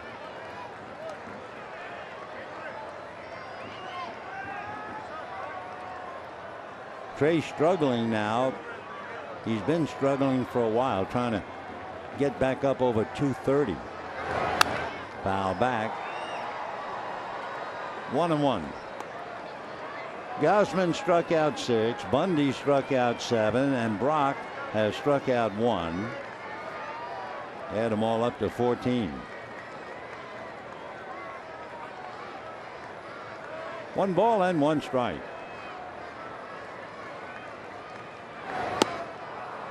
I don't know, you play 2 night games. and then you come back for a noon game. That has to affect the players. Not much sleep.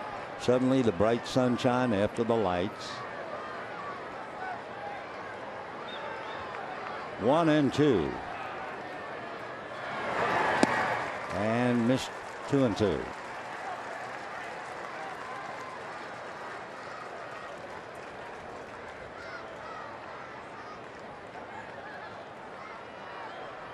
One out, ninth inning, 4-4. And a foul ball out of play. 40,899.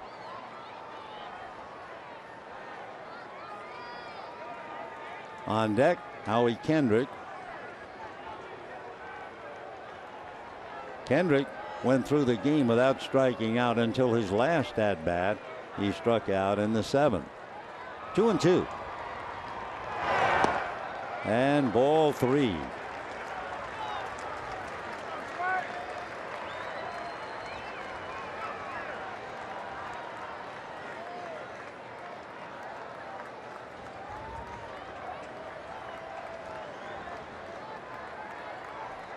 Three balls, 2 strikes. I'll be darned. So Thompson strikes out 4 times today. Brock now has 2 strikeouts. 15 Dodgers have struck out. We've had 28 strikeouts in this blessed afternoon game. And here's Kendrick. Kendrick grounded to third, single to right, double to right, and then before we could finish saying he was the only Dodger not to have struck out, along with Gonzalez, he struck out.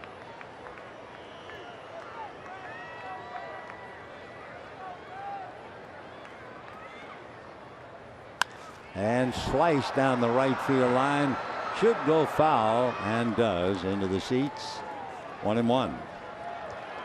Well, if we get to the 10th inning, it'll be Manny Machado. And then talk about strikeouts, a very angry Chris Davis. Davis has struck out all 4 times today, and he has 21 home runs. So look out.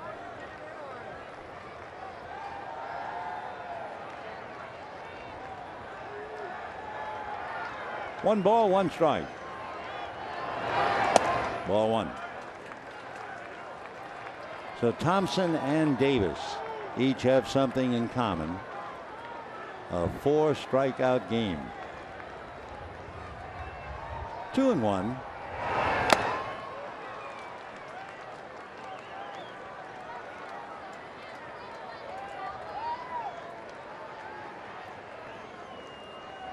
Jansen pitched the 9th, so you wouldn't expect him to pitch the 10th. Got it. Will be something. So Kendrick strikes out. That's 2 strikeouts in the inning, 3 strikeouts. That means 16 Dodgers have struck out today, 13 Orioles, 29 strikeouts in a 4-4 tie.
By strikeouts? No, I don't think so. It's quite a bit of artistry by the pitchers.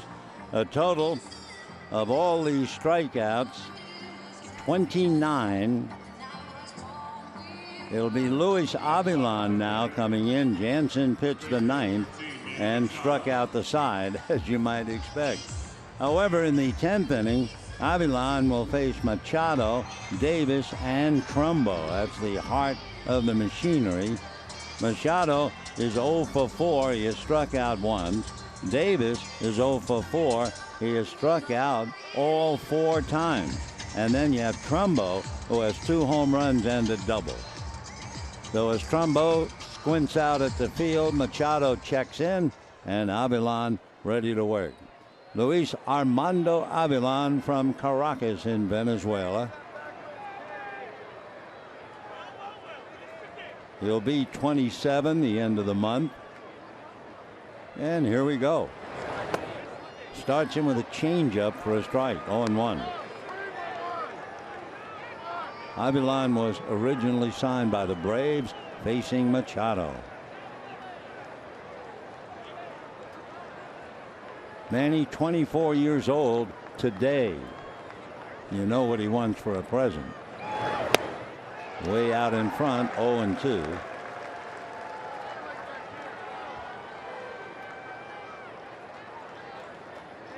Scope, the second baseman, and Trumbo are the only 2 Orioles who have not struck out.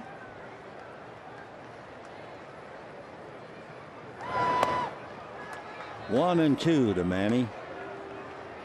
Fly to left, hit into a double play, fly to center, struck out. Avilan has watched it all from the bullpen.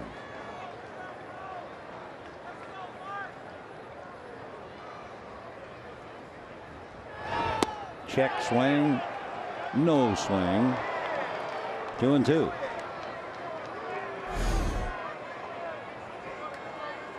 Randolph taking over the catching burden from A.J. Ellis.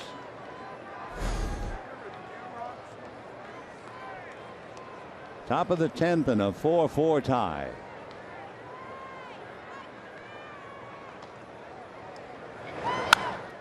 Went out in front of that off-speed pitch. He's very fortunate. And of course, he's such a good hitter. Maybe I shouldn't say fortunate, but he was so fooled. He hit that thing off the very end of the bat. That off-speed pitch almost got him. 2-2.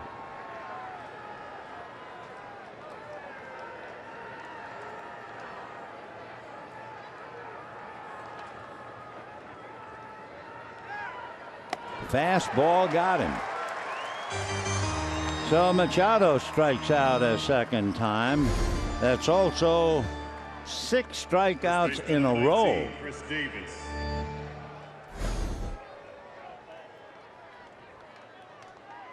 Blanton had 2 strikeouts in the 8th.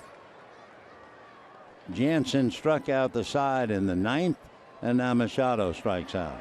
6 in a row. And the batter Davis, who doesn't even want to talk about strikeouts. He's 0 for 4. And ball 1. Davis struck out twice last night. And he struck out twice in the first game. So he has struck out 8 times in the 3-game series. But you make a mistake, he has 21 home runs. 2-0.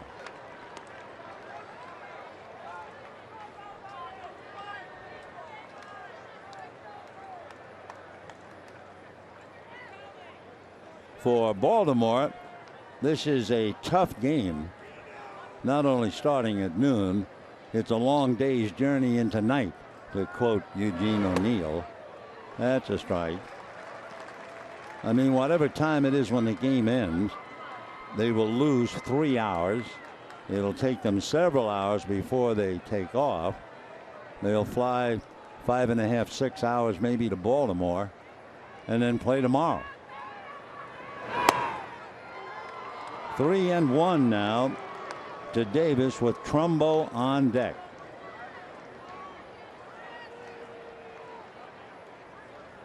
Luckily for Baltimore, we just looked it up. Boyd spotted it. They do have a day off tomorrow. All right, 3-1. Off speed for a strike. 81 miles an hour. So Avalon hits 93 on the gun.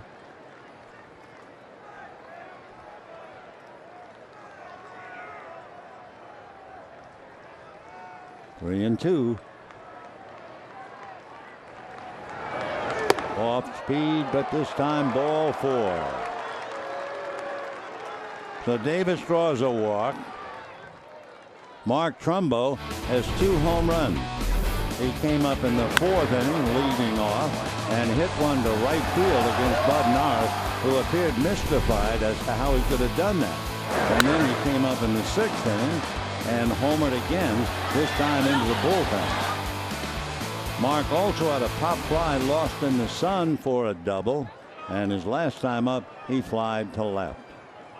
26 home runs. He's the top man so far in the big leagues.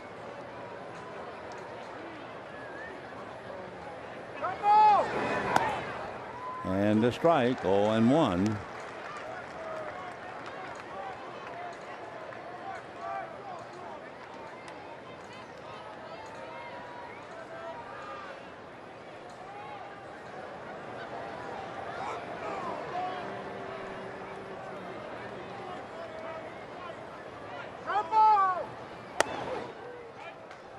Inside, outside, off speed, 93-mile fastball, and the count 1-1 strike.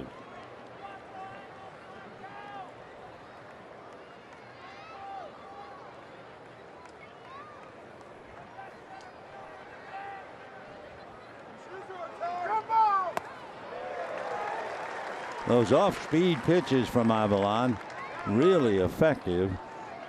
Remember, he got Machado go way out in front to foul it off, and then came right back with a good fastball to strike him out. So let's see how he works Trumbo as Machado studies him from the dugout. 1-2 strikes.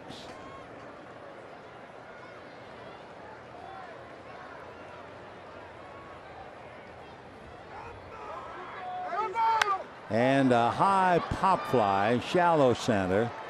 Thompson is there. So a big gun is silenced on the fly ball.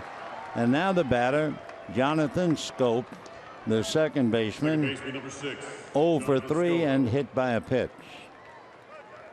In the bottom of the 10th, the Dodgers will have Grandal. Well, they'll be in the bottom of the lineup with Puig batting 9th. Avilon bats in the number 8 slot if you're not keeping score.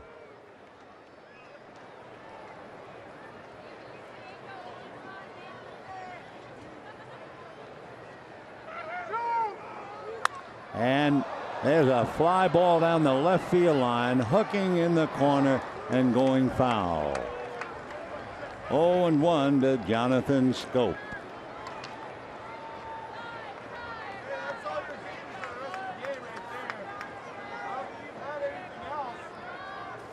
Schoop has 13 home runs, 48 runs batted in. Since they're both from Curacao, it would have been nice if he had a at bat against Kenley Jansen, but it was not to be. Meanwhile, Davis at first, 2 out in the 10th, 4-4. Been that way since the 6th inning. For the Dodgers, of course, they could kick themselves. They left 6 men in the 7th and 8th innings and struck out 5 times in those 2 innings. 1-1 strike.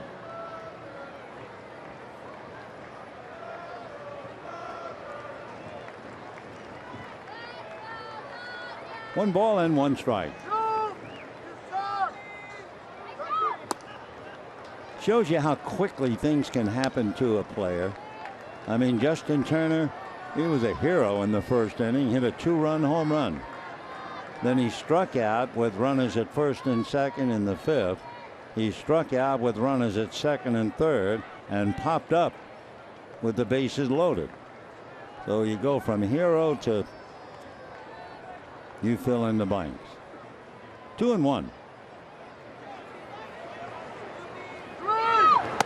Change, 80 mile an hour.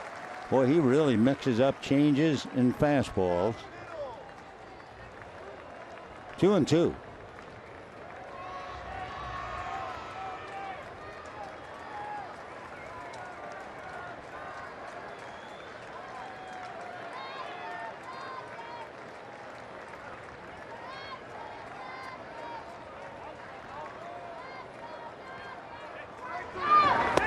Bad ball chased by Scope. Wow, that was way out of the strike zone. So it is contagious today. 15 strikeouts for Baltimore, 15 for the Dodgers. That's 13 strikeouts. 26 for good, 4-4.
A strikeout. Oh yes, it's tied 4-4. We've had 31 strikeouts, and now Odrisame Despaigne out of Havana, Cuba will come in, and he'll pitch.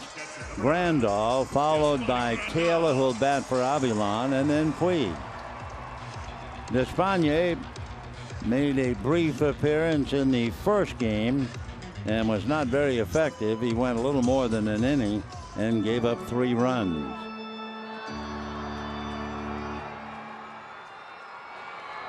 So it'll be Grandal to start it all. Grandal followed by Taylor, who'll bat for Avilan, and then Puig.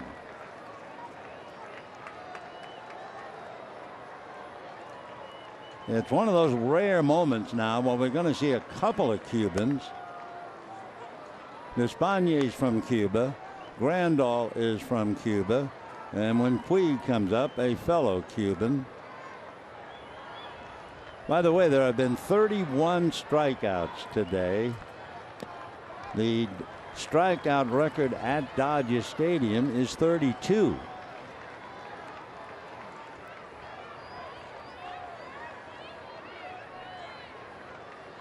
Davis and Thompson each struck out 4 times today, but they're surrounded by a lot of members of that club.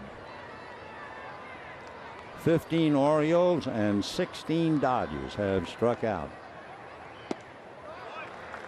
Despaigne, originally signed by the Padres. He's 6 feet, 195, 29.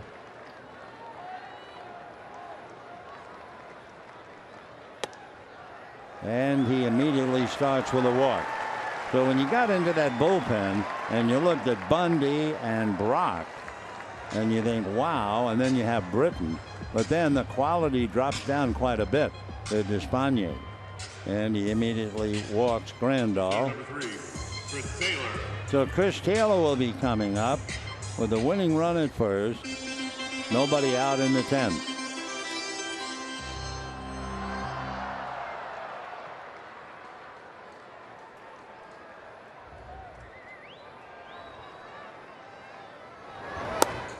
And ball 1. So Matt Wieters going out to talk. Chris Taylor, out of Virginia Beach, originally drafted by the Mariners. Hitting behind him, another Cuban, Yasiel Puig.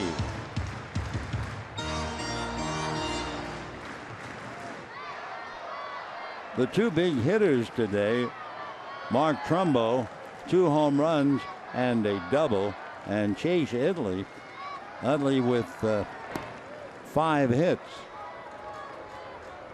He has 4. Utley singled in the first, doubled in the 5th, singled in the 7th, and doubled in the 8th. 1 ball, no strikes. Fouled away. Utley looking ahead. Had a 5-hit game back in 2007 when he went 5 for 5 against Washington. So Chase just leaning on the railing and waiting and watching.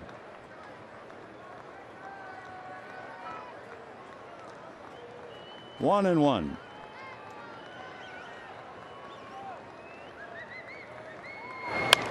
Little ground ball, the feed for 1 and the throw for 2. So Taylor hits into the double play, and we have 2 down in the 10th, and Yasiel Puig coming up. Right fielder, number 66, Yasiel Puig. Yasiel Puig came up as a pinch hitter for Casey Fiend and struck out in the 6th inning. He stayed in the game and faced Brock in the 8th inning and struck out. 2 down, 10th inning, 4-4.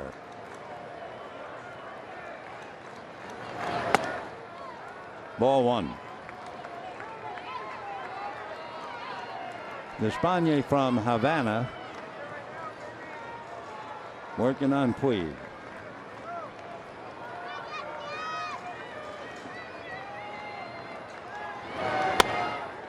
Got that on the inside corner, 93 fastball.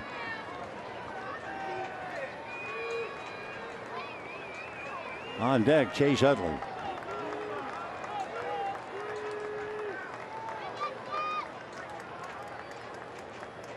Two out, bases empty.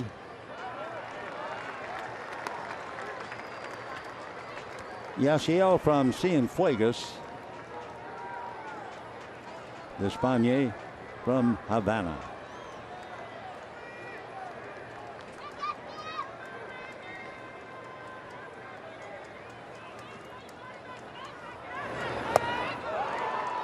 Two and two.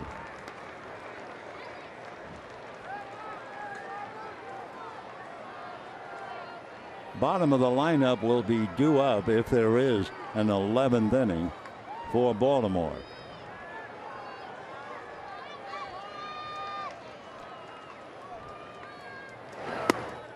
Three and two.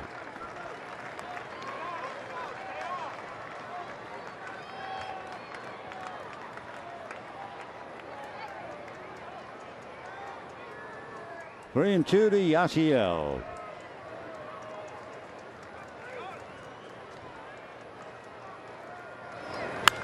High foul, out of play.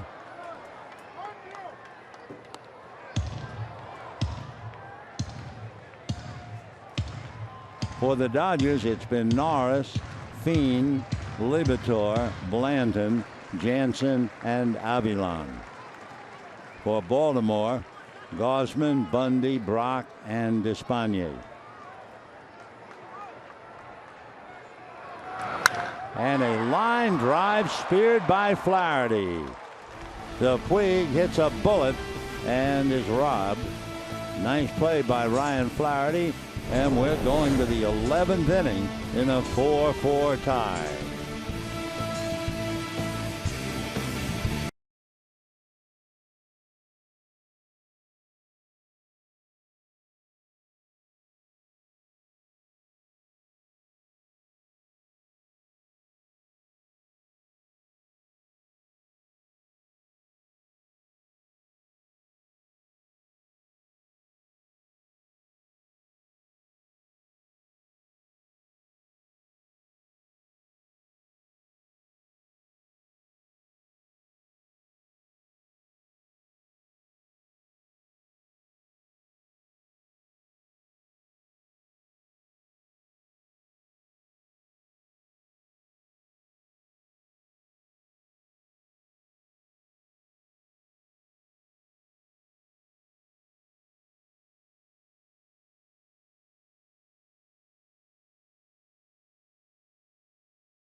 AP to the world.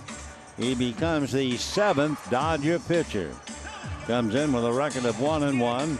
He's been struggling. His personal ERA is high for a spot reliever, a little over 4. So JP will be facing Ryan Flaherty. Then the pitcher spot and the catcher Wieters.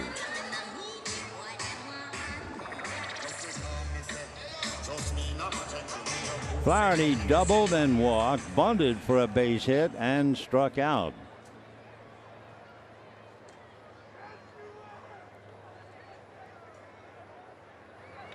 Two for 3 with a walk.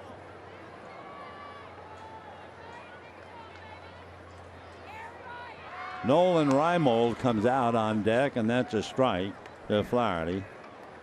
So Reimold would be batting for Despaigne.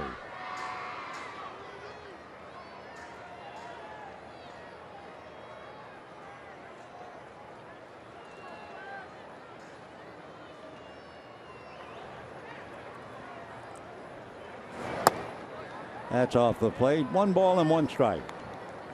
We're in the 11th in a 4-4 tie. It has been push against shove, going all the way back to when Trumbo homered in the 6th inning to tie up the game.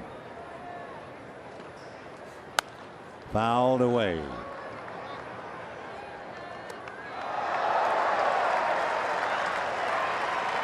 The Dodgers are the one who really have wasted the opportunities. If you want to talk about Trumbo tying up the game in the 6th, for the Dodgers, the 7th, the 8th, they had standing room only and couldn't get a run. In the dirt. 2-2 the count to Flaherty.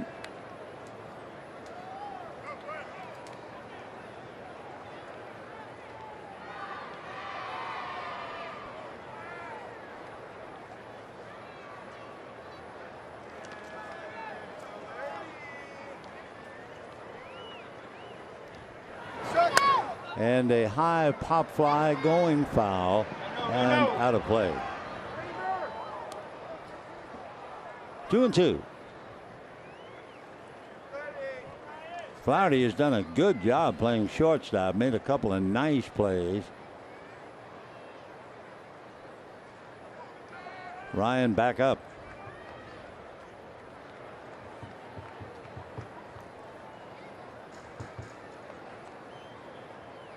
Two balls, 2 strikes.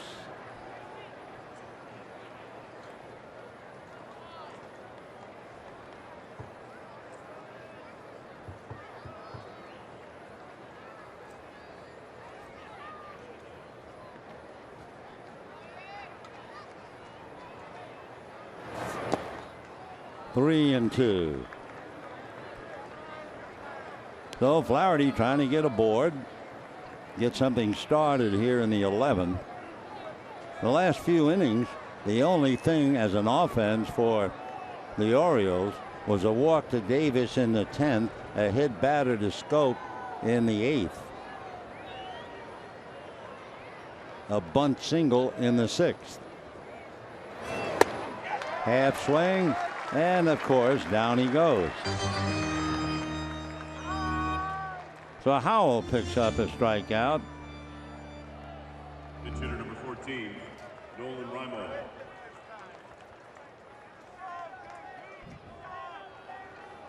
16 Orioles have struck out. That ties the Dodger record at 32. Dodgers struck out 16, Baltimore 16. So if you feel a breeze, it's not coming off the ocean. It's coming directly out of Dodger Stadium. Now here's Nolan Gallagher Reimold out of Greenville, Pennsylvania. Right-hand batter, stands 6'4". Grew up just outside of Pittsburgh.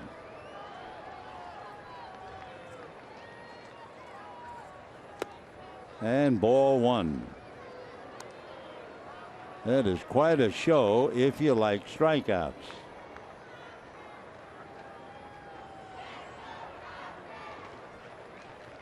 One ball and no strikes. 1-1.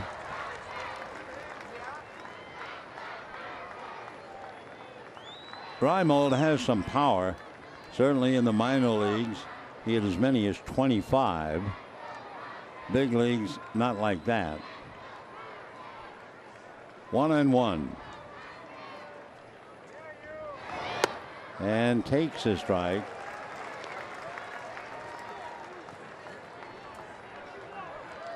Each side has struck out 16 times.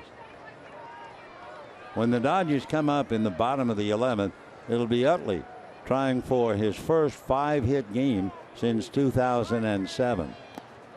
Did he swing? Yes, he did. So Reimold strikes out.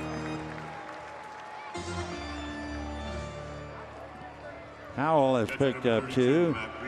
So now 17 have struck out for Baltimore. And my friend Harold Rosenthal of the New York Herald Tribune is right. It was a dull game. Everybody struck out. So here's the catcher, Matt Wieters, a switch hitter batting right-handed. His power is on the left side. Just like Grandal, Matt Wieters has 9 home runs, 8 left-handed.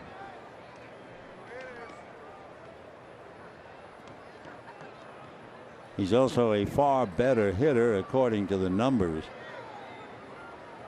Left rather than right. Right. Wieters batting .316 left-handed, 164 right. 2 down. Adam Jones on deck. 4-4, and we're in the 11th.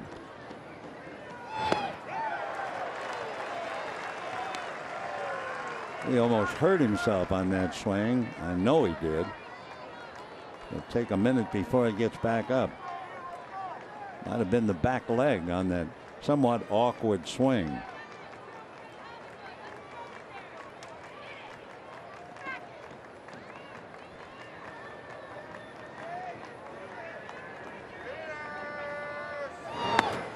Two and two.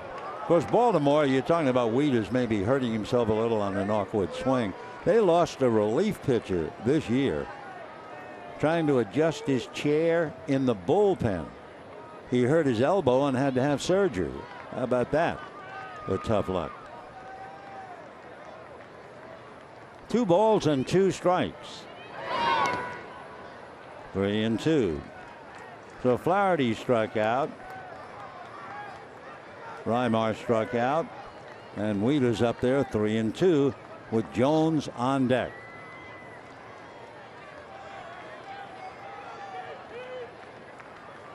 Adam, waiting on deck, is 1 for 5.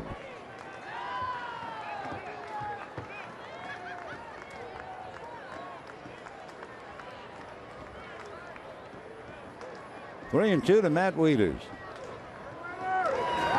And way outside, ball 4.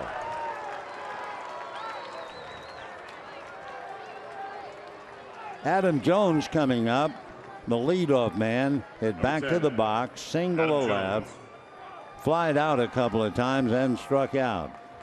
Scored 1.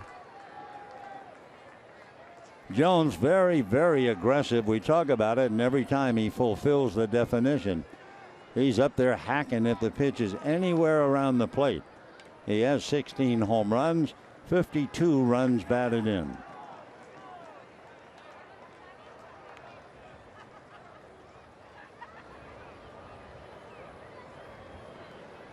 Wieters at first, 2 down.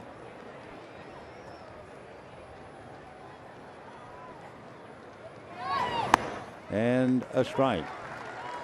Wieters doesn't figure certainly to do any running. He does have a stolen base. Gonzalez is going to hold the corner on him.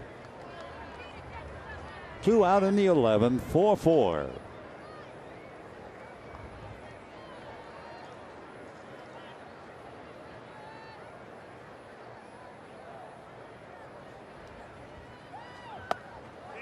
Just missed. 1 ball and 1 strike. Adam with 1 hit today, had a single and a double last night, and 1 base hit in the first game.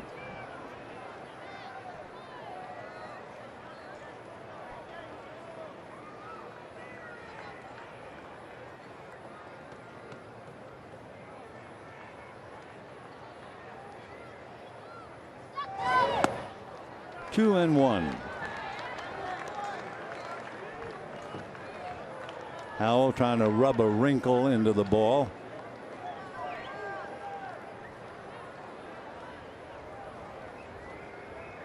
I remember in the old days, a lot of new pitchers, they'd come in and give the ball to Gil Hodges, and he'd pinch the skin on the baseball to raise the seams, if that's what the pitcher wanted.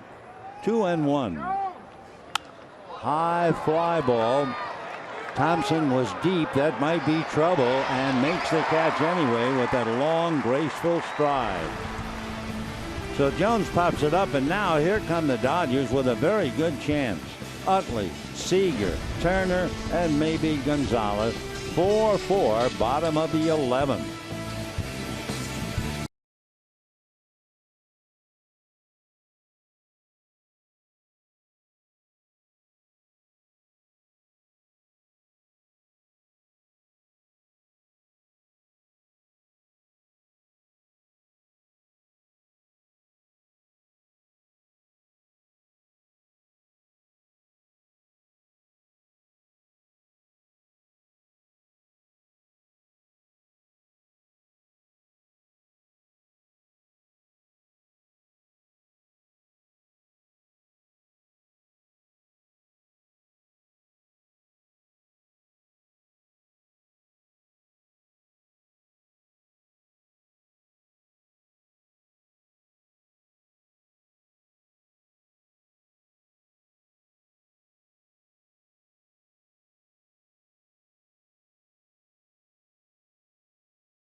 The 11th inning, and a big right-hander, Vance Worley, coming out of the bullpen.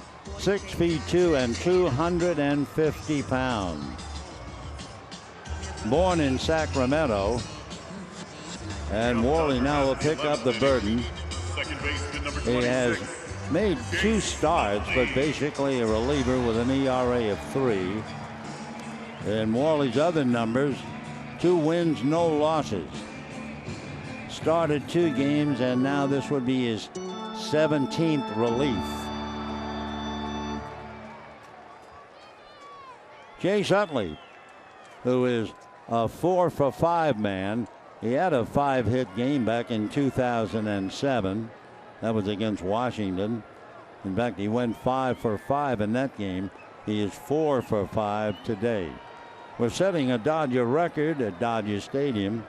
33 strikeouts, breaking the former record when Atlanta was here back in 1996. The reason that game caused so many strikeouts, it went 18 innings. And then San Diego in '89, we had another 32 strikeout game, and that game went 17 innings. Well, this one's different. We've been able to do it really in 10 innings. And a base hit that looks like 2. Utley is going to head for second and hold on. So for Chase Utley, he goes 5-4-6. Can you imagine? His last 5-hit game was 9 years ago. And his teammates really exult in what a terrific player he is. And they're going to get the ball for him. Hustling play by Kim kept it from being a double. So he singled to right and struck out, double to right, single to left, double to right, and single to left again. What a performance turned in by Utley. So now here's Seager, struck out twice and walked, but then doubled to keep his streak alive in the 7th inning, and a strike.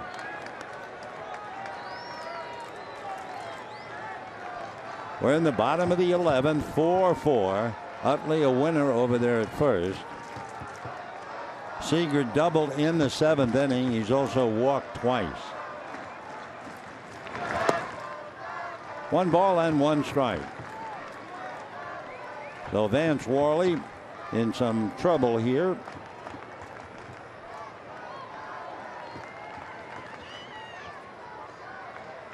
Utley taking a quiet lead at first.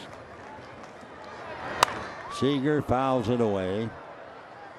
As far as a straight steal, you don't expect Utley to do that. He's credited with a stolen base, but it was probably a hit and run play, and he's been caught twice. Worley was on the disabled list for more than 2 weeks, just came back. And for Seager, a pitch up, maybe he's pressing now, and he strikes out 3 times. But he did get the hit to extend the streak to 19. So here's Justin Turner. A 2-run home run in the first inning, and nothing but thorough and complete frustration since. Struck out with runners at first and second. Struck out with runners at second and third. Popped up with the bases loaded. So he is really looking for something to devour. And ball 1.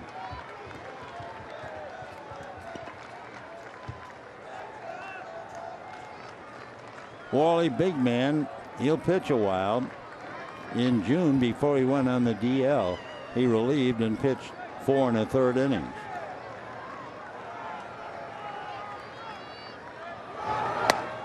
And a strike, 1-1. Worley made 2 starts way back in April before they moved him to the bullpen.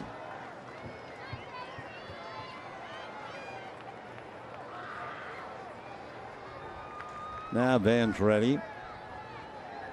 1 ball, 1 strike. Swung on, fly ball left field, and it's going to drop in front of Kim. Stopping at second is Utley, and Justin gets himself a fly ball single, and that will bring up Adrian Gonzalez. First baseman number 23, Adrian Gonzalez. Adrian Gonzalez one of the few players on either side not to have struck out. He flied to left. He singled to center. He singled again in the 5th inning. He walked in the 7th intentionally, and he popped up leading off in the 9th.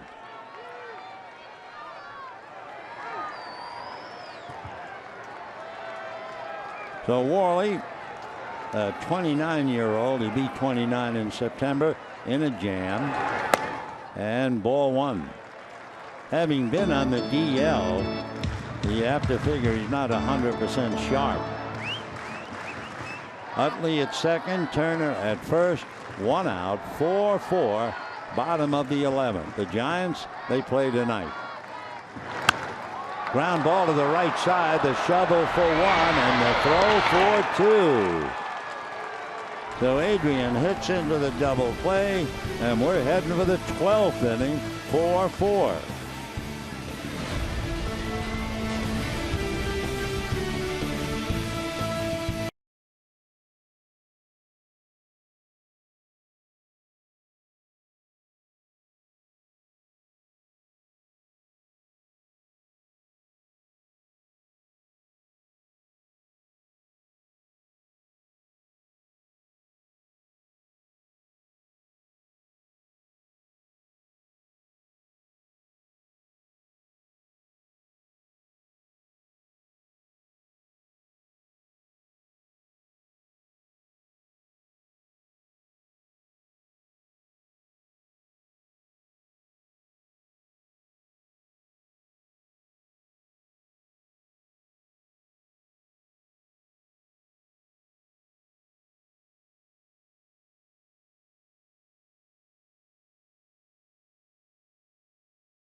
A new strikeout record of teams combined has been established.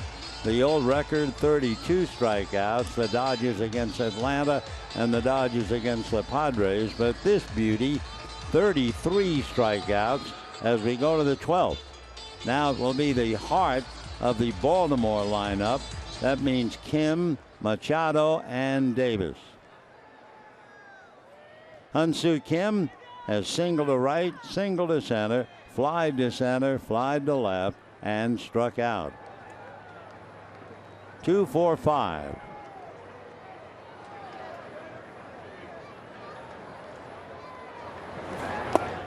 Ball 1. 40,899, but I think a lot of the folks have gone home fighting the traffic to have dinner. 1 ball and no strikes.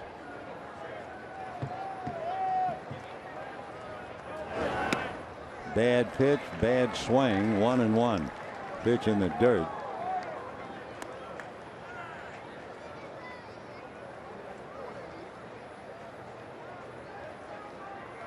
Kim, a very good hitter. Very impressive. Wow, there's a bad swing. 1-2.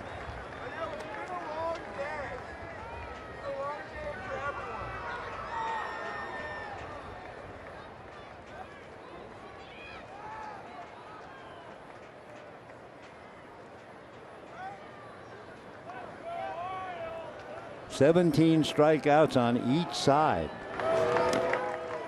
2-2. Dodgers started with Bud Norris. That seems like yesterday, but he was the starting pitcher. Then it was Fiend, Liberatore, Blanton, Jansen, Avilan, and Howell. Gausman, Bundy, Brock, Despaigne, and Worley for Baltimore. High fly ball to left. Carrying pretty well, but Kendrick is there. So Kim, fly ball, 1 out. Now here comes Manny Machado. Machado flied to left, hit into a double play, flied to center, and then struck out twice. Third baseman number 13, Manny Machado. So Manny, his average now has dropped a bit to 319. He started the day at 324.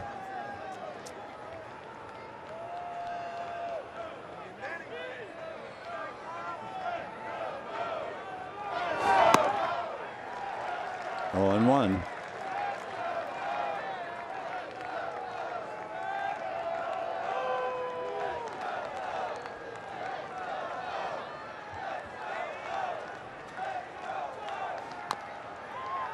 Oh, and 2 the count to Manny. Well, it's not his idea of a birthday present, but today is Manny Machado's birthday. He's 24 years old.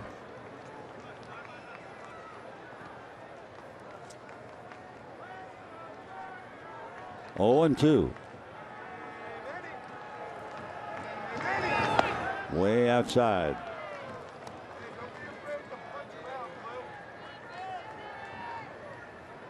Machado from Miami, born and raised.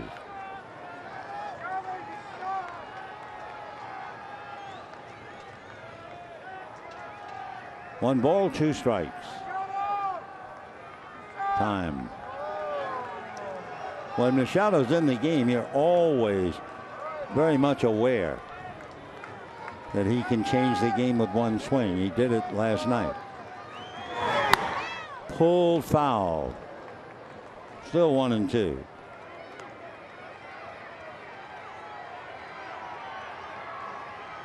Manny, in his senior year at high school, committed to Florida International University on a baseball scholarship. He was doing well, graduating with a better than a 3.0 grade point average. 2 and 2. Manny is of Dominican descent.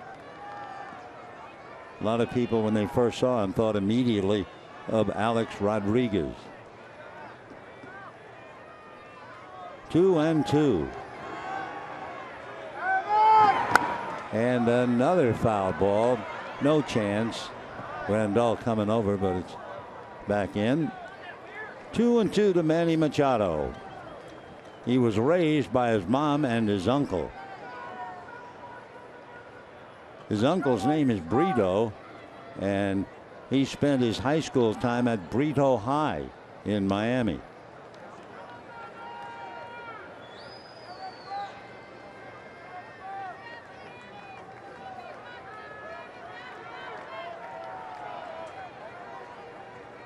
Boys a little tired now. Seager in a crouch just to take a little pressure off. Now it's back up and at him.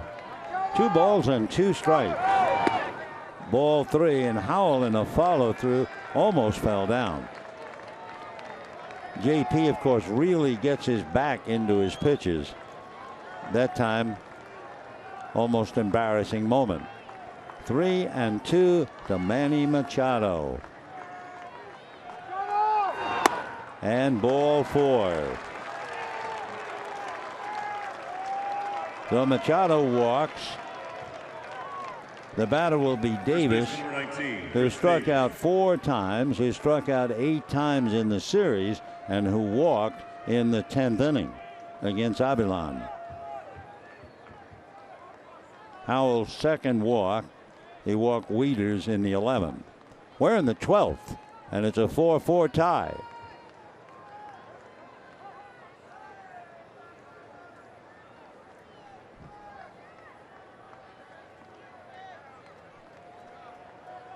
Mark Trumbo hit a home run in the 6th inning to tie the game 4-4, and it's been that way ever since. And ball 1. Manny Machado at first with 1 out. Machado does not do any running.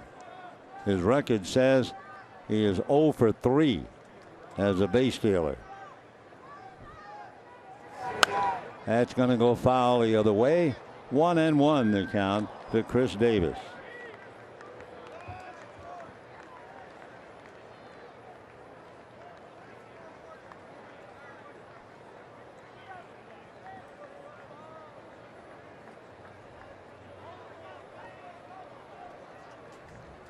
Four runs, 8 hits for Baltimore.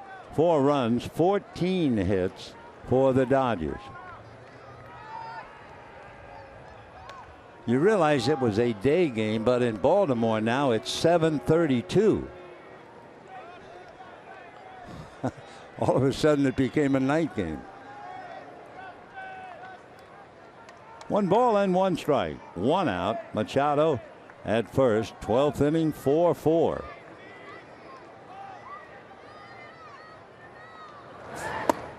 And that stayed way up. Ball 2. 2-1. So kind of a tough spot for Howell to be behind on a home run hitter. You have Machado at first, and you have another home run hitter in Mark Trumbo on deck. In the Dodger bullpen, up again, Lewis Coleman. 2-1. And as a shot that is picked up, and the play has to be to Gonzalez, but all the way over to third base goes Machado. So with that shift on, it is a maddening shift. It was a ground ball to Turner, and for a moment he didn't have anyone to throw it to. And by the time he gave it to Adrian, Machado went all the way to third. So Davis grounds out. And now a tiebreaker 90 feet away, and Trumbo coming up. So you put up that defense. It's an odd one that's really in vogue these days. And every now and then it causes you to have a problem. Of course, for the Dodgers, you immediately think of Daniel Murphy going all the way to third when an overshift. So, all right, 90 feet away, and here's Mark Trumbo. It's just what we do all the time. Howell trying to get out of the jam. Howell has a couple of wild pitches. So they're going to walk Trumbo. Then you have Scope and Flaherty. We'll see. Who knows? They could walk the house. But Trumbo's getting the walk. Howell has walked 3 since coming in. He's worked an inning and 2/3. JP with 2 wild pitches. All right. So Trumbo gets the intentional walk. First and third. And with Scope, the right-hand batter, coming up, it looks like they'll go to the bullpen and bring in Lewis Coleman. Yep, that's what they're going to do. So Howell will give way on a team that talked about, gee, they wish they had a pitcher to go 7. The Dodgers now have used 7 pitchers, and here comes the 7th after the starter, Bud Norris, and we'll be back.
He is the Dodgers' 7th reliever in a bullpen that could certainly use some time off, and he'll be pitching to Jonathan Schoop.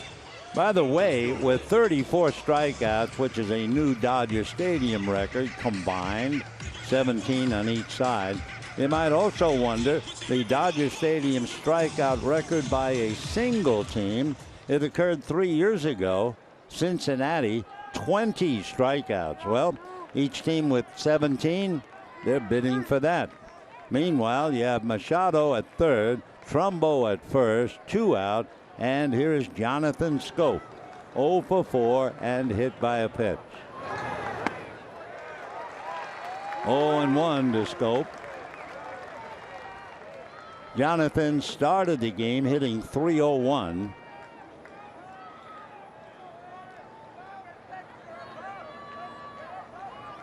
No balls, 1 strike.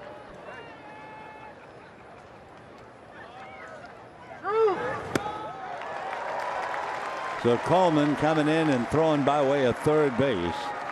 Schoop badly fooled on the first 2 pitches, and the count 0-2. Fiend, Lipitor, Blanton, Jansen, Avilan, Howell, and now Coleman. And the game started by Bud Norris. 0-2. There goes the runner, and the pitch fouled away. So Trumbo trying to make something happen, running on a no ball 2 strike. Of course, the hope with Showalter, a hurried throw, whatever, and you got Machado ready to come home. Normally on that kind of a spot you would think defensive indifference, but let's see if they run him again. 0-2. There he goes, and a ground ball to short. Seager up with it, fires to first in time, and we go to the bottom of the 12th inning. Dodgers 4, Baltimore 4.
Of a 4-4 tie. First of all, we've had 34 strikeouts, 17 on each side. Baltimore has stranded 11, and the Dodgers have stranded 12. So it's been a frustrating game for the players, and now Vance Worley ready to go to work in the bottom of the 12th. 13 pitchers in the game as well. Trace Thompson, who has had a tough game, he has struck out 4 times. So he can talk to Chris Davis, who struck out 4. Trace robbed of a hit by Machado way back in the first inning. Ground ball to short, Flaherty, and we have 1 away. That will bring up Howie Kendrick. Kendrick's been a little busy grounded out, single to right, double to right, and then struck out twice. I haven't really checked, but Gonzalez might be the only guy not to have struck out. We'll have to go back and look at all the players.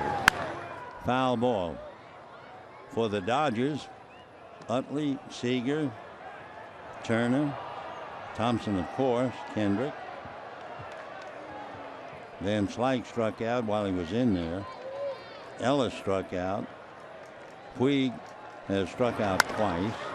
Ground ball up the middle. Tough play for Flaherty. Sidearms to first in time to get him. 2 down in the 12th. What about Baltimore? That's number 9. Jones has struck out. Kim has struck out. Machado has struck out. Davis a bunch. Trumbo has not struck out. Scope has. Flaherty has. The number 8 spot, yes. And the 9th spot. So there are 2 survivors. Mark Trumbo and Adrian Gonzalez. I believe they're the only 2 who have not struck out. Yep. Trumbo 2 home runs and a double. Adrian with a couple of singles. That's a strike. Grandal came in and struck out, then last time up walked.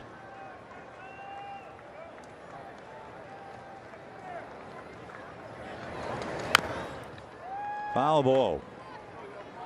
Coleman out on deck. I mean, we've tapped out. The Dodgers have used all their reserves. 2 men left for Buck Showalter. He still has J.J. Hardy, a right-hand batter, and Joey Rickard, a right-hand batter. But the Dodgers, the safe is empty. In the bullpen, Pedro Baez and Chris Hatcher are the only 2 who have not worked. So it has been a long, tough day for the players coming to the park early on the heels of last night's game, and they're stuck. Bottom of the 12th, 4-4. Little ground ball up the middle. Flaherty gets him, and that's that. In fact, no, that was Machado. Okay. Down go the Dodgers, and we're heading for the 13th inning in a 4-4 tie. Hi, guys, isn't this great? You betcha.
Day.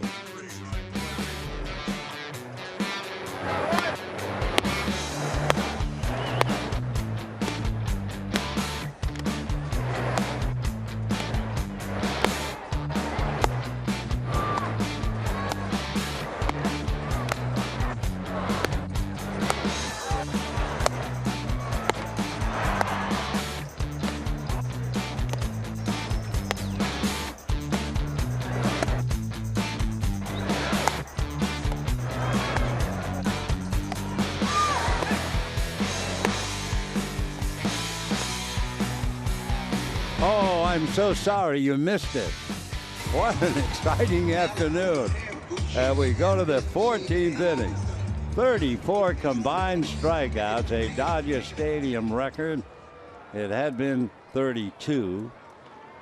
Lewis Coleman, he'll be pitching to Ryan Flaherty. Vance Worley, the pitcher, is on deck. They do have two pinch hitters, remember? They have J.J. Hardy and Joey Rickard. But they're sticking with the pitcher. They don't want to go back into their bullpen again. And a strike. Ryan Flaherty doubled, walked, bunted for a hit, and then struck out twice.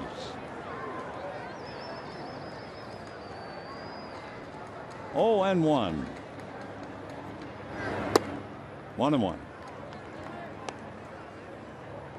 Ball game started about 12:10. We're coming up close to 5 o'clock. So there's been a lot of energy expended down there on the field today.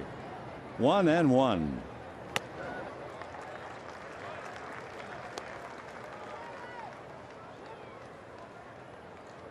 If it's like this today, if you haven't played, you haven't struck out.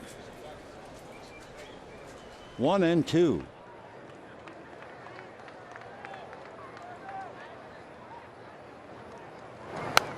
Foul back. The Orioles are 5 games under 500 on the road. They began the day 2.5 games in front of Toronto and 3 in front of Boston.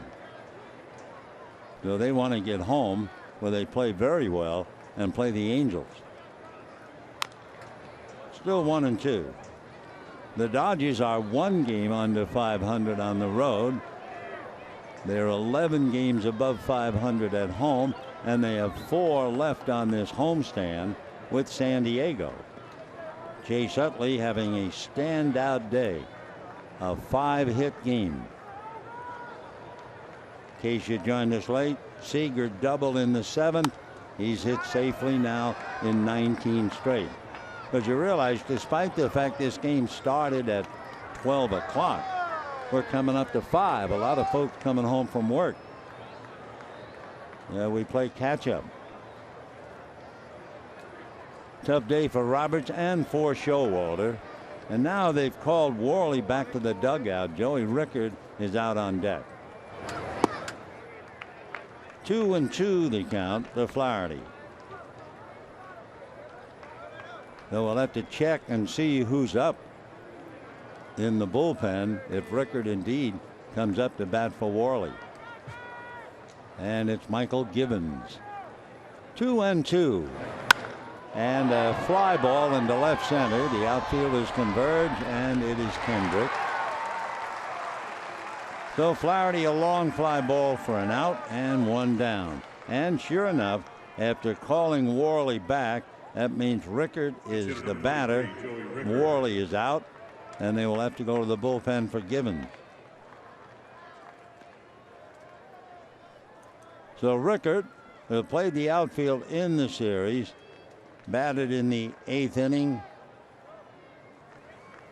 following Trumbo. He started the first game, had a base hit, takes a strike.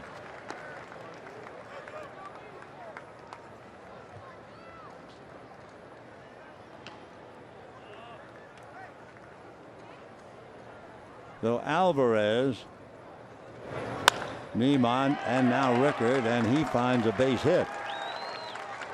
So Baltimore, the left runners at first and third in the 12th, have a 1-out single, and Matt Wieters, the catcher, coming up. Number 32, Matt Wieters. 4 runs, 9 hits for Baltimore. 4 runs, 14 hits for the Dodgers, who have Baez and Hatcher left in the pen.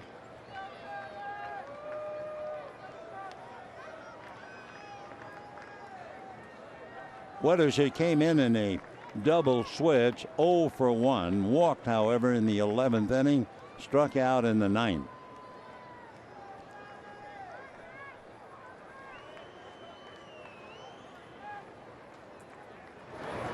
And fouled away. Boy, Wheat is really waiting on that pitch. Perhaps not grammatically correct, but in baseball, waiting on a pitch is certainly perfect English. 0-1. Rickard has stolen 4 out of 5, and there's a pop fly, little fly ball coming in as Puig looking at Thompson. Trace makes the catch. So a fly ball for an out, 2 down, and now Reedus might very well try to steal. Center fielder Adam Jones. Adam Jones has 1 hit. Otherwise, it's been a long day for him. 1 for 6, the single way back in the 3rd inning. So Rickard inching off the bag. He has stolen 4 out of 5.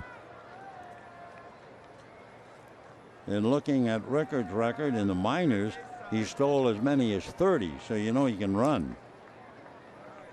See if they turn him loose, and the Dodgers very conscious of his presence.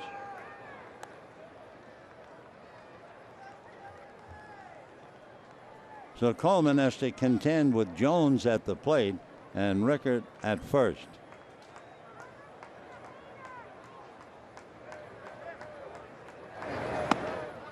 Strike. 0-1. That's the first time I think that Jones has taken the first pitch. He's been up there swinging away, and it hasn't paid off. 4-4, and we're in the 13th.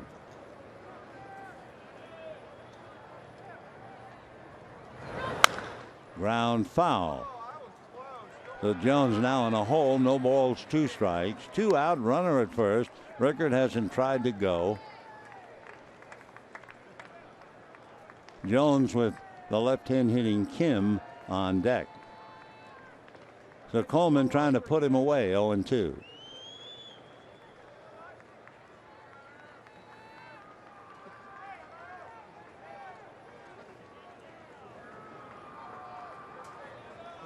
Rickard drawing the throw. There's one problem, especially interleague. If you're a runner, you really don't know the pitchers and their moves to first. Not from the other league. 0-2. Rickard not going, and that's ball 1 to Adam Jones. Norris started, then Feen, Liberatore, Blanton, Jansen, Avilan, Howell, and Coleman. Baez and Hatcher left in the pen. It's been Gausman and then Bundy, Brock, Despagne, and Worley. 1-2. In the dirt, big lead, the throw down. He is back in safely. Rickard just did get back when that ball got away.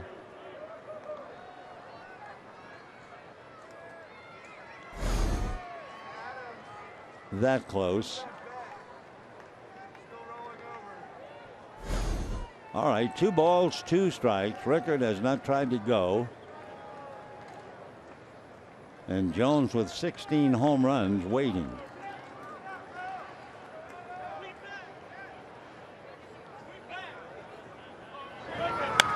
A little square foul. Still 2-2. Way to go, young man.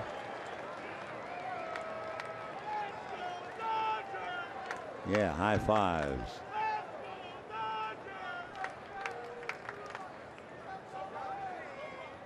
Two and two.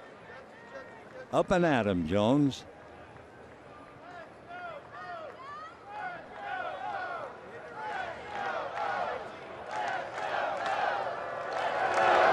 And that's down on a check swing, no swing. So 3-2. That means Rickard, who could not go, couldn't get a jump on Coleman, couldn't figure out his move. Rickard will be going with a full count and 2 down.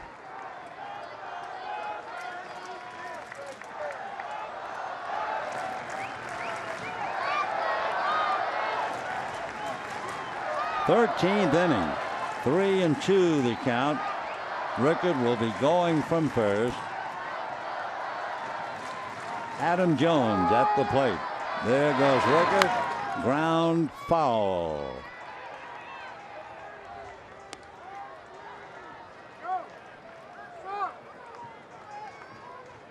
All right, Rickard back to first. He gets a free ride, 3-2.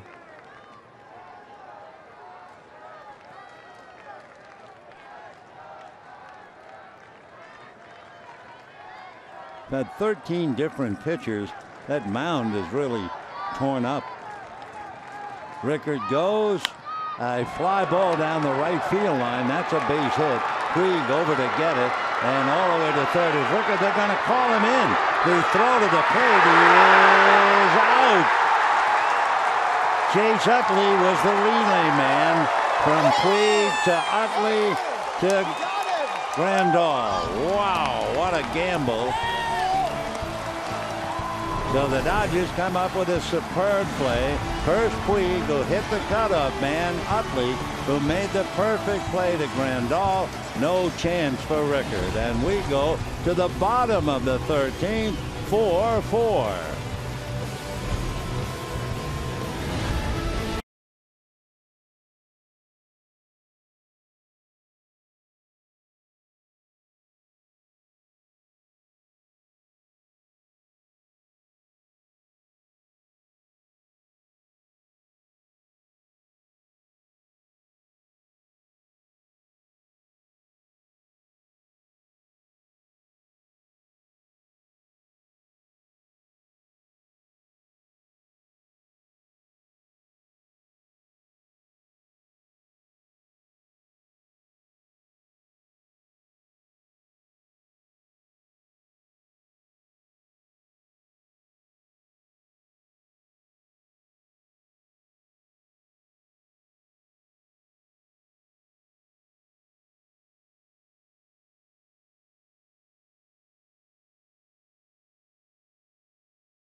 Dave Roberts to use are all pitchers.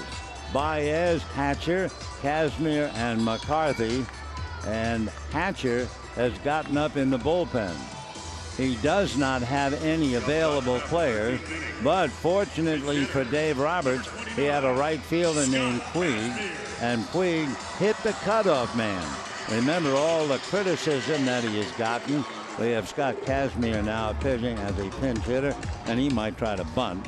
But it was Puig who made a perfect throw to Utley, and Utley, as usual, made a perfect throw to the plate, and the runner Rickard was out by a lot. So that was the play, if you're the manager, you dream about. Meanwhile, Michael Givens ready to work. Ball one to Kazmir. Batting for Coleman.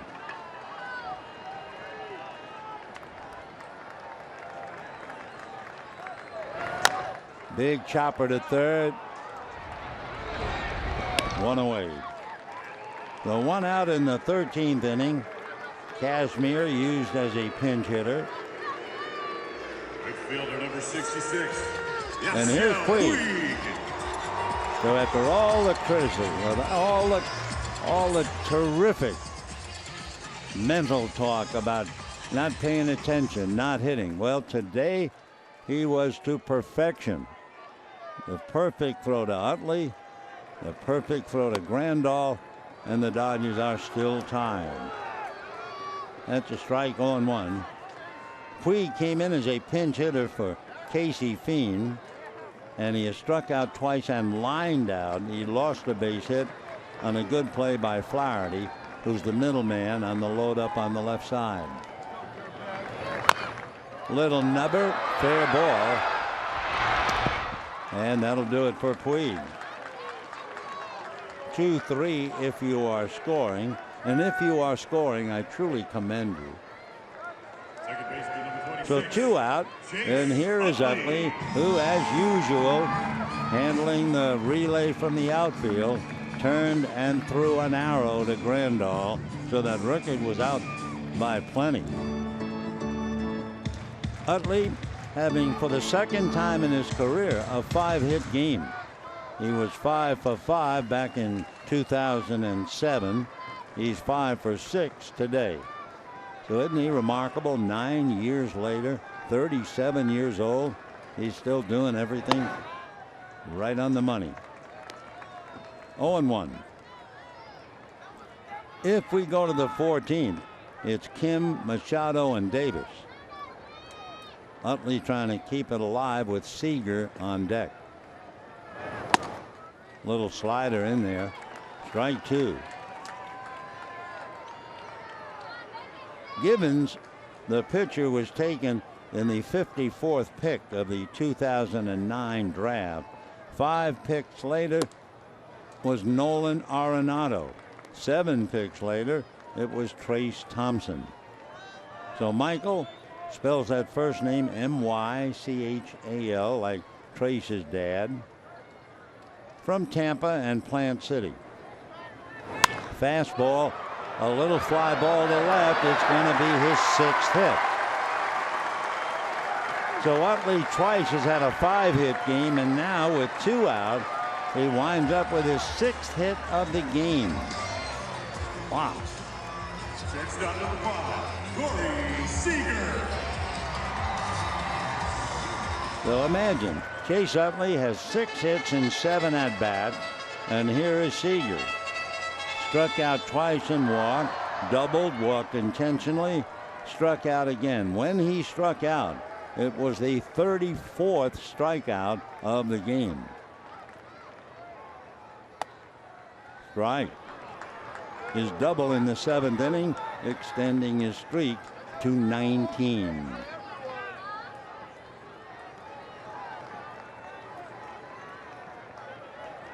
Givens, 26-year-old right-hander, 6'1", 210. On the corner, though he's out in front, 0-2.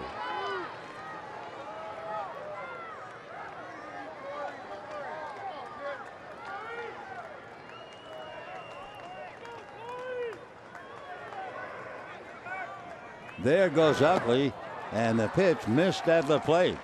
So that means Seager strikes out a 4th time.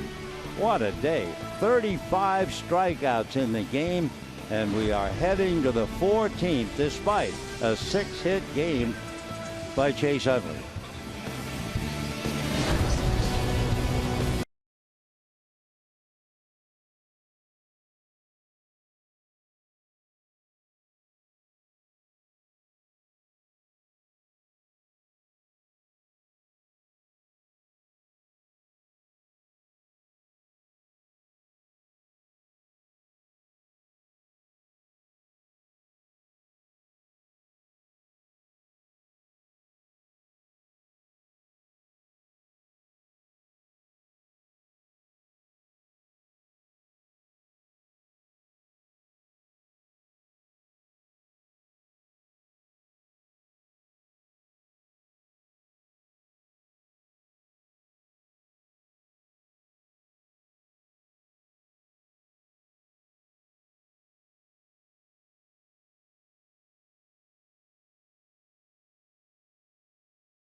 has joined some select company with a 6-hit game.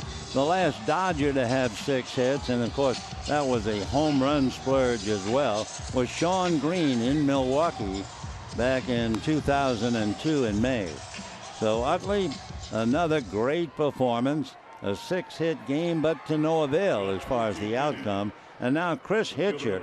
Hatcher made 31 pitches last night, worked 2 innings, and he is right back in the fire. He is the 9th Dodger pitcher, so the only one left is Pedro Baez. Meanwhile, Kim, Machado, and Davis coming up. Kim has 2 hits. He is 2 for 6. Goes to left field a lot. And a strike. His base hit to right, then a base hit to center. And then 3 balls hit, 1 to left center and the other 2 to left. Seems like he only hits fly balls. 1-1.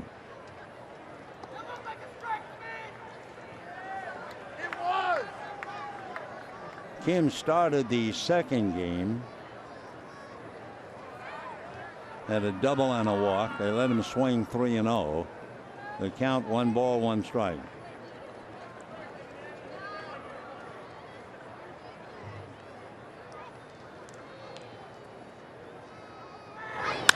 And ground ball.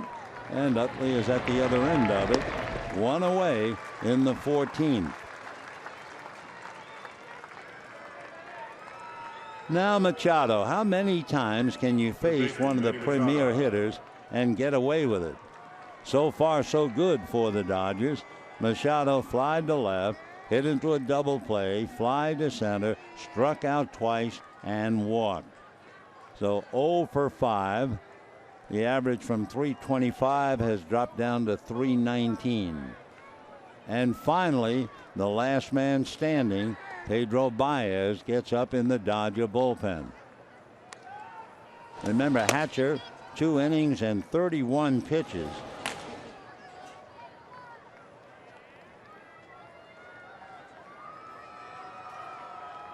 Machado, 19 home runs, 53 RBIs with 29 doubles. Fouled away. 1-1 the count to Manny. And again, we have a lot of people now joining late. So even though we repeat, a lot have not heard.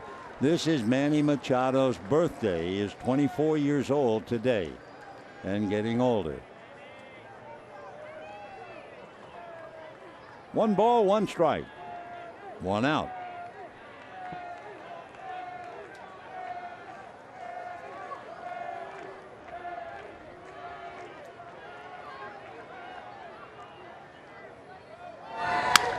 And a little flare, and it's going to drop.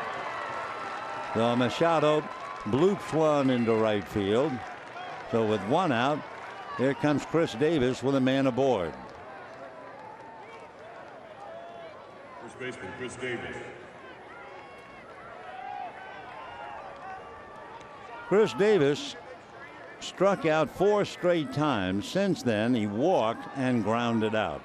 Anyway, you cut it 0 for 5, but a very dangerous hitter with 21 home runs. Machado over there at first base really doesn't do any running, and he is 0 for 3 when he has been on the move.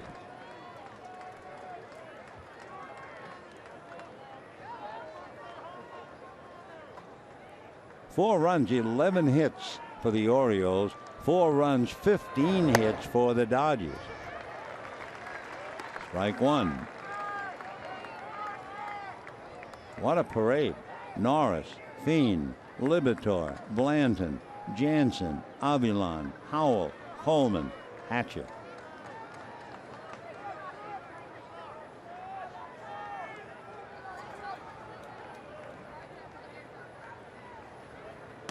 Turner, the middleman, on the loaded up right side. Seager all alone and pretty near the bag up the middle. Turner's on the grass. 0-1.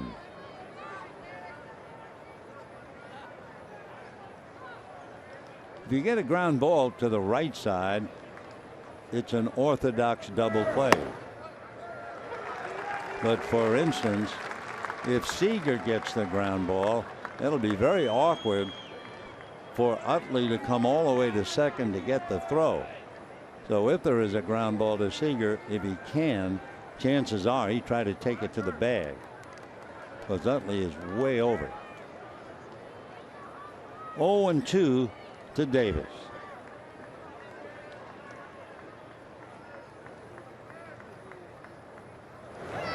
And fastball away. 1 ball and 2 strikes.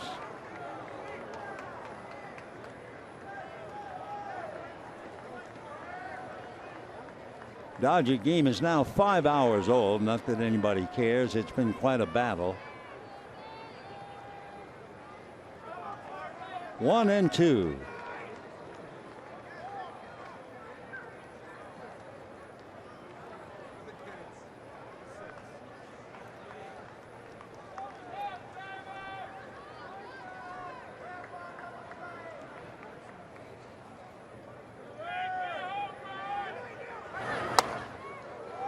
Two and two.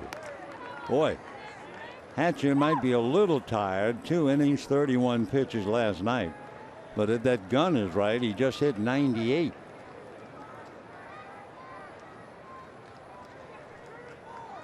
Machado not going anywhere. Short lead at first.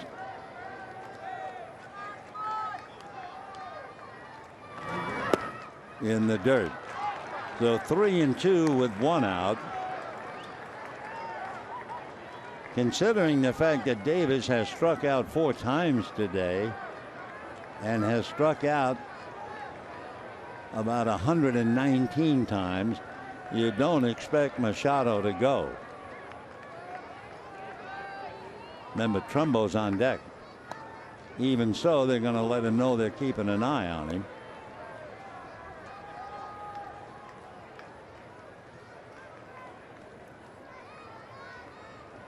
Three and two.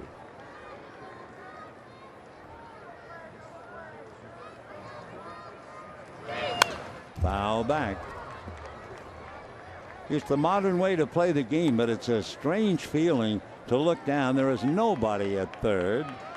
There is nobody in the hole at short.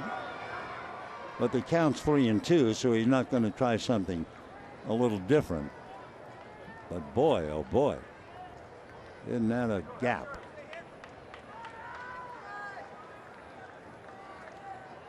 Machado holding at first. 3-2.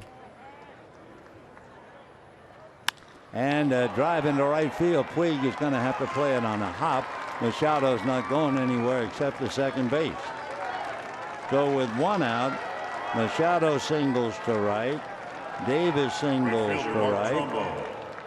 Now the Dodgers really have no place to put Trumbo. He was walked intentionally back in the 12th inning. Pitching today, he has a double. That was a pop fly lost in the sun by Seager.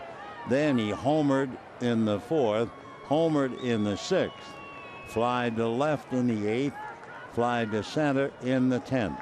So he's 3 for 5, and with 2 on, 1 out, Seager and Utley went to the mound to join Grandal in talking to Hatcher. So here's Big Mark. 26 home runs. Premier home run leader in both leagues.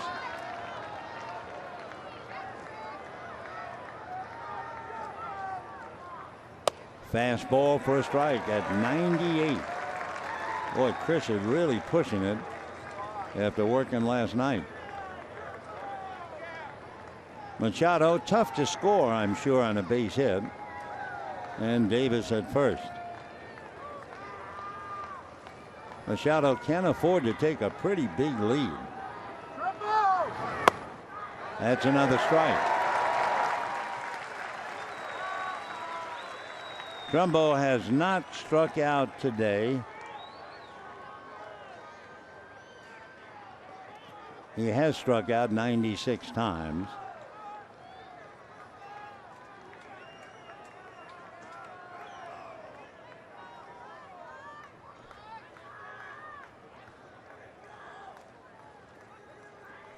Four, and we're in the 14th inning. And down he goes. So now we've had 36 strikeouts. Hatcher joins the club, picking up one. So with 2 down, here is Jonathan Schoop. Schoop has had a long 0 for 5, and he was hit by a pitch. So Machado at second, Davis at first, 2 out. We're holding at 4.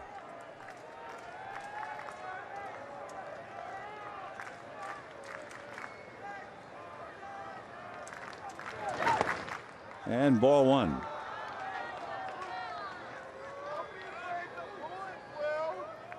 So the kid from Curacao, whose older brother played a lot with and against Kenley Jansen, whose brother is AAA, and Jonathan saying he might be called up, almost called up 2 weeks ago. His brother plays the same position.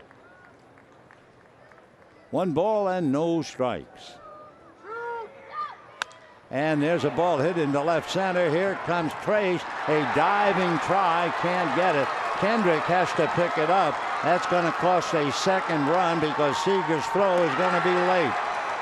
And it is 6-4 in favor of Baltimore on a ball that just died in left center field. So Jonathan Schoop comes up with the fly ball double to center. His only hit of the day, and drives in 2 runs.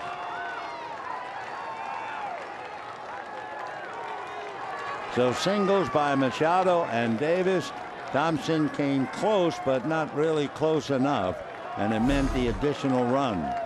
So 6-4 in favor of Baltimore. And now the left-hand hitting shortstop, Ryan Flaherty, coming up.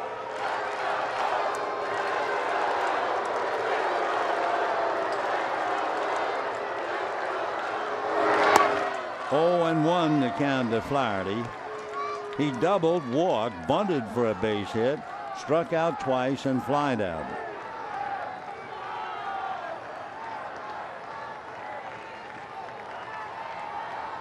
"36 strikeouts. What a game."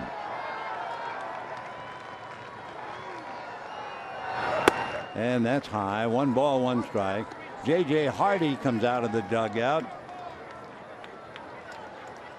He would be on deck to hit for Gibbons. 1 ball and 1 strike. Zach Britton, the left-hander, is up now in the Baltimore bullpen. 1-1. 2-1. Hatcher, who made 31 pitches last night, has had to come back, and he's made 21 pitches today. So he really typifies a very, very tired and marvelously done job by the Dodger bullpen. A broken bat, ground ball to Gonzalez, who feeds his man, and that's the inning. But not before 2 singles and a fly ball double give Baltimore the lead. And we're heading for the bottom of the 14th. 6-4 Baltimore.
Fly ball double by Jonathan Scope to give Baltimore a 6-4 lead as we go to the bottom of the 14th inning.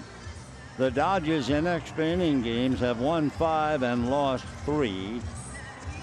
Baltimore has split 4. And now Zach Britton, the fireballing left-hander, coming in. Britton last night pitched the 9th inning and struck out 2 of the 4. He did give up a base hit to Gonzalez. So for the Dodgers in the 14th, they'll have Turner, Gonzalez, and Thompson against Zach Britton.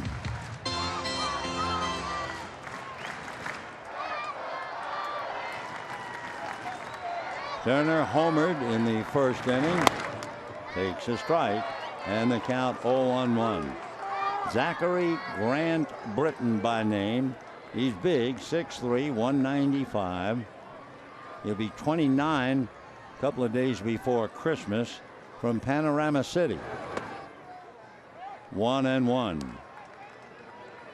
Zach makes his home in Weatherford, Texas. He's a left-hander who throws hard. For Turner, he has a 2-run home run and a single. Fastball in the dirt. 2-1. Fastball at 97. Britton came up to the Orioles in 2011. His mother is a doctor. His father is a contractor. Growing up in Texas, he was friends with a couple of pretty famous people. He was friends with Clayton Kershaw, and he was also a pal of the NFL quarterback Matt Stafford.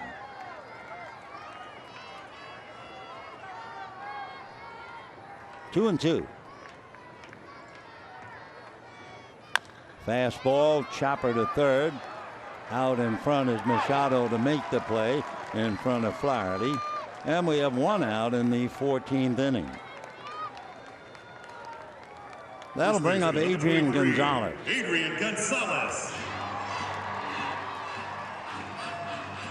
Gonzalez has avoided the strikeout that has plagued everybody else. He has flied to left, singled to center again, walked intentionally, popped up, and grounded into a double play. Ball 1. Trace Thompson on deck.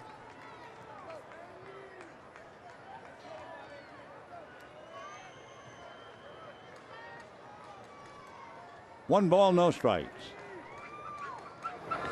Fastball fouled away. The sun creating a little spider's shadow around the mound, but home plate in bright sunshine.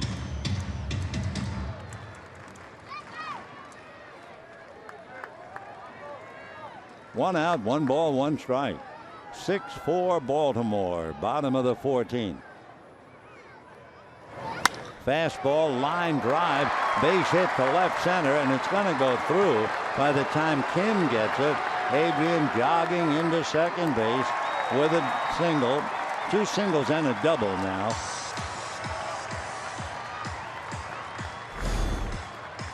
So Gonzalez has 3 hits, Utley has 6, and Flaherty just missed spearing it, and Trace Thompson coming up.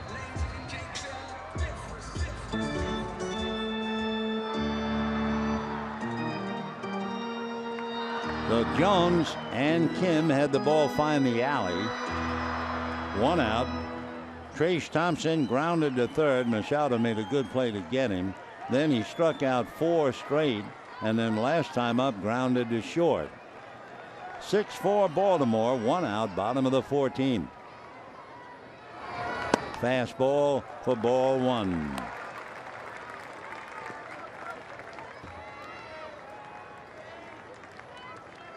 Six runs, 13 hits for Baltimore. 4 runs, 16 hits for the Dodgers.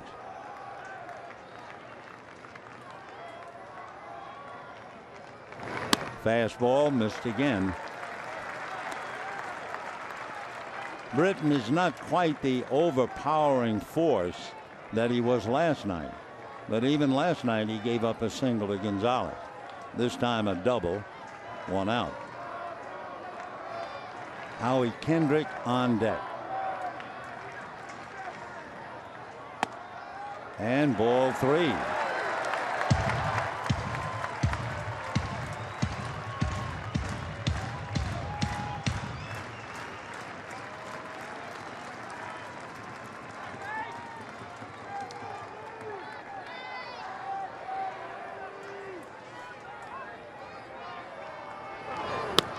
Taken for ball 4. So the Dodgers down by 2 have the tying runs aboard, 1 out, and Howie Kendrick coming up. Howie Kendrick. Zach Britton just walks away from the mound for the moment. Britton is 2-1, but his earned run average is 0.7. He has walked 9 and struck out 43. So here is Howie Kendrick. He has a single and a double and takes a strike. He has grounded out, struck out twice, grounded out again. 2 for 6. And now Dave Roberts coming out and has a lot to say to the plate umpire.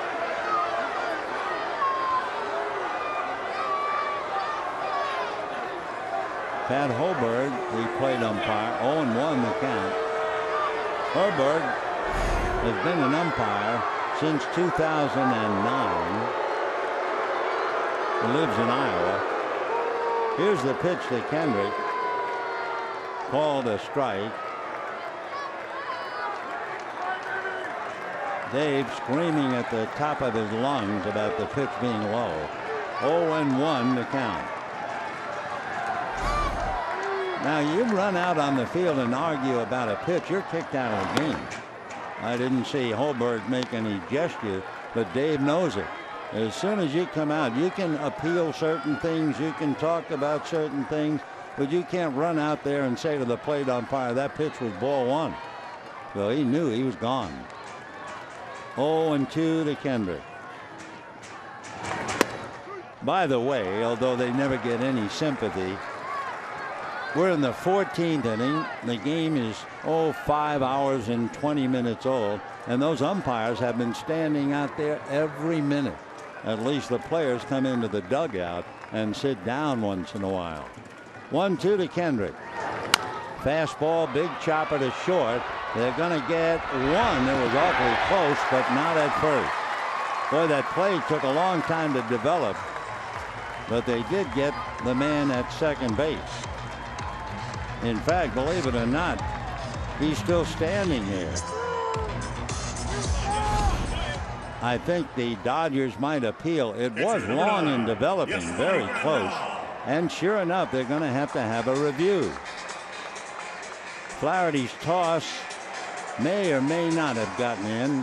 Hard to see about Thompson's left foot.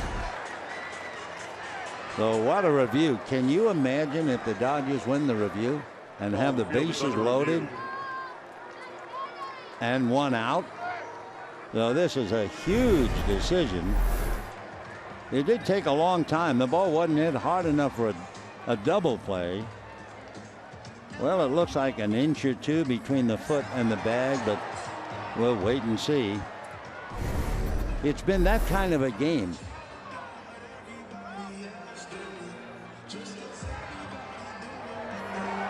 By the way, waiting for that play at second base, you know who's on deck for the Dodgers as a hitter? Chris Hatcher. The only other person who could hit would be Baez. So let's see about this all-important play at second. Here it comes. It is out. Barely. So Thompson is chopped down 6-4. Gonzalez is over at third. Kendrick is at first.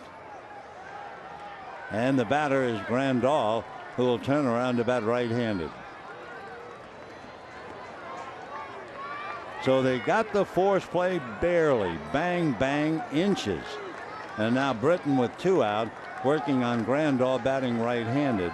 That is some sight to see Hatcher in the on-deck circle in the 14th inning. But there's nobody left. Except Baez.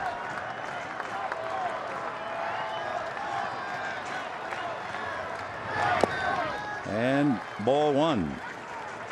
Grandal got into the game hitting for Blanton and stayed in. He has walked and grounded out. Yep, there's Chris. Can you imagine how he would feel if Grandal should walk to load the bases?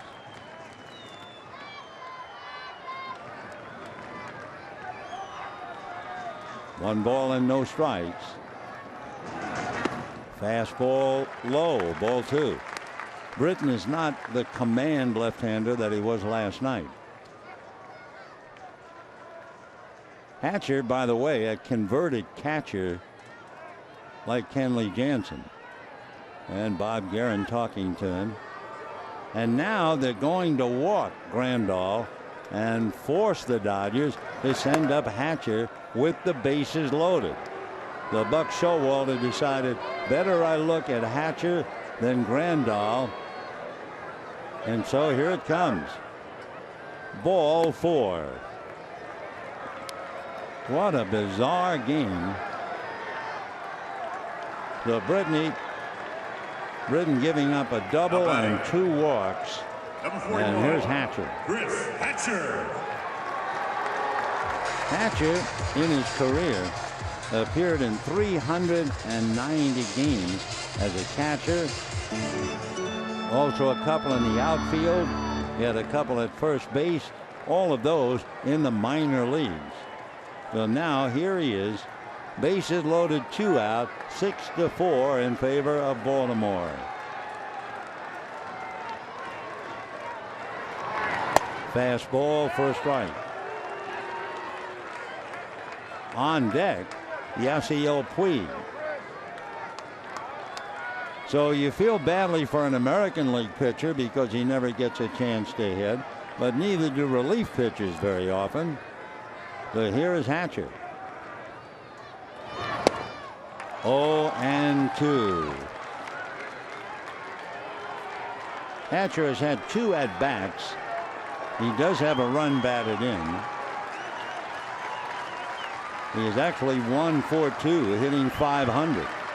But he's in trouble now. 0-2 against a hard-throwing left-hander. 6-4 Baltimore, 2 out, bottom of the 14th inning. A little nubber back to the box. Britton turns, winds up, throws high, but it's speared by Davis. He almost threw that thing away. Wow, what a game. Well, it's over. About 5 hours and 26 minutes. Baltimore hangs on to win it 6-4. 6 runs, 13 hits for the O's, 4 runs, 16 hits for the Dodgers. The player of the game, despite the fact the Dodgers lost, it would have to be Chase Utley. A magnificent effort. He had 6 hits, including a couple of doubles. A magnificent game by the Dodgers second baseman, who also made a great throw as a relay man to get Rickard out at the plate back in the 13th. So the day belongs to Utley, but the game belongs to Baltimore. Well, we'll try it again tomorrow night with San Diego. We'll talk to you then. Till then, wish you all a very pleasant good afternoon, everybody.